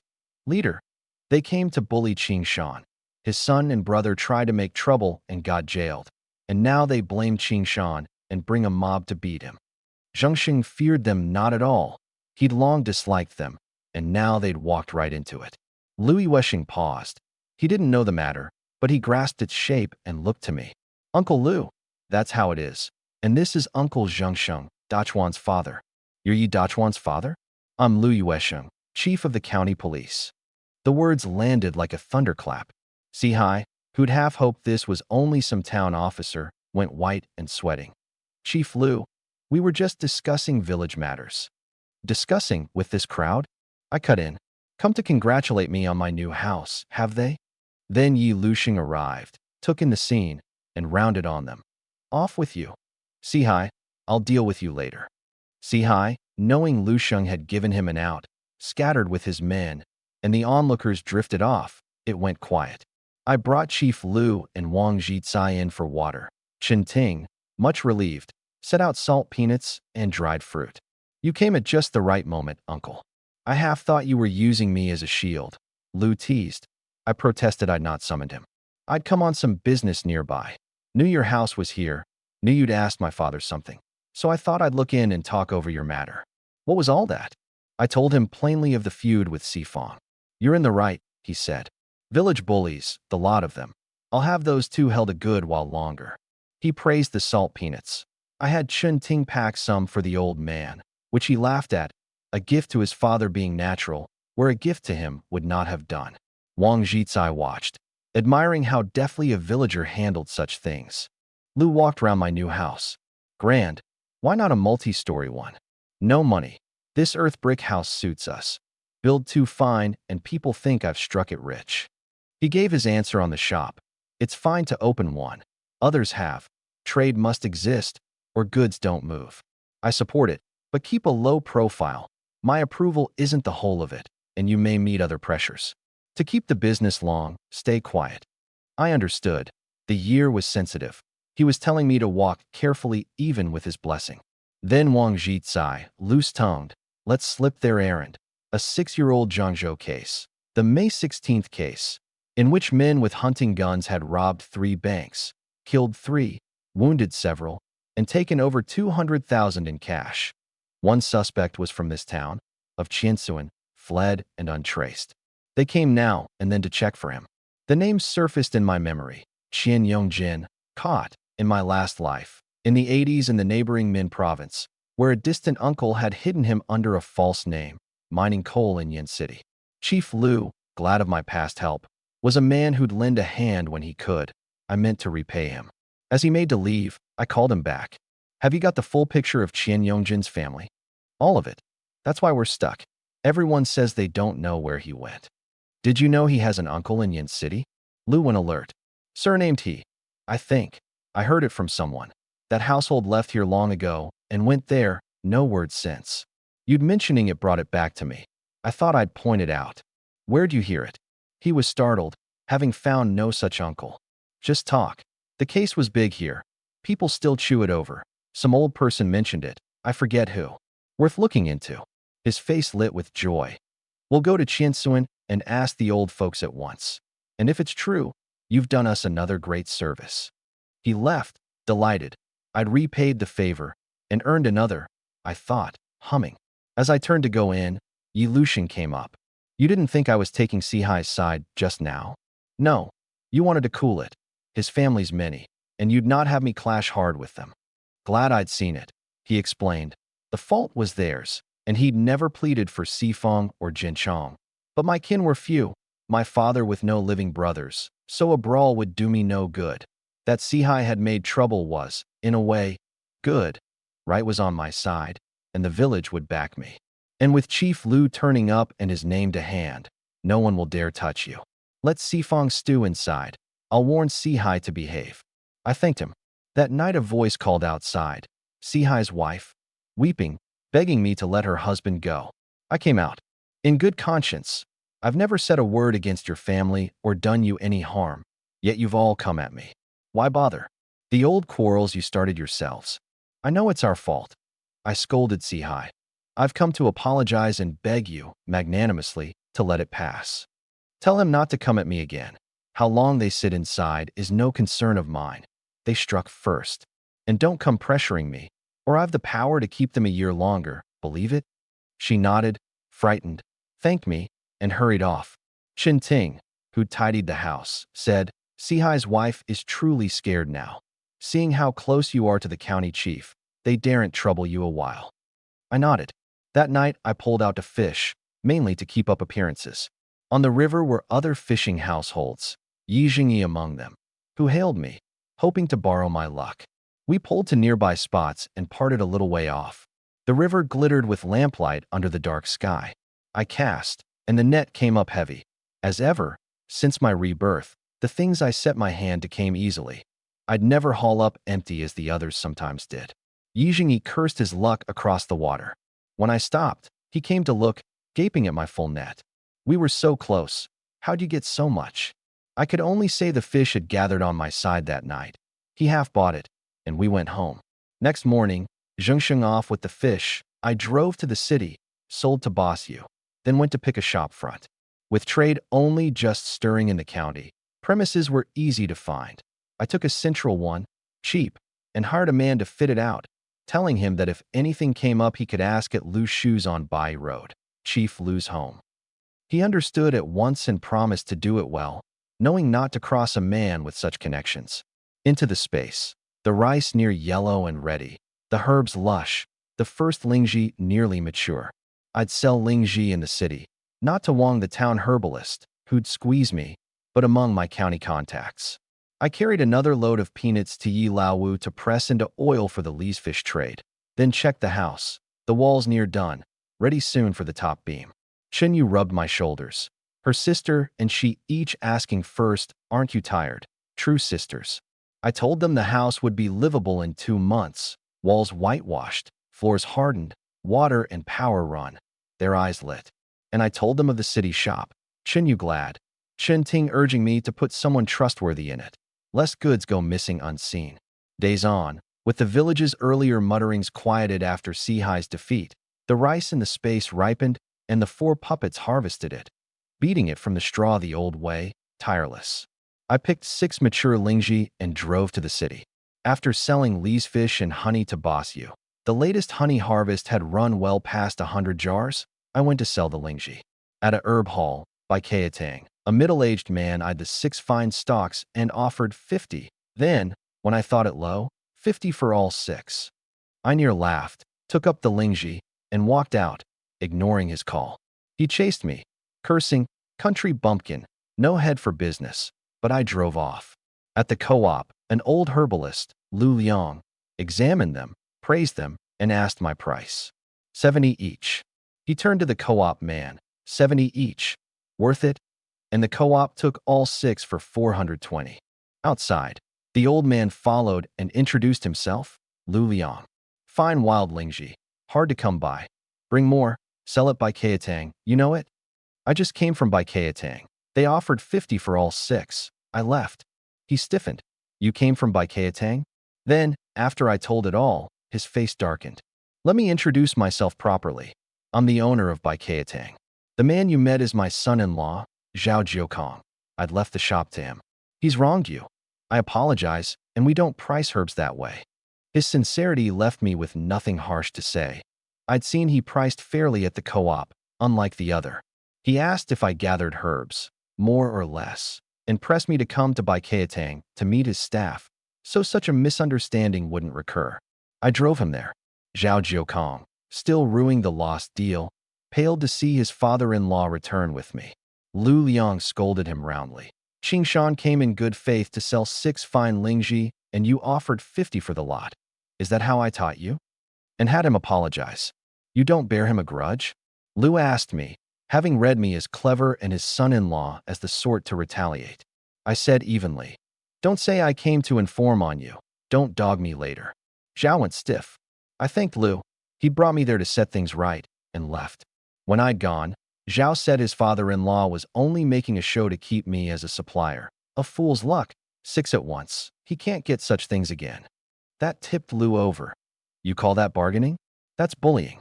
I told you to do business and be decent, and you do this.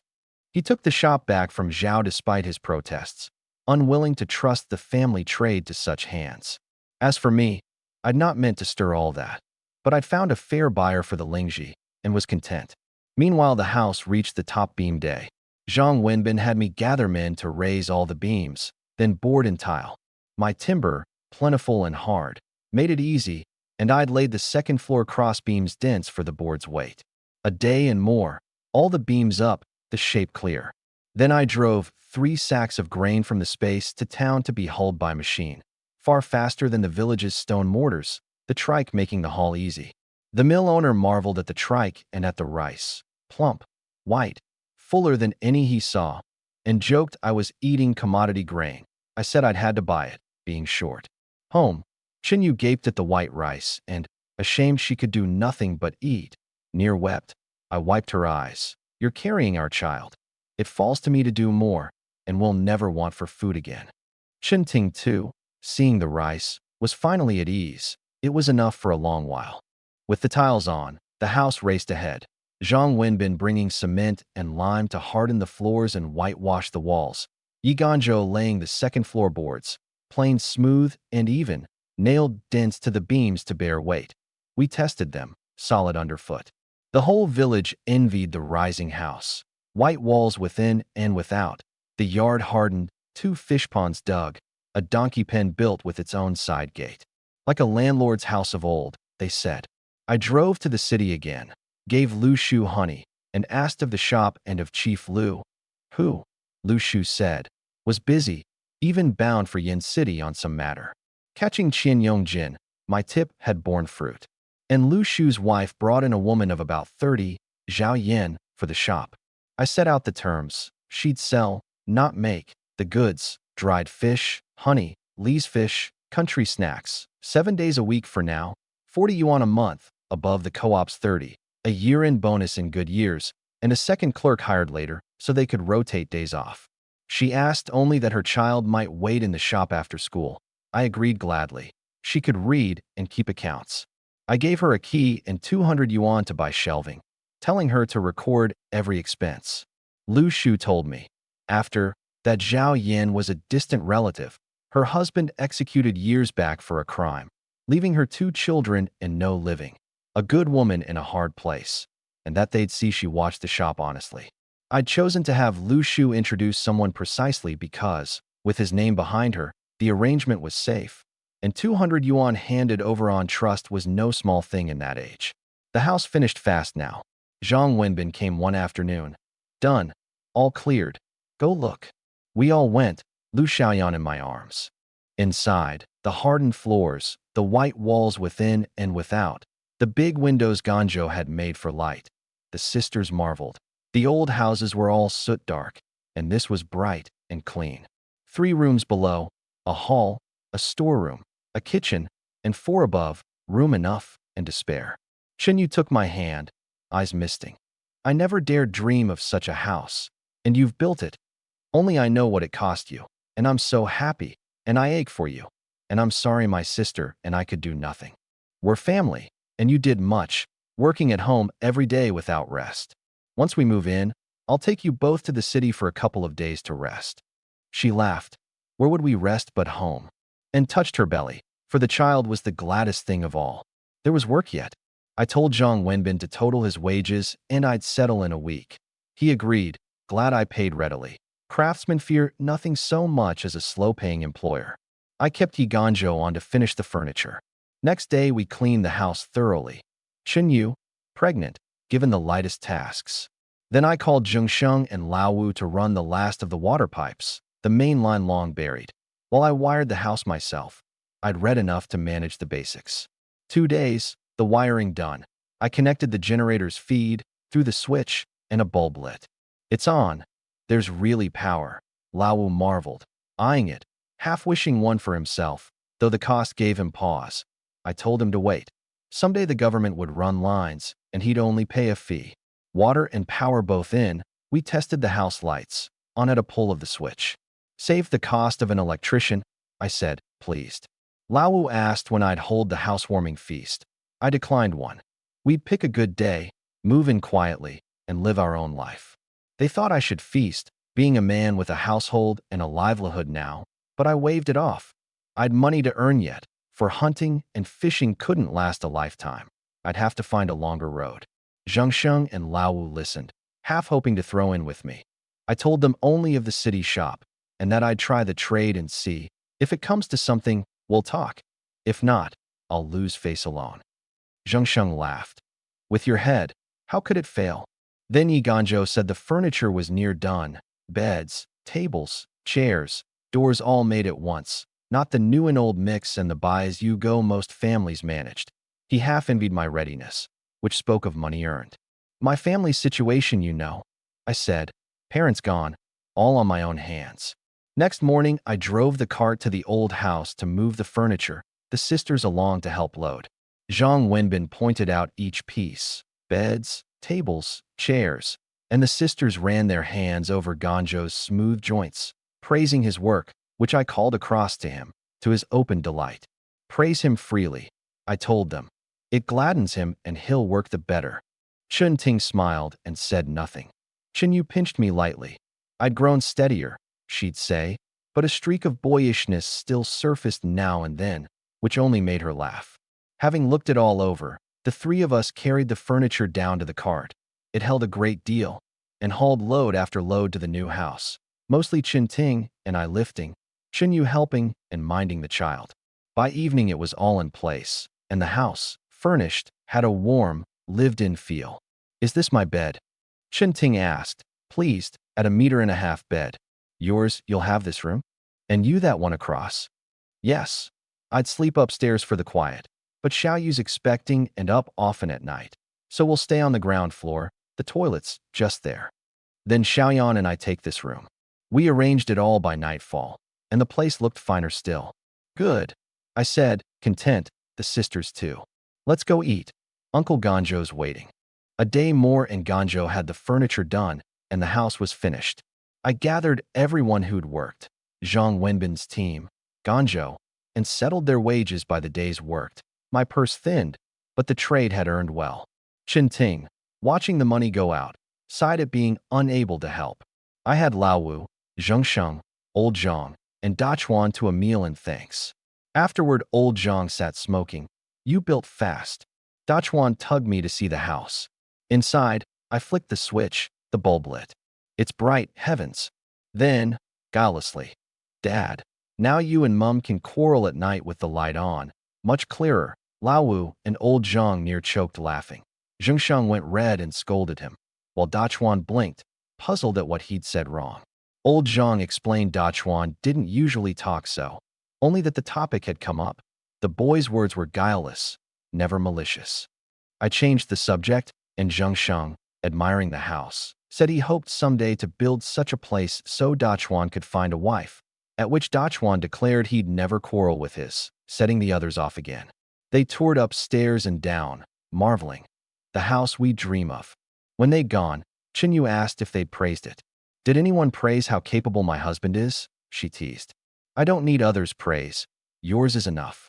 She flushed and pinched me, then asked when we'd move in. I'll have a good day picked tomorrow. She was glad. Pregnant, she most wanted the new room with its toilet just beside, far cleaner than the old house. Chun Ting, overhearing, smiled at her sister's closeness with me and urged us to move in soon, for Chinyu's comfort grew more pressing as the months went on. Next day, I took a carp and a red packet to the village's directioner, an old man, who consulted his almanac and wrote a date a few days off. This will bring you prosperity. I brought it home. The sisters said we'd best prepare and agreed we should buy new kitchen things for the new house, for once not arguing against the spending.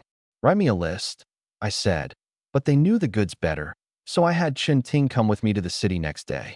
Chin Yu begged off. My belly's uneasy. I'll mind Xiaoyan. Sister knows shopping better, and waved us off, then laughed to the baby. Let's give them some space, Xiaoyan. She'd contrived it on purpose, thinking it good for Chin Ting and me to spend time together. In the city, I pressed 300 yuan into Chun Ting's hand. You keep the household accounts. Take it. Plan as you like. Over her protest, and we went into the cookware shop, where she chose carefully, examining every piece for flaws while I browsed at ease. As she set her choices on the counter, a loudish voice came. Buying so much, setting up house with whom? The shopkeeper snapped at him. Zhang Laosan, clear off. The lout sneered. I came up behind, took him by the hair, dragged him out like a dead dog, struck him a couple of times across the face and a kick. No more. Then Chin Ting, pale, caught my arm, fearing I'd come off worse, murmuring we needn't mind such men. But with Chief Lu behind me, I'd no fear in the city, and right was on my side. Try that again and you'll regret it.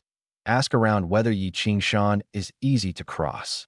The lout, a coward who only bullied the meek, paled and begged off, swearing never again. The shopkeeper laughed. He's all bluster, bullies the honest, cowers before the strong, good riddance. We settled up, over 180 yuan, which Chun Ting paid, wincing at a sum she'd once not have dreamed of spending. Too much, she worried. All new things a household needs, not too much. With the cart piled high, she could only ride pressed close behind me, flushing, as we went to buy bedding, quilts, pillows, cotton, another 100-odd yuan. Money flowed like water that day. By noon, near done, the cart heaped. She'd not hear of eating out. We've spent so much. We'll eat at home. A woman bred to thrift. I bought some noodles at the co-op anyway. Quick to cook on busy days. Over her reluctance, and we drove home, both famished, reaching at past 3. Chinyu had saved us food, but I had Chun Ting boil the noodles with a pork mince sauce instead, and we ate, the 3 of us, after I'd dropped the new goods at the new house. I told them to arrange the kitchen things to their own hand. Over the meal, I said, on the appointed day we'd move in, hold no banquet, only a meal for the uncles who'd helped. Chun Ting agreed. They helped greatly, money or no. Xiao Yu and I will cook. I invited the craftsmen and helpers, 3 tables worth.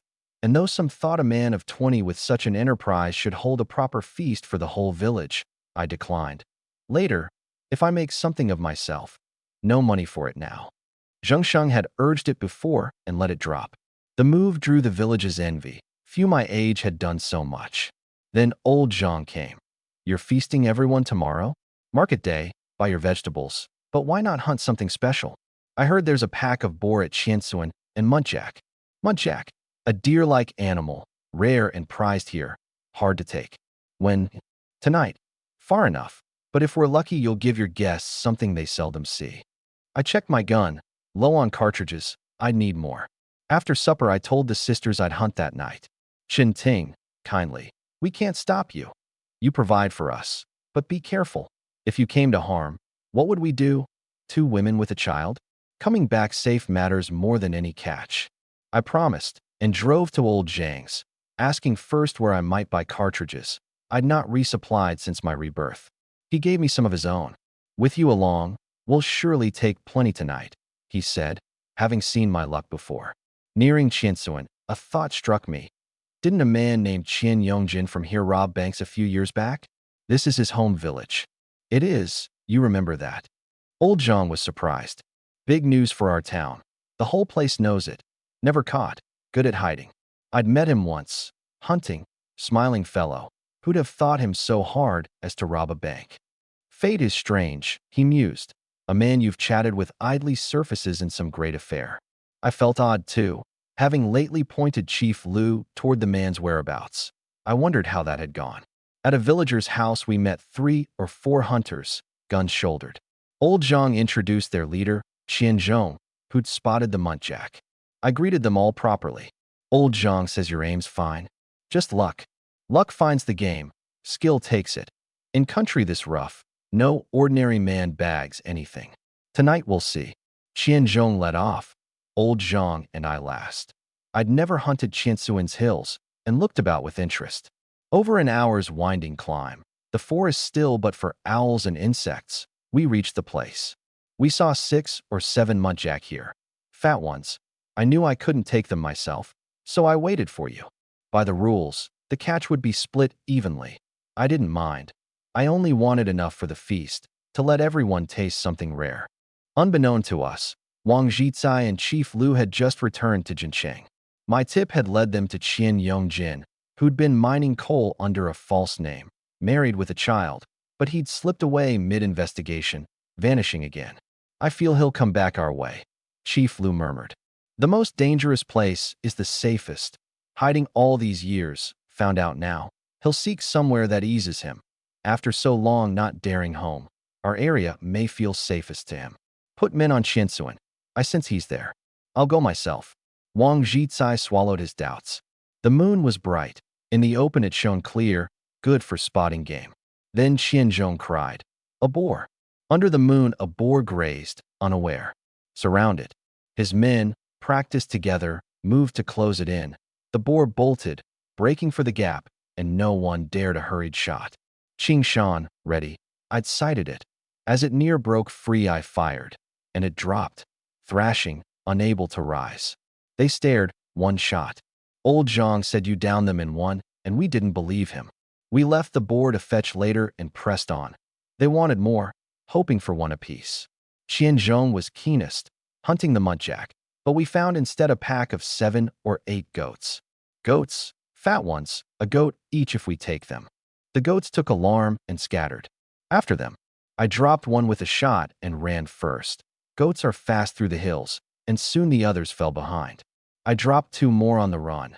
Qianzhong, spent, gasping, sent his 2 younger men on, but they too tired, and I found myself alone, 4 or 5 goats still ahead. With no one behind, I shouldered my gun. I'd take these myself. I'd shot a boar and 3 goats, generous enough, and ran them down on stamina alone, dogged, until they fetched up against a rock wall with no way over and huddled there, trapped. Nowhere to run now, I said, moving up. Then I saw it. Off to the side, a cave mouth, and in it a man, watching me and the goats with a cold, fixed stare, and in the moonlight, in his hand, the dark shape of a gun. My heart jumped, and he saw that I had seen him. The air froze, taut to the breaking point.